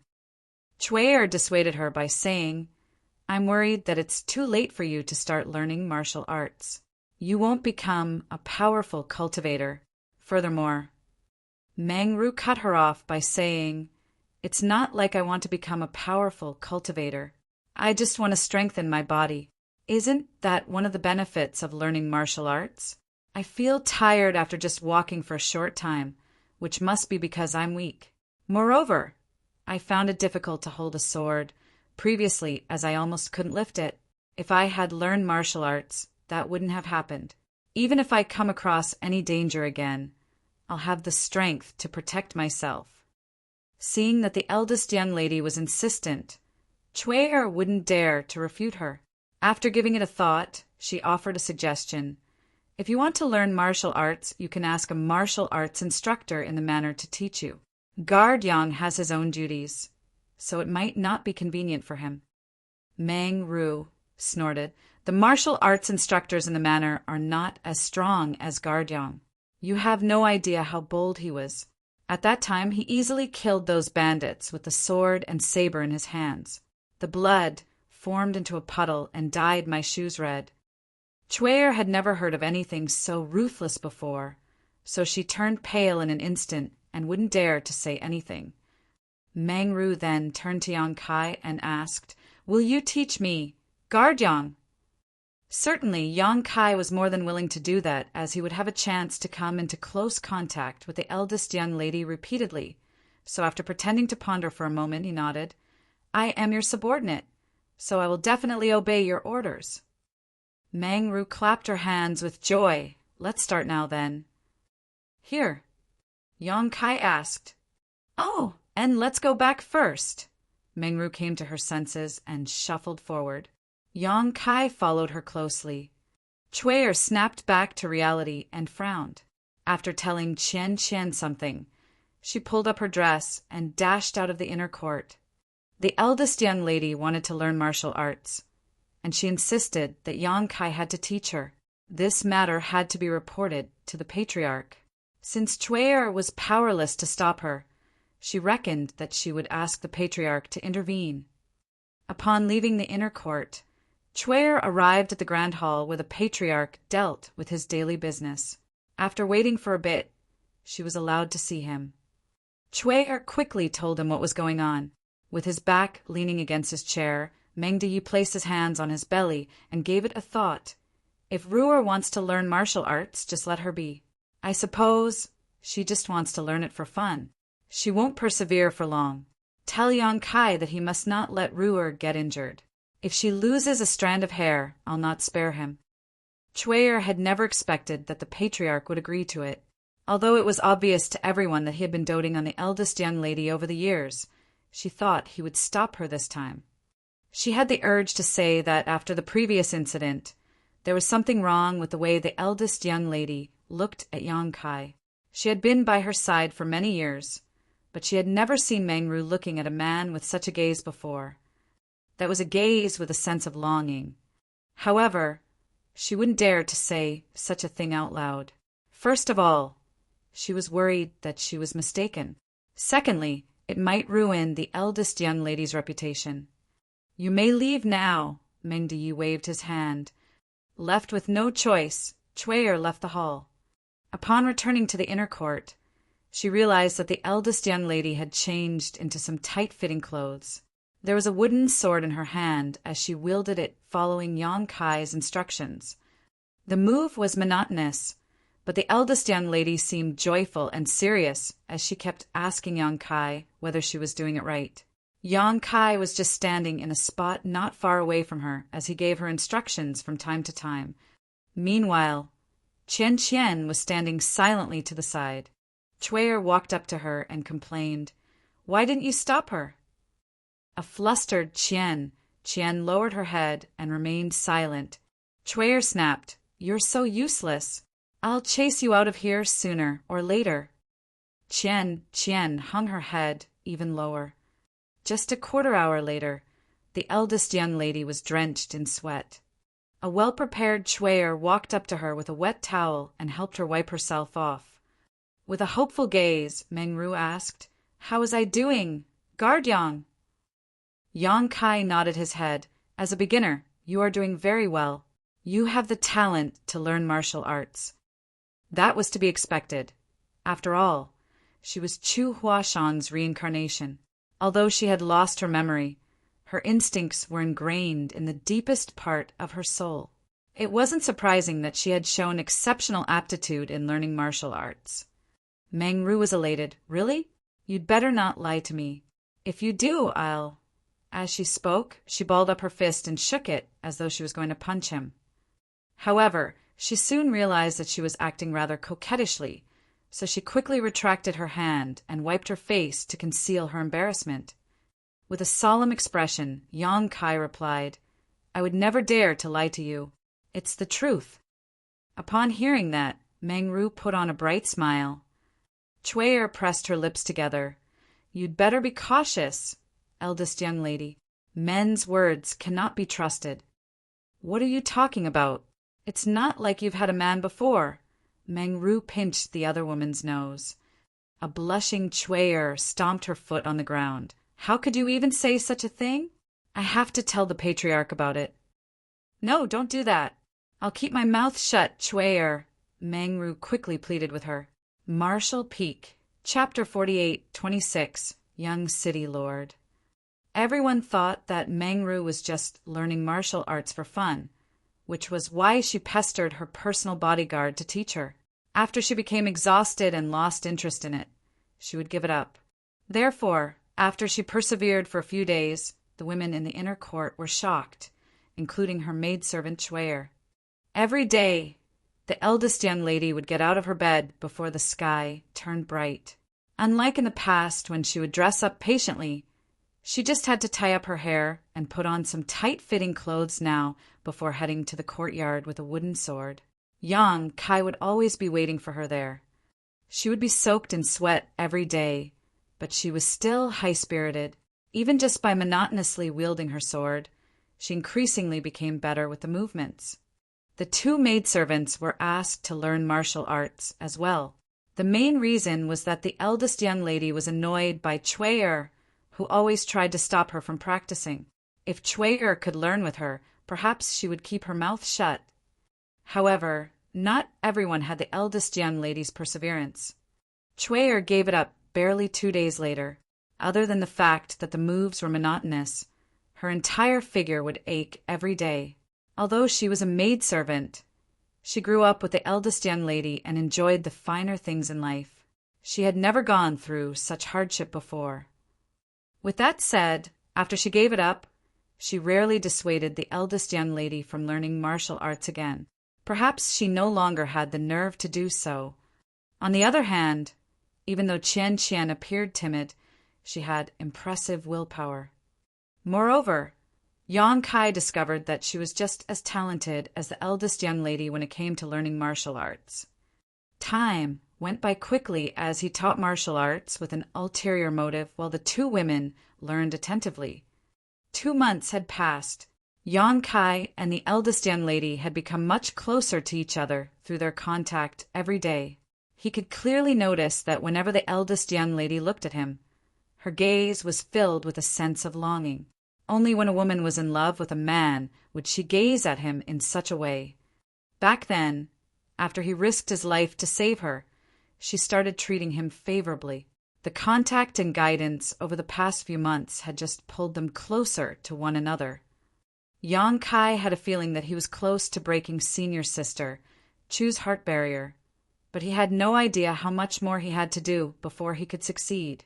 He could only play it by ear now. After all, he didn't have similar experiences that he could refer to. This samsara world had its own rules. One day, after Yang Kai was done teaching the eldest young lady, Chui'er came over with a wet towel and helped wipe her face. All of a sudden, the eldest young lady said, "Guard Yang, I'm leaving the city tomorrow. Please come with me." Yang Kai became startled for a moment before nodding. Yes. He had no idea why the eldest young lady was leaving the city. Since she returned to the Meng Manor some time ago, she had never left her residence. She would only take a stroll in the garden at most. She must have a matter to attend to for leaving the city. However, as a private guard, he wasn't in a position to ask her anything. "Is there anything I need to prepare?" Yang Kai asked. "No, you just have to follow me." The eldest young lady forced a smile. "I'm a little tired now, so I'll get some rest." "Please rest early as well, Guard Yang." Yang Kai nodded his head and stepped back into the darkness. The next day, the eldest young lady was dressed in some simple clothes. A carriage was ready outside the Meng Manor. Besides that, there were a group of personal bodyguards with sabers who would escort her. Yang Kai and Yin Ji-yong were on either side of the carriage. Beside Yang Kai was Qian Qian, while Chui'er was leading the way at the front. With his left hand on his hilt, Yang Kai looked around to prevent any ill-intentioned people from coming near. Although the crisis caused by the bandits from Hidden Treasure Peak had been resolved previously, he had no idea whether the Meng Manor had dealt with those from Hidden Treasure Peak in any way recently. He had to be ready for a fight at any moment. There was one time when he turned his head, he realized that Qian Qian was looking at him. He nodded at her and put on a smile. In an instant, Qian Qian started blushing and hung her head low. She lost her balance and almost stumbled over. A dexterous Yang Kai quickly took her arm. "Watch out!" A flustered Qian Qian retracted her arm and said in a small voice, "Thanks." Yang Kai flashed a smile at her. He was pleased with this maidservant who was timid but hard-working. She was unlike the annoying Chui'er, who loved to boss others around just because she was the eldest young lady's trusted maidservant. What happened? The eldest young lady lifted the curtain and revealed her alluring face. She must have heard the noise just now. "Nothing." Yang Kai shook his head. The eldest young lady shot him a doubtful look and gazed at the blushing Qian Qian before snorting. "Don't bully Qian Qian. If you do, I won't let you off." "I would never dare to." Yang Kai secretly smiled in a helpless manner, thinking that the eldest young lady was the one he wanted to bully. However, he couldn't say such a thing for the time being, as he was just a personal bodyguard. The eldest young lady pretended to be fierce and showed him her fist before letting the curtain down. A moment later, she was heard saying in a melancholic voice, "It's the anniversary of my mother's death. I visit the Gratitude Shrine to pray for her every year." It was only then that Yang Kai found out why the eldest young lady was leaving the city. Gratitude Shrine was more than a dozen kilometers away from the city, where a lot of believers would pray to the heavens. Shrines were rarely seen in the 3,000 worlds. There were no shrines in the universe worlds where Yang Kai had stayed before. With that said, he was aware of such places. It had something to do with a kind of faith. Furthermore, over the past couple of months, Yin Jiong had given Yang Kai some information about the Meng Manor. Although Meng Ru was the eldest young lady, she wasn't a legitimate child. Her mother wasn't Meng Deye's wife. Instead, the two apparently got to know each other when they were still very young. Even though Meng Deye had many wives, he loved this woman, who had started following him since childhood and would never leave him, the most. Unfortunately, she didn't enjoy a long life. She passed away when the eldest young lady was still a young child. Perhaps Meng Deye felt guilty as well as a sense of longing, so he doted on Meng Ru the most out of all his children. Despite the fact that she was pretty mature now, he had never forced her to marry anyone. In this samsara world, women who were still not married by the age of 26 or 27 would be treated like jinxes. However, the eldest young lady was still doing perfectly well in the Meng Manor, which was a wealthy family to begin with. Despite the fact that she was a noble lady, Meng Deye still allowed her to learn martial arts. Gratitude Shrine was more than a dozen kilometers away from White Jade City, where there were a lot of believers. While going up the mountain, they saw a lot of people walking along the path. Seeing the formation of the Meng Manor, these people would move to the sides. The ordinary people would never dare to offend those from the Meng Manor. 1 hour later, they arrived at the peak. Yang Kai looked up and saw a magnificent shrine. In front of them stood an old monk with a scar on his head who was clad in a simple robe. Apparently, he had been informed in advance that the eldest young lady from the Meng Manor was coming over. Meng Ru and the old monk obviously knew one another. After all, she would visit Gratitude Shrine once every year. After getting out of the carriage, she saluted the old monk and followed him to enter the shrine. The personal bodyguards followed her closely. After exchanging glances with Yin Ji-yong, Yang Kai hid among the crowd. While one of them was conspicuous, the other was hidden. Moreover, with the protection of other personal bodyguards from the Meng Manor, there were no worries about Meng Ru's safety. After following the old monk to an altar where ceremonial lamps were placed, Meng Ru poured some oil into it for her mother and headed to another grand hall where she would light some incense sticks, pray, and perform divination with sticks. Suddenly thinking of something, Meng Ru cheered up instantly and put on a smile. After walking around for a bit, she was a little tired, so she found a stone pavilion and had a seat. Chwaer quickly fished out the cakes and tea she had prepared earlier, while the personal bodyguards dispersed and guarded the stone pavilion. Inside the stone pavilion, Meng Ru was having a joyous chat with a maidservant while looking around. She was a little disappointed when she didn't see the person she had been longing for. However, when she thought of the fact he would protect her at any moment, she became at ease. Right then, a young man clad in white clothes was sauntering towards them. He was followed by a servant who had a sword in his hand. He was a tall and handsome young man who sported a harmless smile. There was no doubt that he was a gentle and good-looking nobleman. When Chwaer caught a glimpse of the young man, she could not move her eyes away from him again. "Stop right there. The eldest young lady of the Meng Manor is resting here." The responsible personal bodyguards tried to stop them from coming closer. Despite the fact that the young man was a noble, he wasn't infuriated at their rudeness. He just cupped his fist and said with a smile, "Please tell the eldest young lady that Feng Cheng-si of the Feng family would like to see her." The personal bodyguards were shocked as they finally recognized this young man, and they quickly put away their arrogance. Despite his gentle voice, Meng Ru could hear him as she wasn't far from him to begin with. When she heard the name Feng Cheng-si, she turned her head and appeared surprised. Then, she beckoned to Chwaer and spoke to her in a small voice. Chwaer nodded and walked up to Feng Cheng-si before saluting him in an elegant manner. "Young city lord, our young lady would like to see you." Feng Cheng-si smiled and nodded his head. "Many thanks."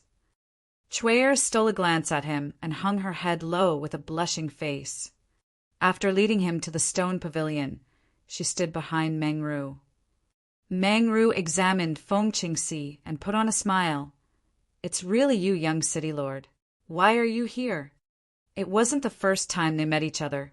Previously, when she was in danger, it was Yang Kai who stood in front of her and became exhausted from fending off all the enemies, while in the end, Feng Cheng-si came to the rescue with the soldiers from White Jade City.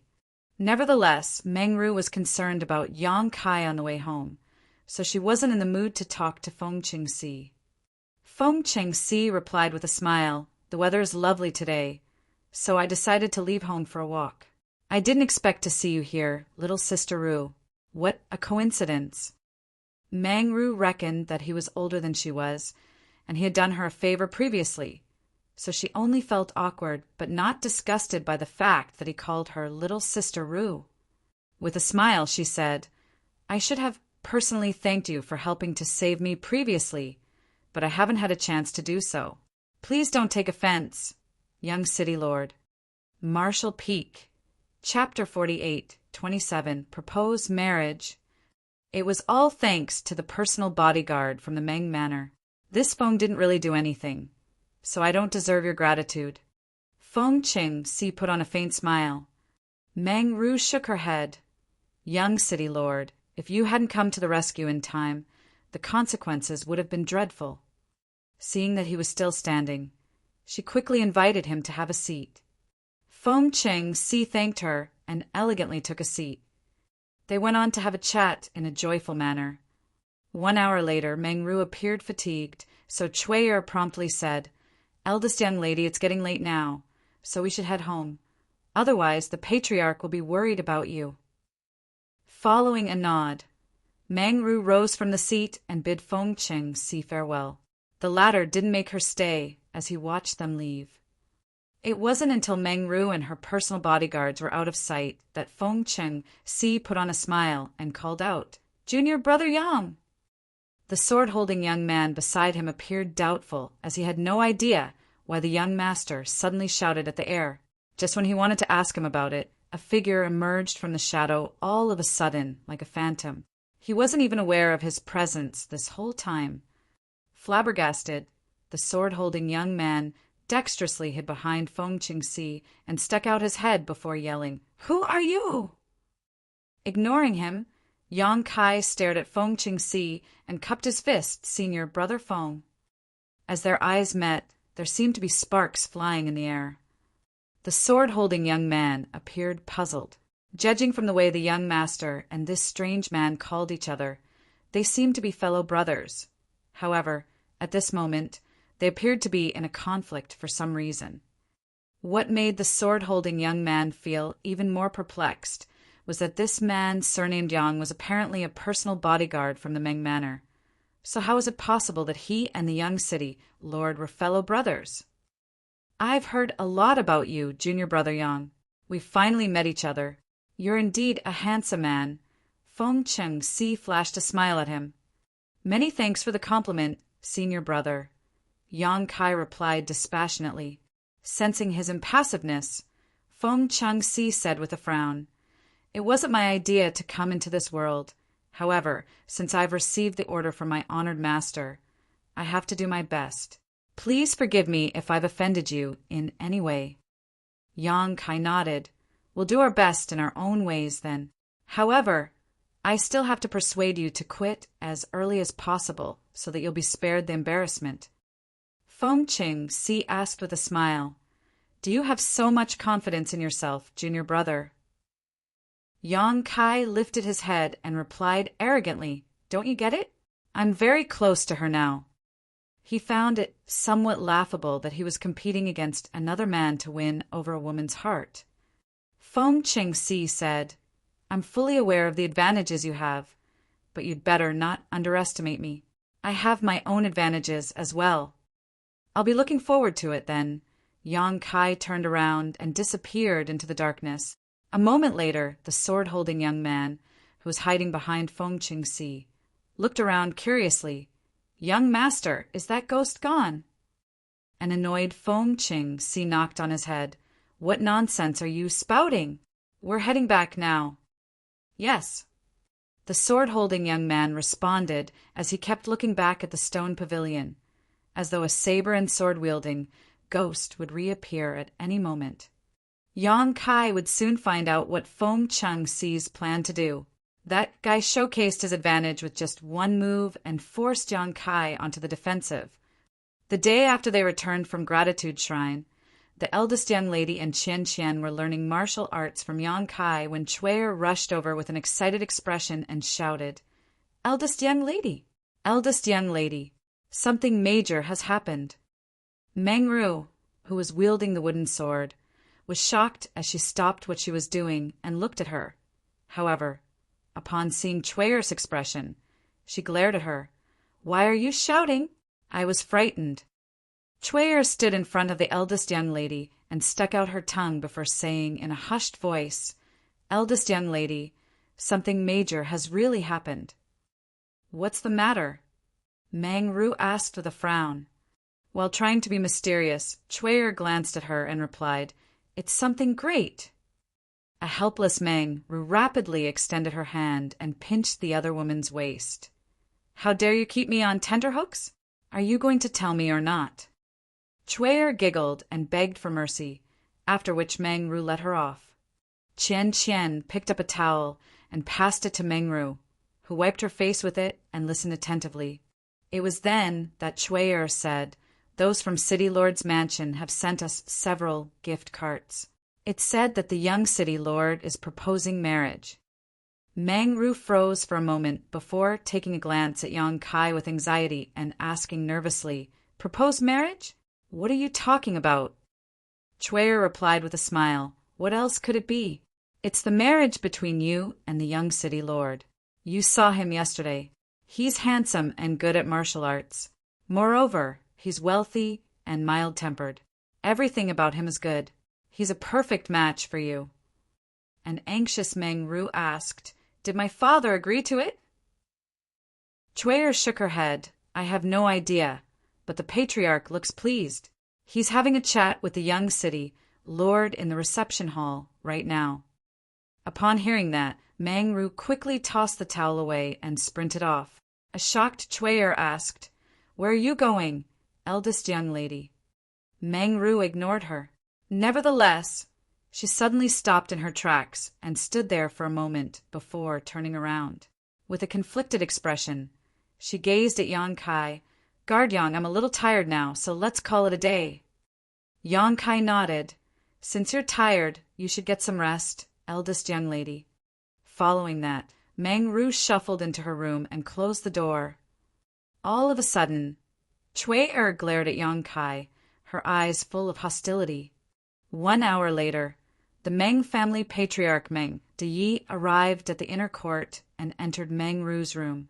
It wasn't certain what the conversation was about, but when he left the room, he shook his head and sighed in a helpless manner. Chuer followed him, but she was soon captured by the patriarch's personal bodyguard and brought to Meng Deyi. She could be completely at ease in front of the eldest young lady. After all, they grew up together, so they were as close as sisters. However, in front of the patriarch, she would never dare to cross the line.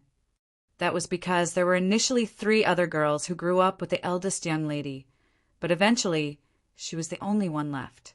The eldest young lady was innocent and kind-hearted, so she thought that the 3 maidservants had found decent husbands. Nevertheless, Chuer knew that they had already lost their lives. While working for the eldest young lady, one might be killed for making even a small mistake. Kneeling in front of the patriarch, Chuer was trembling. "Patriarch, there's something I need to tell you." With his hands behind his back, Meng Deyi said impassively, "Speak." After hesitating for a moment, Chuer replied in a shaking voice, "I'm not sure if I'm mistaken, but the eldest young lady, she seems to have developed some feelings for Guard Yang." Then she quickly added, "I don't know if it's just a misunderstanding. I'm not certain about anything." The patriarch didn't respond in any way. However, Chuer knew that it was how the patriarch reacted when he was furious, so she became increasingly anxious. A moment later, the patriarch asked, "When did you discover it?" A terrified Chuer replied, "After the eldest young lady was rescued." Meng Deyi questioned, "It has been months since she was rescued. Why didn't you tell me earlier?" Chuer pressed her head against the ground. "I wouldn't dare to." "You wouldn't dare to?" Meng Deyi sneered. "Cut her into pieces to fertilize the plants." Chuer felt her entire figure turning limp. It wasn't until 2 personal bodyguards took her arms and dragged her out of the place that she started begging for mercy. "Please have mercy on me, Patriarch! Please spare my life. I'm the only long-time maidservant by the eldest young lady's side now. If I'm killed, she'll be sad." Her words just barely saved her. After receiving an instruction, the 2 personal bodyguards dropped her. Meng Deyi's voice could be heard, saying from a distance, "Watch over the eldest young lady and inform me immediately whenever something happens. If anything goes wrong again, I will personally kill you." Chuer hurriedly agreed.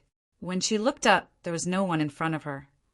After that day, the eldest young lady was back to her usual self.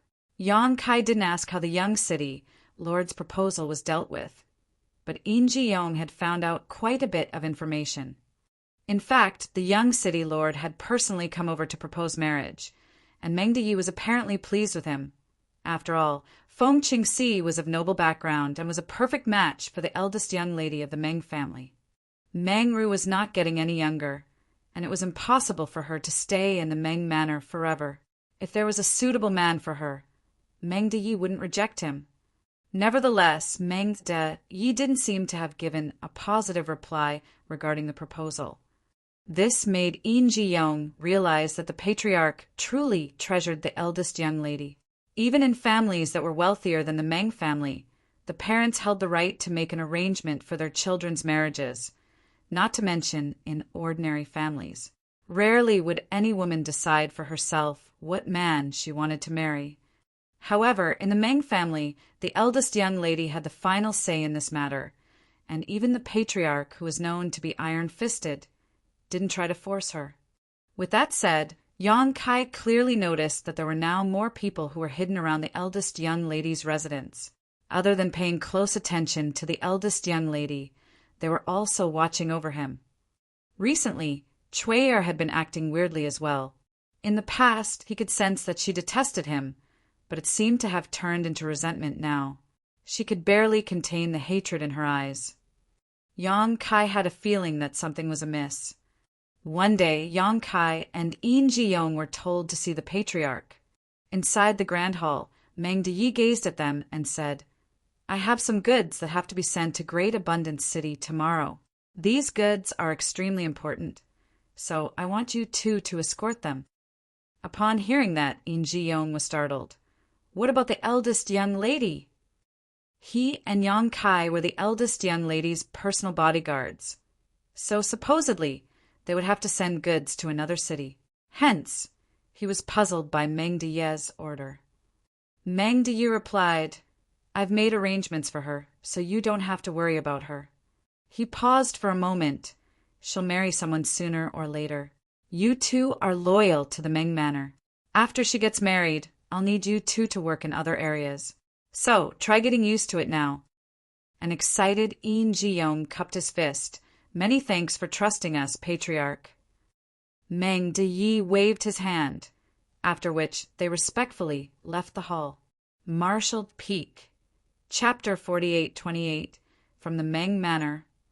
It would take a person about half a month to travel from White Jade City to Great Abundance City. He would pass through a lot of desolate places where bandits might appear at any moment. The average person had to be escorted by powerful cultivators if he wanted to take this journey. Otherwise, he would most likely be killed. On the other hand, this was one of the major business routes for the Meng family. Every year, countless goods would be sent to or dispatched from the Meng Manor through this route. There were more than 20 people who were tasked with escorting the goods this time, other than Yang Kai and Yin Ji-yong, who were personal bodyguards from the Meng Manor.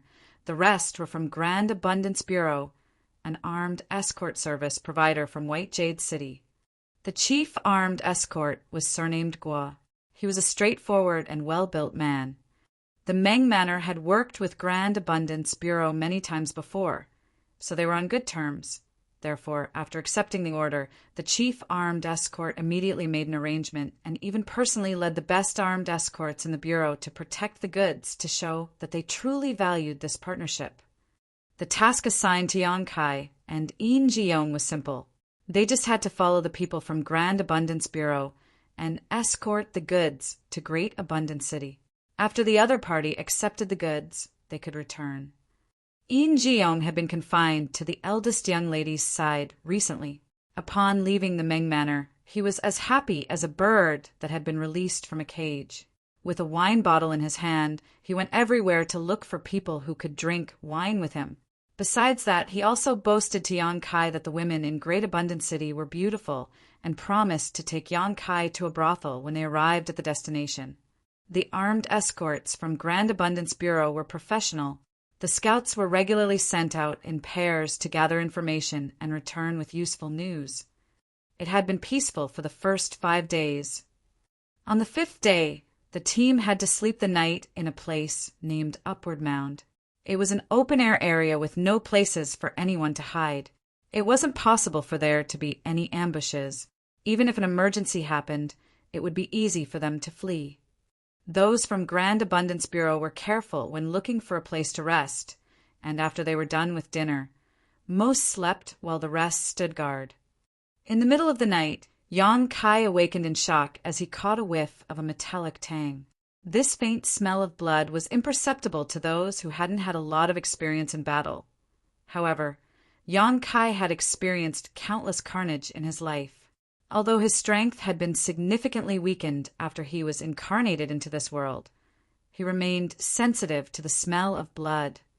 Right then, the sounds of something breaking through the air rang out. In the darkness, sharp arrows broke through the sky and poured down on them like rain. Enemy attack! Yang Kai got to his feet and shouted. At the same time, he picked up In Ji-young, who was sound asleep, and rolled away before hiding behind a tree. The sounds of arrows breaking through the air were heard amidst the grunts and shrieks. After just a short moment, the armed escorts from Grand Abundance Bureau were all either killed or injured. In Ji-young had had some wine before going to sleep, but he was completely sober at this moment and asked in horror, "What's going on?" There wasn't a need for Yang Kai to answer the question. Presently, all the tents were on fire. The arrows were aflame as they turned the tents and carriages into pyres. The horses neighed in shock as the entire place descended into chaos. The rain of arrows didn't seem to be stopping anytime soon. Yang Kai pulled a dead-armed escort towards himself and covered his body with the corpse. Upon seeing that, In Ji-young did the same. The arrows that poured down like rain only stopped a cup of tea later. The entire place was ablaze, as all 20 armed escorts from Grand Abundance Bureau were all dead. It wasn't until this moment that horses were heard approaching them from a distance, hiding beneath a corpse. In Ji-young looked around in horror with the help of the flickering fire. More than 100 people on horses had appeared from all directions. The burly bald man at the front was holding a saber with a hideous expression. In Ji-young felt his heart skipping a beat, for he recognized the bald man. The person was none other than the head manager of Hidden Treasure Peak. After those from Hidden Treasure, Peak barged into the Meng Manor in the middle of the night and took the eldest young lady away. Their managers were put on wanted lists, and their faces became known to everyone in the city. That was the reason In Ji-young could instantly recognize this man. However, why were the people from Hidden Treasure Peak here? This was a route that led to Great Abundance City, which was in the south, while Hidden Treasure Peak was in the north. Those from Hidden Treasure Peak didn't have any business in this. Nevertheless, he didn't have any time to ponder on it, as the head manager wielded his saber and shouted, "Find the corpses!" His subordinates then dispersed and searched around. In Ji-young had no idea what corpses they were looking for. He only knew that he would be doomed if he couldn't come up with a solution. He turned to look at Yang Kai's hiding place and became dumbfounded. That was because Yang Kai was nowhere to be seen. Only the dead armed escort, who was previously used to fend off the arrows, was left behind. That stinking brat is too much. How could he run away without telling me? In Ji-young had the urge to howl in misery. He didn't even notice that Yang Kai had left. He only knew that when he was sound asleep, Yang Kai picked him up and rolled away to dodge the first round of arrows. Seeing that those from Hidden Treasure Peak were about to find him, In Ji-young was struggling internally between begging for mercy or fighting to the death. Right then, someone was heard exclaiming, after which something heavy thudded on the ground. The next moment, everyone was heard yelling, "Head manager!" "Don't move!" The head manager bellowed. In Ji-young had no idea what was going on, but with the help of the fire, he looked up and faintly saw a figure standing behind the head manager, holding a sharp blade to the latter's neck. Stirring Cloud Saber. In Ji-young was ecstatic. Even though he couldn't make out the person behind the head manager, he could recognize the incredible weapon. After pushing the corpse away, In Ji-young, who was drenched in blood, got to his feet. His action stunned the bandits around him. The head manager took a glance at him and grinned. "You two are indeed martial arts experts. I didn't expect you to survive." "Thanks for the compliment." Yang Kai's voice was heard coming behind him. The next moment, In Ji-young saw Yang Kai sticking out his head as the latter asked, "Are you all right, brother In?" "I'm fine." Pretending to be tough, In Ji-young wiped the blood off his face. In fact, he wasn't injured one bit, as even his skin was still intact. "What about you, head manager? What should I do about you now?" Yang Kai asked impassively, not moving the saber away. The head manager chuckled. "This is how I usually hold a woman. I hadn't expected to be embraced in such a way one day. It's a new experience. Just then, a glint flashed through the weapon as 2 fingers were sent flying away. The head manager grunted while his hand, which had secretly reached for the dagger at his thigh just now, was covered in blood.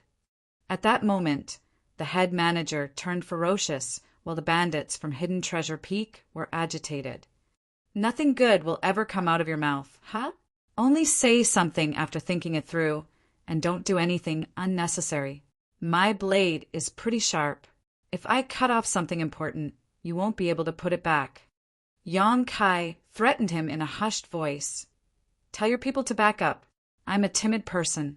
My hand will shake with so many people around me. The head manager sported a hideous expression, then raised his hand. Move back 300 meters. The bandits from Hidden Treasure Peak exchanged glances before they stepped backwards and disappeared into the darkness. Despite the fact that the head manager was held captive while his blood was dripping from where his fingers were cut, he remained calm and collected. In Ji-young couldn't help but think that this man was really something. I think we can have a talk now, the head manager said. Yang Kai sheathed Stirring Cloud's saber and leaped off the horse before shuffling towards the carriages where the goods were kept. When the head manager saw Yang Kai facing away from him, he had the urge to unsheath his saber. However, as he recalled Yang Kai's mastery of martial arts, he stifled his urge to do so. When he held Meng Ru captive previously, he led more than 100 bandits to launch an attack on Yang Kai. Nevertheless, a lot of his subordinates were killed while the other party persevered until the soldiers from White Jade City came to the rescue. This time the head manager was captured by Yang Kai while he was unsuspecting, which was why he became at a disadvantage. He still couldn't believe that those from the Meng Manor had found such a powerful guard. Tell me, who told you to do this? Yang Kai asked with narrowed eyes while standing in front of the carriage. Upon hearing that, the head manager sneered. Do we need anyone to tell us to avenge the death of Hidden Treasure Peak's second manager? How did you find out our route and exact location? I'm guessing you have been hiding here for more than a day. The head manager replied impassively, That's what we do for a living. Of course, we have our own ways of gathering information.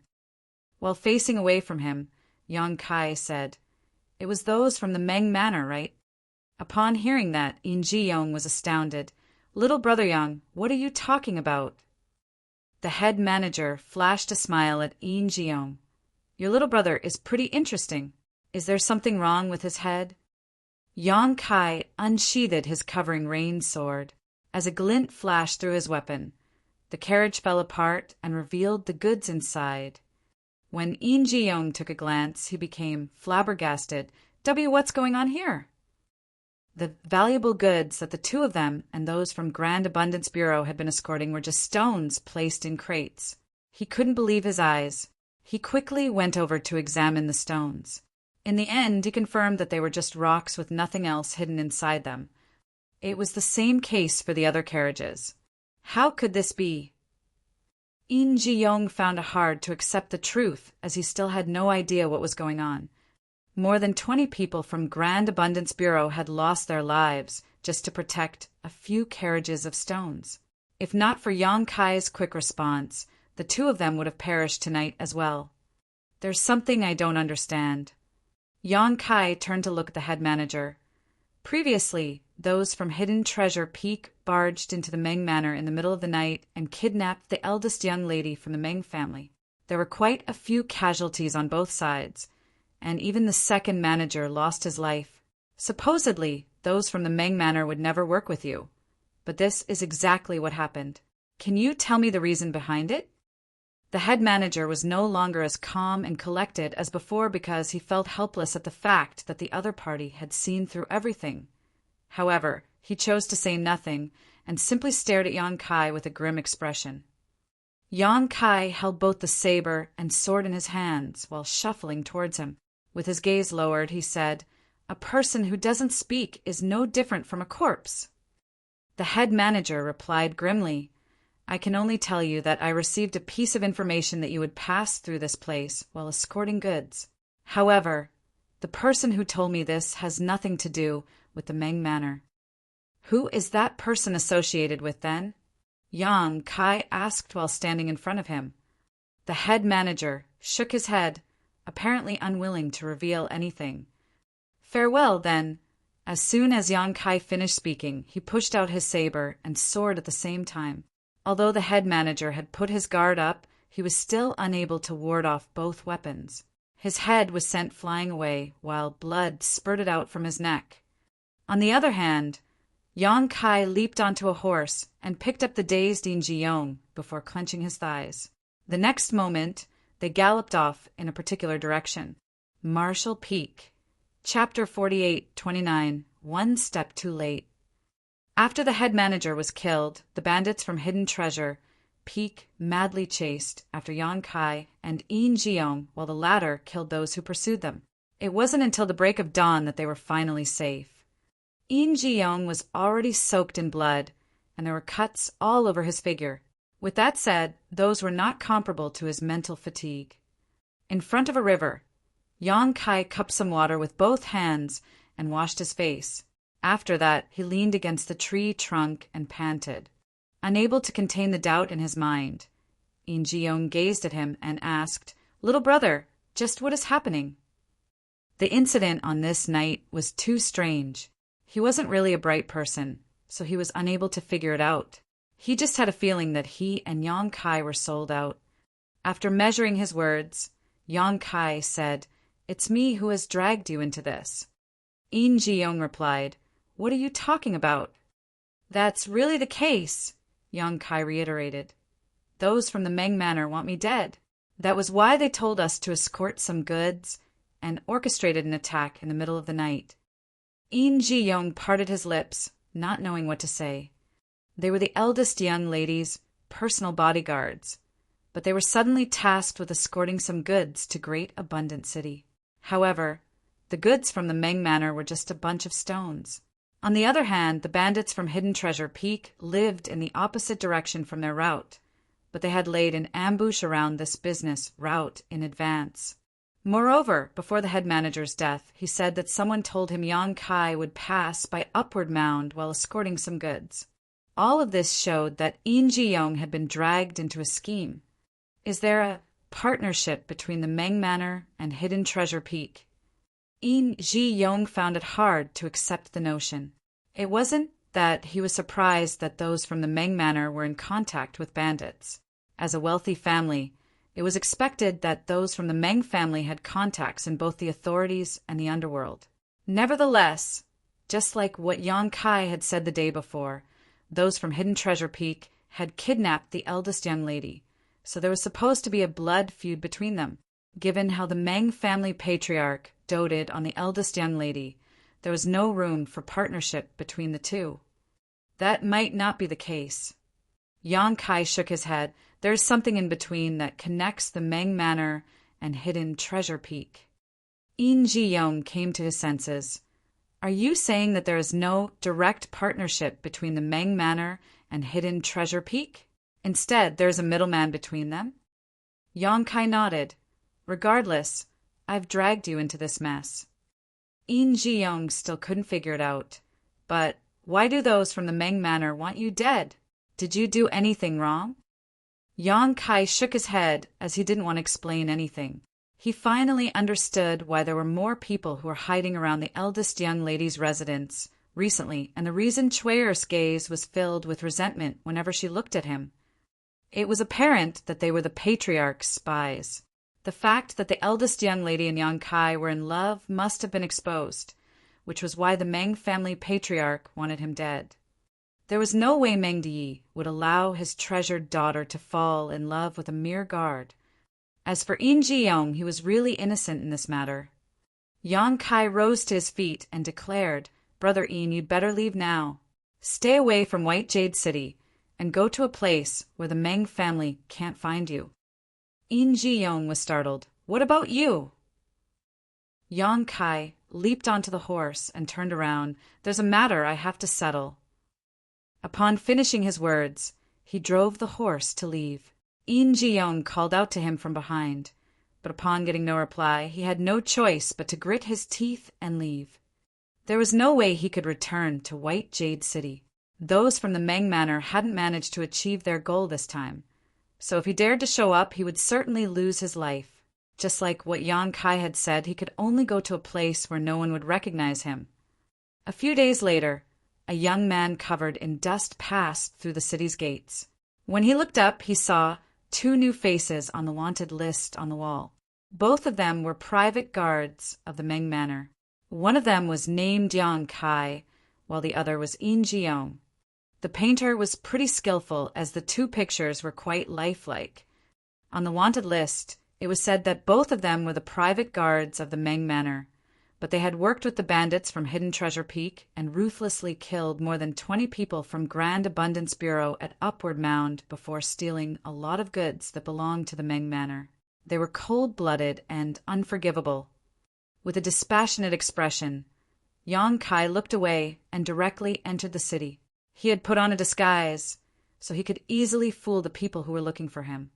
He had lived for many years and killed countless people, so it was expected that he had learned various skills and techniques.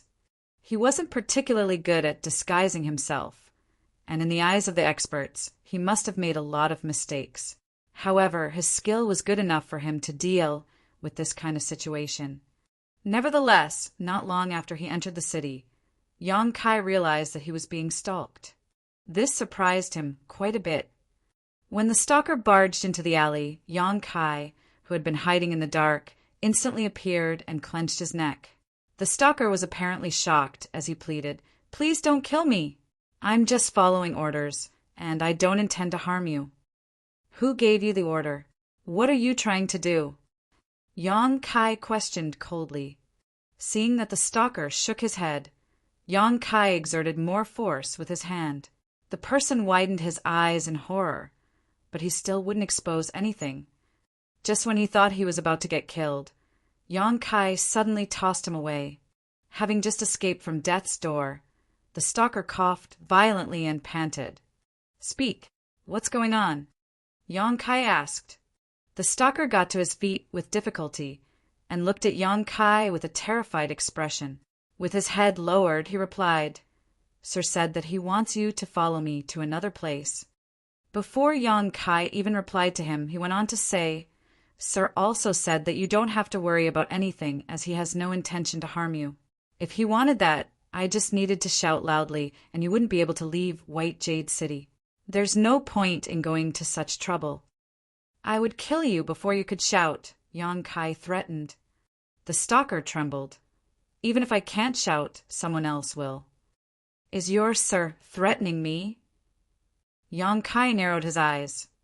The stalker shook his head. "No, no, no. It's just his way of showing his sincerity. That was exactly what Sir said, so please don't blame me." Yang Kai was suddenly interested in the so-called Sir. After giving it a thought, he asked, "Do you know who I am?" The stalker shook his head again. "I have no idea. I'm just following orders." "Lead the way, then." Yang Kai nodded. The Sir behind this person must be aware of Yang Kai's identity, and he had found out that the latter had entered the city. It meant that someone could recognize him just now. Perhaps that Sir had been observing the surroundings somewhere near the city's gates. However, just like the stalker had said, he could expose Yang Kai's identity by simply shouting it out loudly. By then, Yang Kai would never be able to leave White Jade City. In that case, he could only play it by ear. He wanted to find out who was behind all this and what their intentions were. They took countless turns as Yang Kai followed that person. He suddenly realized that White Jade City was currently bustling with noise as the sounds of drums could be heard from time to time. As though noticing his doubt, the person at the front said in a small voice, "In 3 days, the Meng Manor's eldest young lady and our young city, Lord, will be getting married. It's wonderful news for all of us in the city." "They'll be married in 3 days?" Yang Kai was astonished upon hearing that. "That's right. The young city, Lord, has personally proposed marriage, and the Meng family patriarch agreed to it. It could be said that the Meng family has found a powerful backer." Yang Kai's face fell as he realized he was one step too late.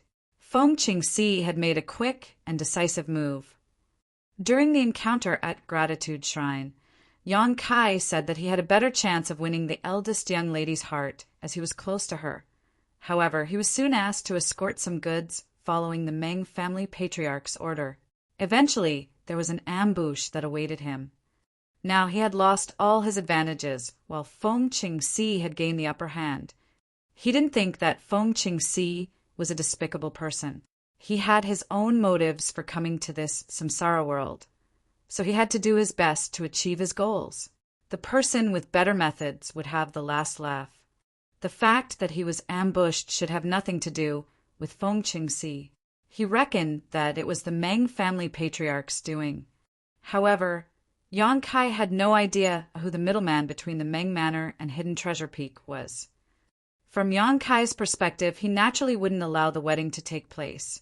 However, he didn't have enough time to come up with a solution in just 3 days, and he was now faced with this situation that was shrouded in mystery. "We've arrived at our destination." The man stood in front of a house and extended his hand. Yang Kai nodded and stepped into the house, but there was no one inside. He turned to look at the man, who appeared embarrassed. "Sir told me to bring you to this place, and there were no further instructions. He said that you'll realize he really means no harm after you enter." After a moment of silence, Yang Kai went further into the house and saw a red invitation card on the table. While feeling doubtful, he picked it up and realized that it was an invitation card from the Meng Manor. With this invitation card, he would be able to attend the eldest young lady's wedding in 3 days. Yang Kai arched his brow as he felt a sense of discomfort that his intentions had been seen through. This invitation card was apparently targeted at him. The mastermind realized his thoughts and even created an opportunity for him. There was no doubt that this invitation card was difficult to come by, as the average person wouldn't be able to get his hands on one. Fewer than 100 people in White Jade City had the right to receive such an invitation card. The mastermind left behind one invitation card here for him, which suggested that the person had a powerful background. The person who led Yang Kai to this place secretly fled while the latter was going through the invitation card. Yang Kai didn't bother stopping him. Since the mastermind had made such an arrangement, he naturally wouldn't harm Yang Kai in the short term. It was obvious that this person wanted Yang Kai to make a scene at the wedding. His scheme would definitely be revealed by then. Yang Kai didn't intend to be led by the nose as he pocketed the invitation card. In the middle of the night, he put on some dark clothes and secretly left.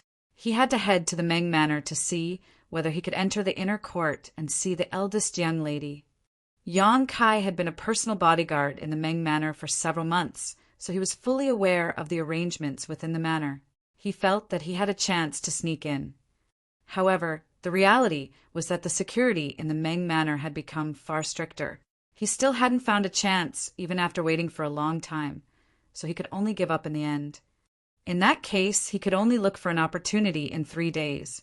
With the invitation card, he was supposedly able to enter the Meng Manor safely. The problem was how he was going to see the eldest young lady in that situation and ask her about her intentions, thus allowing him to bring her out of that place. He had snatched a bride during a wedding before, so this was not a new experience for him. At that moment, he was torn between tears and laughter. Marshall Peak. Chapter 4830, will you come with me? There was no doubt that the most noble great force in White Jade City was the City Lord's Mansion, which ruled over several 100,000 citizens. No one in the city would dare to be disrespectful to them. On the other hand, the Meng family was one of the most prestigious families in White Jade City and was extremely wealthy. Therefore, when word got out that both parties would soon be connected through marriage, it sent a shockwave across the entire city. It was rumored that the Meng Manor's eldest young lady was a stunning beauty that was rarely seen in the world, while the young city lord was handsome and talented. They were undoubtedly a perfect match. On the wedding day, the entire White Jade City was bustling with noise as countless buildings were decorated with red ornaments on the outside to celebrate the occasion. All the citizens seemed to have been infected by the jolly atmosphere of this wedding, as the entire city was engulfed in a festive atmosphere. The team that would fetch the bride departed from the city lord's mansion and headed to the Meng Manor with sounds of music playing along the way. The bridegroom, who was clad in red clothes, was riding a well-built horse, which was also decorated with red ornaments, as befits the occasion. In the meantime, Yang Kai, who had put on a disguise, showed the invitation card at the entrance and easily got into the Meng Manor. While pretending to be taking a stroll around the grounds, he surreptitiously got closer to the inner court. He had been a private guard in the inner court for several months, so he was fully aware of the situation inside, including the places where the personal bodyguards would hide. Over the past few days, he had repeatedly attempted to sneak into the Meng Manor. However, due to the stricter security, he was unable to achieve his goal. It was an important day for the Meng Manor, and they were short of staff everywhere. So although the security in the inner court remained strict, it was still within Yang Kai's ability to grasp. Hence, it was a great chance for him. After avoiding some of the personal bodyguards who were hiding in the dark, he flipped over a wall the height of a person and entered the inner court. He was as agile as a cat while ensuring that he made no noise. Without stopping, he made a turn and hid behind a rockery garden. A moment later, he stepped. A private guard had been knocked out within the rockery. Like a gecko, Yang Kai climbed up the wall and reached the roof.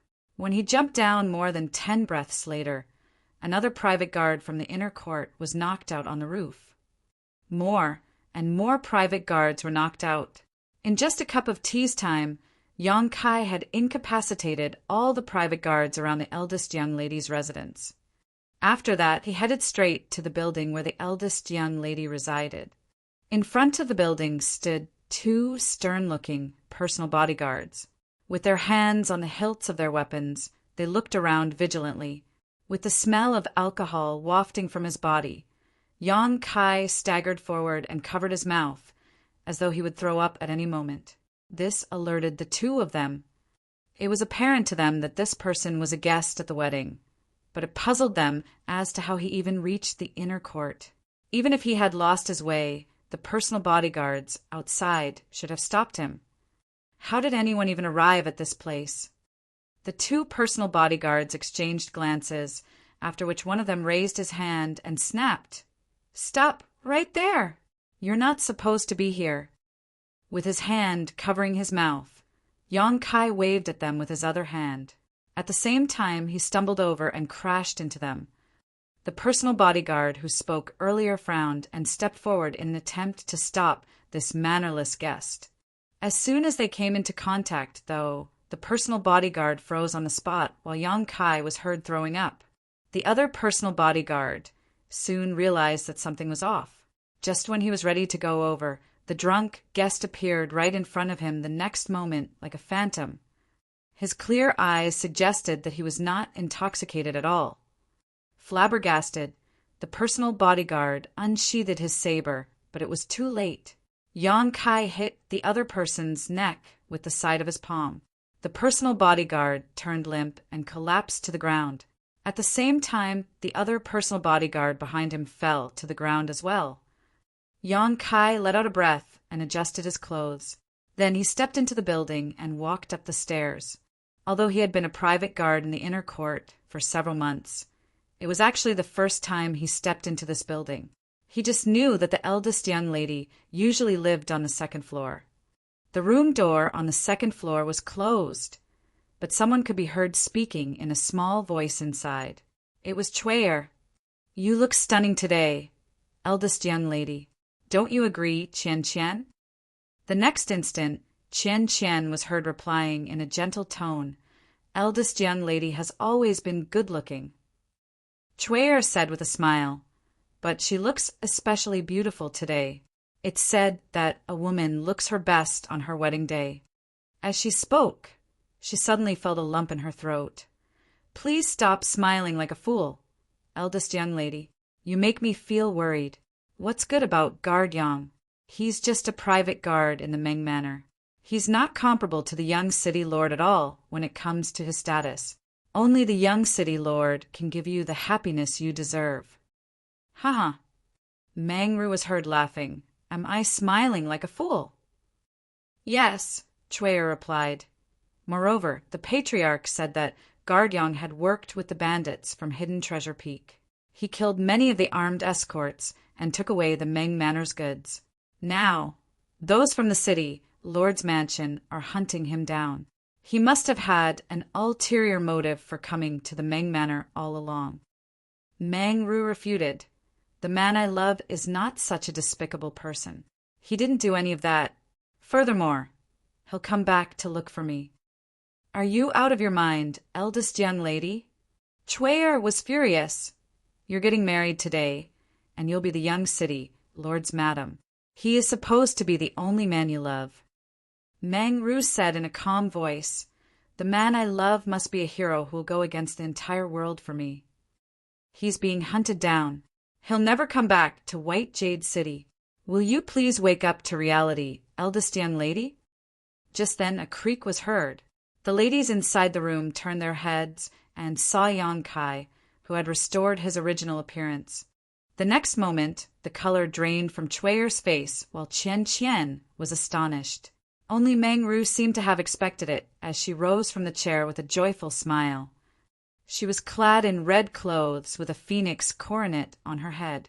Her beauty was out of this world. As their eyes met, Yang Kai put on a smile. Mang Ru could see nothing else as her vision was filled by this man. Yang Kai asked, Will you come with me? Without hesitation, Mang Ru lifted her dress and dashed towards him with a joying expression. It wasn't until this moment that Chue came to her senses and exclaimed, Eldest young lady! All of a sudden, she felt someone striking her neck, after which she collapsed to the ground. Equally shocked, Yang Kai and Mang Ru gazed at Qian Qian, who had made a move just now. Even Qian Qian was astounded. Although she had learned martial arts from Yang Kai for several months, she had never attacked anyone before. It was all her subconscious reaction just now, so it surprised her that she had actually knocked the other maidservant out. With a pale face, she stammered, I didn't mean to hurt her. Yang Kai took a glance at her and examined the unconscious Chue before comforting her. It's fine. She's just passed out. Qian nodded and felt slightly at ease. We have to leave White Jade City as soon as possible. Yang Kai took Mang Ru's hand and said in a small voice. With a contented smile, Mang Ru bowed her head. N. Over the past few months, they had never expressed their love for each other or done anything that crossed the line. They only exchanged glances at most. However, at this moment, they seemed to have known each other for several lifetimes. It was as though they were able to read each other's thoughts with just one gaze or movement. There was no gap or obstacle between them. They seemed to be fully aware of each other's habits, like a couple who had been married for years. After summoning her courage, Qian Qian said, I'll follow you, eldest young lady. Mang Ru looked inquisitively at Yang Kai, who remained silent for a moment and nodded. The three of them then snuck out. The private guards around the building were still unconscious, so it was easier to leave this place than when he came in. After passing through some doors, they arrived at the back street behind the Meng Manor. Yang Kai had already gotten a carriage ready. After telling Mang Ru and Qian to get inside, he drove the horses forward. He had successfully brought Mang Ru out of the Meng Manor, and his next step was to leave White Jade City, which would be a little difficult. Because of the wanted list, everybody who wanted to pass through the city gates of White Jade City had to be scrutinized. It would have been easier if he were on his own. He could just put on some disguise and walk out.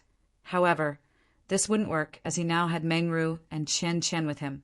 Moreover, Mang Ru was still clad in a wedding dress, which was naturally quite conspicuous. Everything would be fine if he could pass through the gates. If he couldn't, he had no choice but to fight his way out. Of course, Yang Kai was certain that the soldiers at the gates wouldn't be able to stop him. To his surprise, when he drove the carriage and emerged from the alley, several similar-looking carriages appeared from the sides and moved forward at the same time. It was apparent that they were leaving the city as well. Yang Kai frowned as he had a feeling that something was amiss, but at this moment he could only follow them. The team from the city lord's mansion was supposed to arrive at the Meng Manor soon, so the fact that Meng Ru had gone missing would quickly be exposed. They had to leave White Jade City before that happened. Soon, the carriages arrived at the city gates. Just when the soldiers were ready to examine them, a coachman at the front fished out a token and waved it. Seeing that, one of the soldiers shouted, "Let them pass!" The carriages drove past the gates without any obstacles. Yang Kai followed them and easily left. After leaving the city, Yang Kai furrowed his brows while following the carriages. He had a feeling that it was the mysterious mastermind's doing. In a place that was more than a dozen kilometers away from the city, the carriages suddenly dispersed. There stood a figure in silence, as though he was waiting for something. Yang Kai's carriage stopped in front of that person. As he turned his head, "Wait a moment!" Meng Ru grunted in response.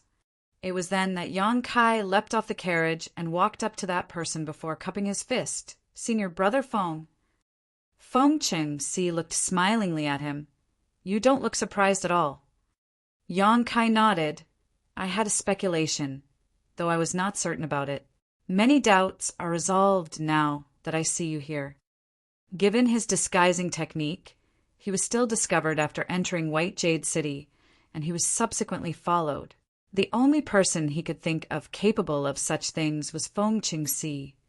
The events that followed also proved that his speculation was right. Feng Cheng-si was the young city lord of White Jade City, so it wasn't surprising that he could easily get an invitation card from the Meng Manor. After Yang Kai left the Meng Manor with Meng Ru, several carriages appeared all of a sudden to help cover him up. Otherwise, his plan wouldn't have worked out smoothly. "Since you're here, who is the one going over to the Meng Manor?" Yang Kai appeared puzzled. Feng Cheng-si replied with a smile, "You've met him before. The brat beside me previously." Marshall Peak. Chapter 4831, Cornered.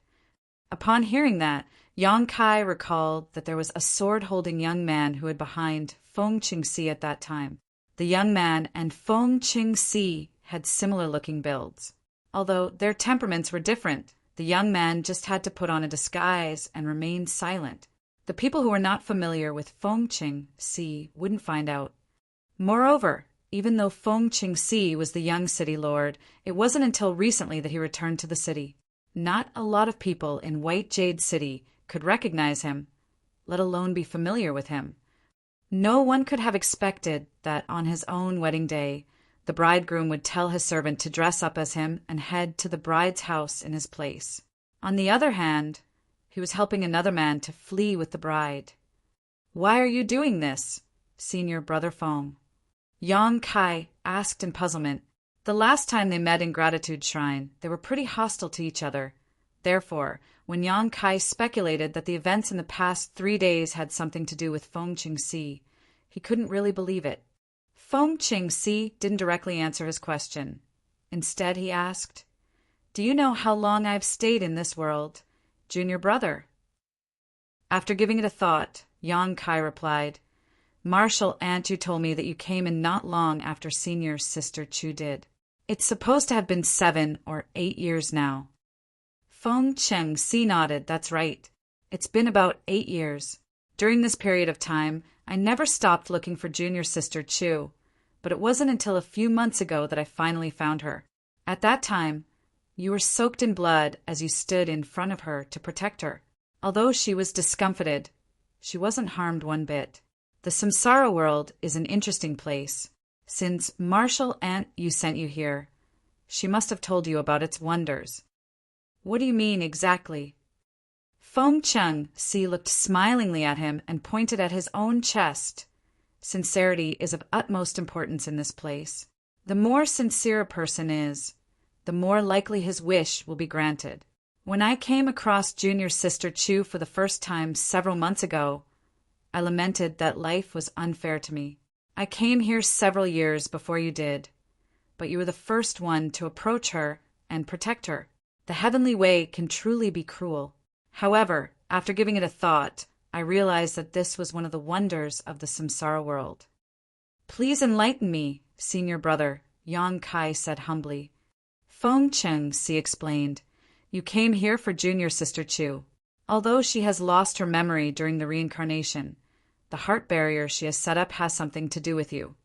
Therefore, even though you're late to the game, you could still immediately appear beside her and have a chance to win her heart. On the other hand, I'm different. I came here to execute my honored master's orders, so I haven't managed to achieve my goal despite the fact that I've been here for a few years. I would have stood a chance if you had never appeared, but nevertheless, since you're here, I can only be a foil. I suppose that was the reason I suddenly had the urge to return to White Jade City a few months back. Yang Kai fell into his thoughts. Feng Cheng-si went on to say, sincerity will affect the events that take place in this samsara world. Junior sister Chu is lucky enough to have someone like you who is willing to protect her even if your life is at stake. I believe that even if you two come across the same kind of danger in the real 3,000 worlds, you will still make the same decision and will never betray her. Therefore, in this life, it's pointless for me to keep staying here. To do so will go against my true heart. Yang Kai saluted him. Many thanks for helping us, senior brother. Feng Cheng-si waved his hand. There's no need to thank me. I've just realized what it is I should do. However, you have to work harder. Although I have no idea what kind of heart barrier junior sister Chu has set up for herself, I suppose it won't be easy to pass the tests. If you can't help her shatter the heart barrier, she'll be lost in the samsara pavilion forever. If that happens, Inyan Cave Heaven won't let you off. I'll do my best to bring her out of this place safely. That's for the best, Feng Cheng-si nodded. I have another thing to ask you, though. Go ahead. Yang Kai took a glance at the carriage. It seems that I still haven't managed to help senior sister Chu shatter the heart barrier. What can I do to help restore her memory? Feng Cheng-si replied with a smile. It's different for everyone. In fact, you have already done more than enough. But junior sister Chu still hasn't retrieved her memory. It seems that her expectations of you are quite high, so you'll have to work harder. I'll lend you a hand as well. Upon hearing that, Yang Kai frowned. Certainly he would work hard, but the other man didn't specify how much more he had to do. Instead, he felt that Feng Cheng-si's smile was somewhat ominous, especially when the latter said that he would lend Yang Kai a hand. Yang Kai had a feeling that something terrible was about to happen. Also, it's the City Lord's mansion that has partnered up with Hidden Treasure Peak, Feng Cheng-si said.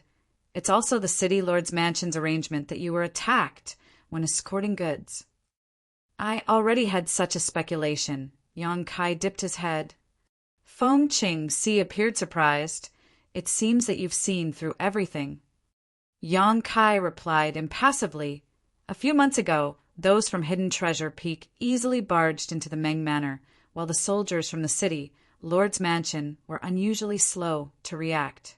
That, in and of itself, was ridiculous.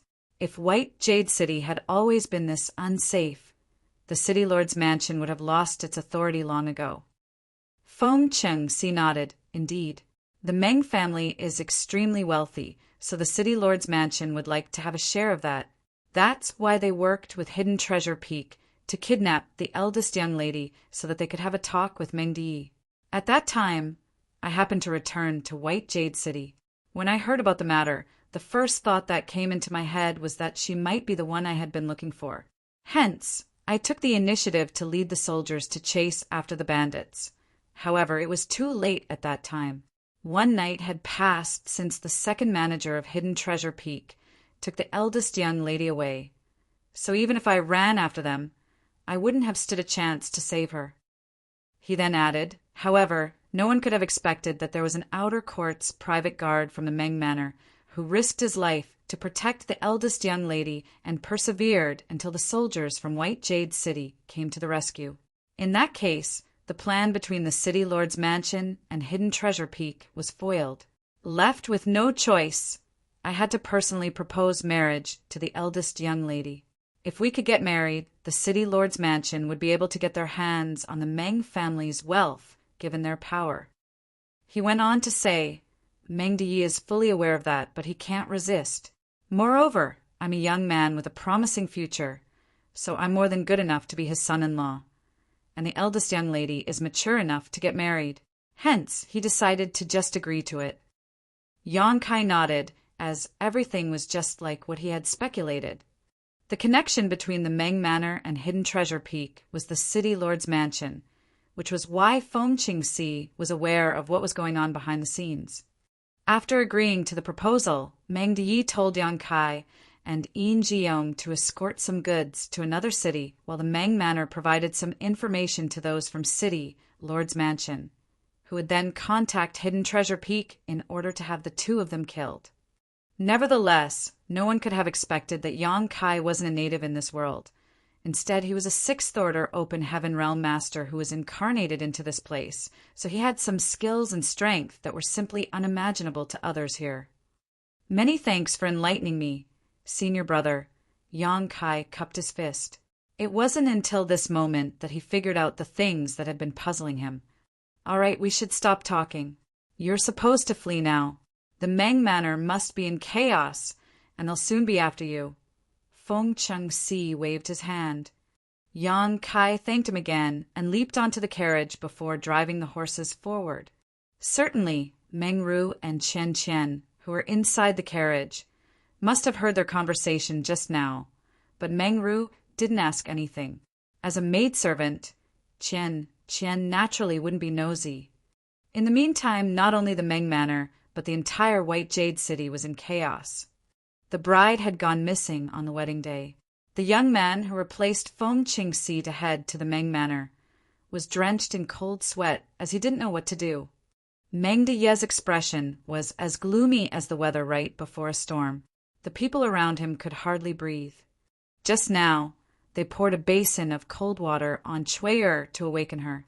Upon learning that it was Yong-kai who took Meng Ru away, Meng Diyi flew into a rage. He ordered the personal bodyguards of the Meng Manor to chase after them. They must capture him, regardless of whether he was dead or alive. There was no doubt that the Meng Manor was embarrassed as such an incident happened on the wedding day of their eldest young lady. It was equally humiliating for the city lord's mansion. They worked together and soon found some traces, and 1 hour later a large group of people set out from White Jade City, following the traces to hunt them down. The speed at which the carriage moved forward was slow, so both Yong-kai and Meng Ru knew that they would be caught sooner or later. What surprised Yong-kai was that there were people in front of them that attempted to stop them. As though they had already expected that Yong-kai would come to this place, they were well prepared as several dozen riders charged forward.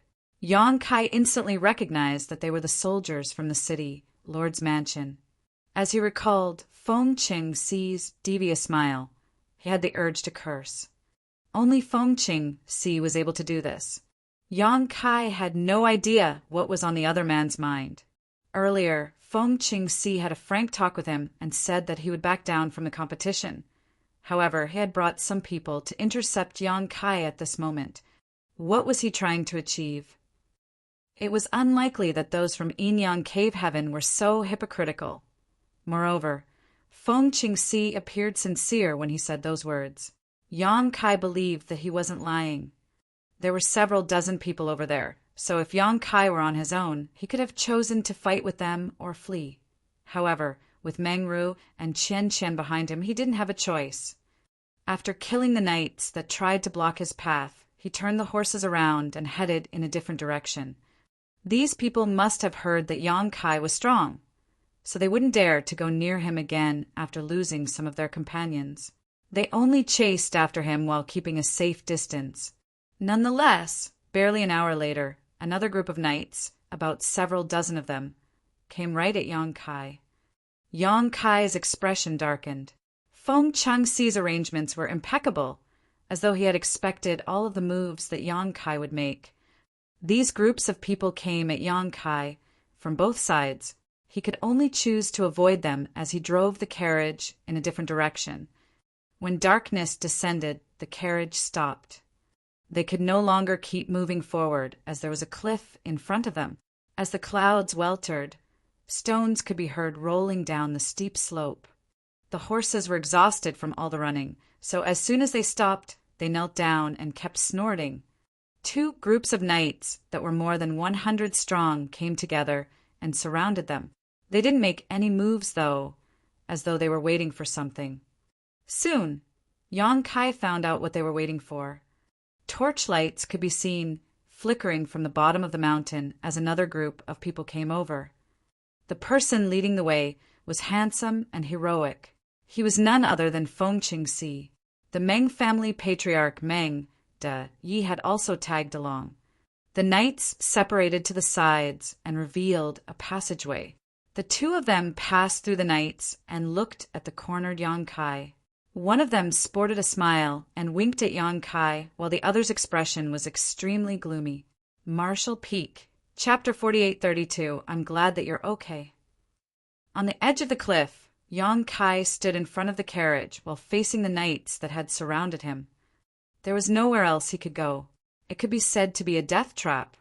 Meng De Ye's eyes were fuming as he glared at Yang Kai. On the wedding day, his daughter was snatched by a private guard, which was humiliating for both the Meng manor and himself. If this matter couldn't be settled in a perfect manner, he would never be able to face anyone again in White Jade City. He secretly swore that he had to rip this private guard into 10,000 pieces in order to vent out his fury. How dare you, you bastard! Meng De Yi said through clenched teeth while glowering at Yang Kai.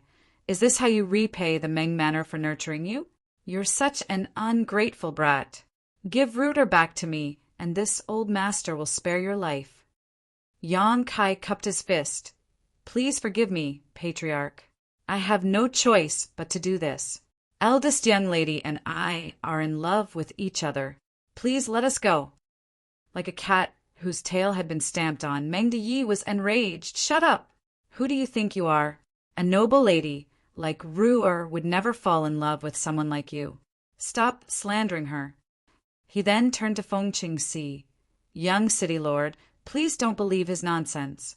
He must have forcefully taken Ru'er away.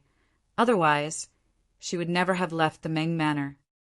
With a smile on his face, Feng Qingxi didn't respond to him. The next moment, with the help of Qian Qian, Meng Ru got out of the carriage with a sorrowful expression. Meng De Yi was elated upon seeing that, and quickly asked, Are you hurt, Ru'er? Like a child who had made a mistake, Meng Ru wouldn't dare to look her father in the eyes as she shook her head.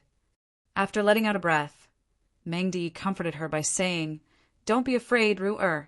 I'll save you now and let this thug know the consequences of bullying you. Also, the young city lord is here.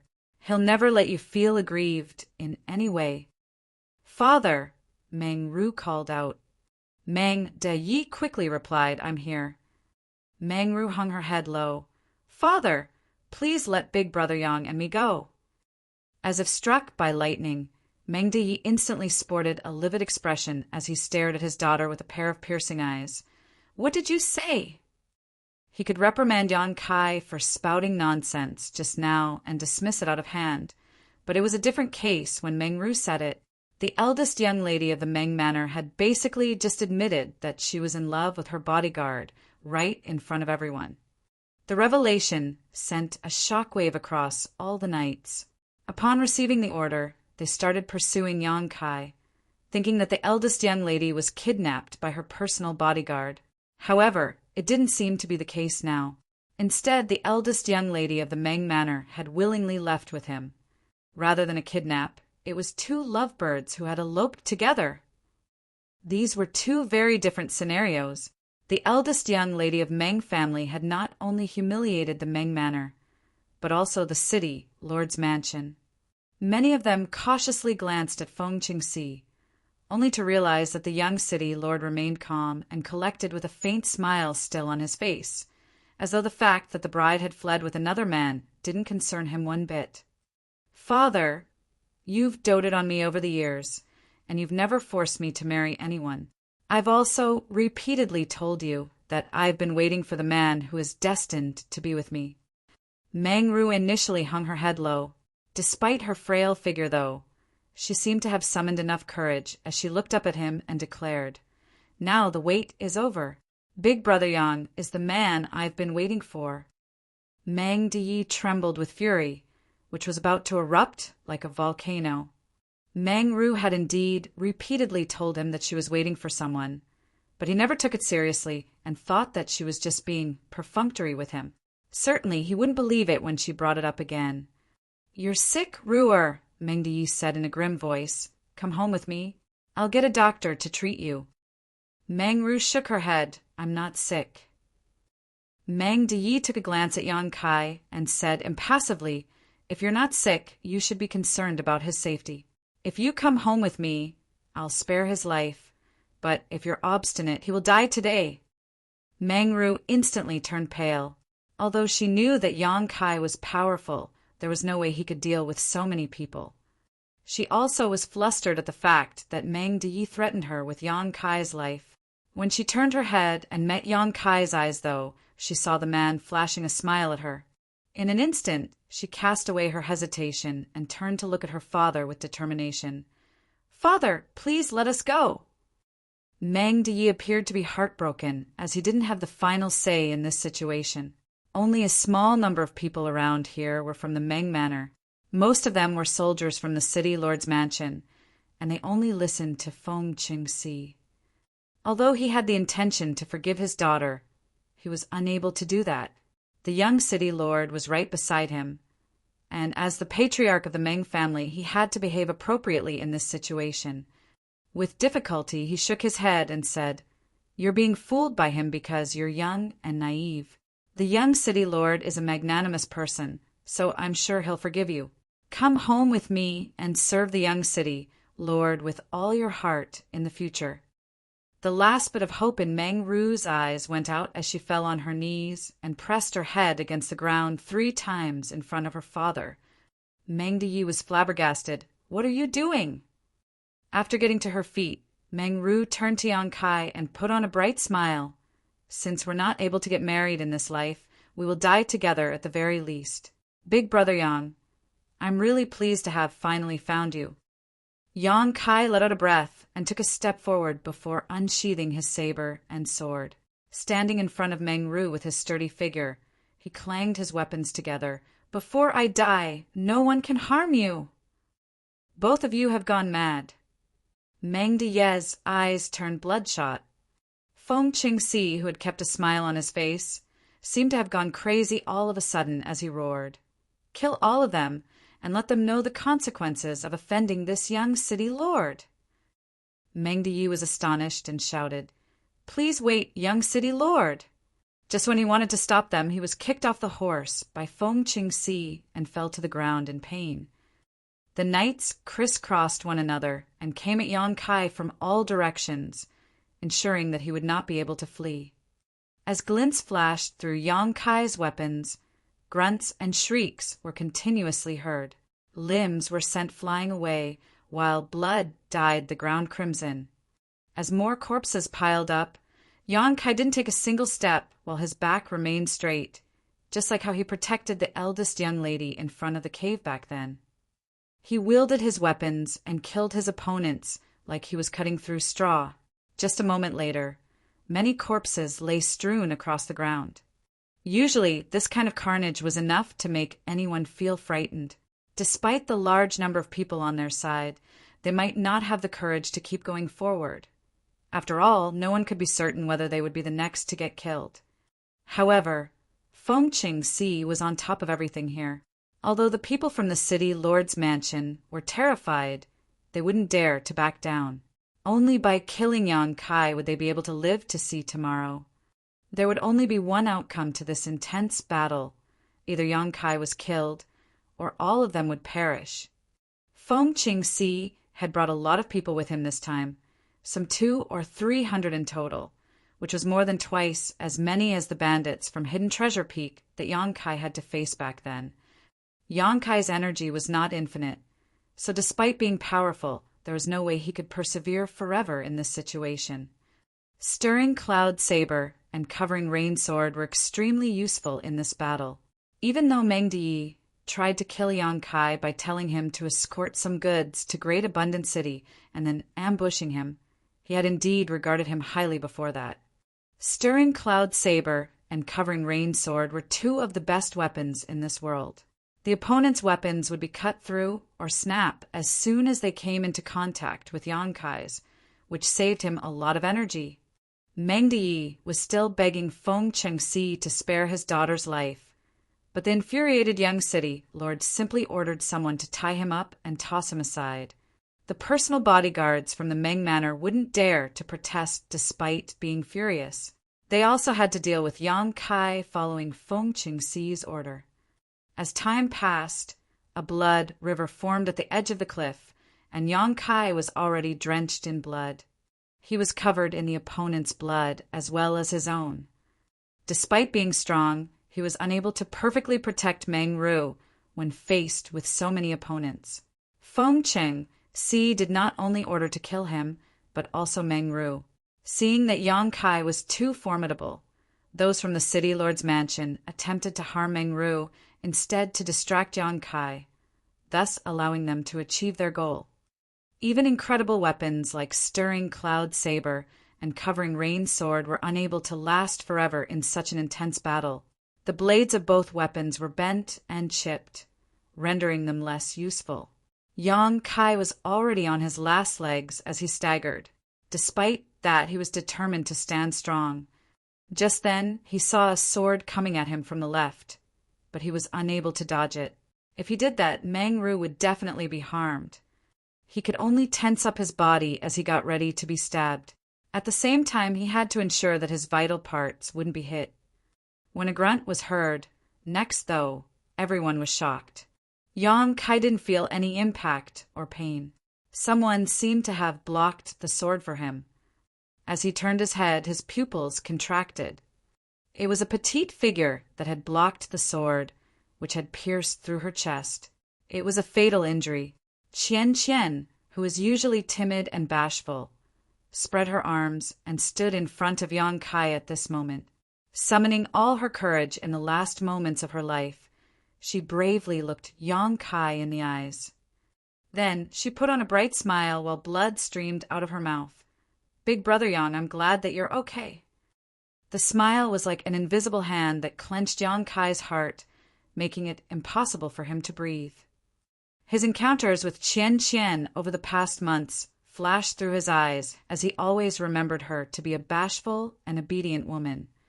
Both of them joined the Meng Manor at around the same time, and although she was a newcomer too, she instantly gained the eldest young lady's favor and became her trusted maidservant. When she learned martial arts, she showed an aptitude that was just as great as Meng Ru's. Whenever their eyes met, she would become flustered like a frightened rabbit. Yang Kai suddenly recalled seeing the same kind of expression on another woman's face. She was a woman he was not familiar with, but it was destined that he would be tangled up with her forever. As two figures overlapped in his mind, he suddenly called out, "Junior Sister Tao." Qian was already on her last breath. But upon hearing Yang Kai's words, she seemed to have been infused with a new stream of energy as her eyes brightened instantly. All the sorrow and doubts in her heart were cast away as she called out, "Senior Brother Yang!"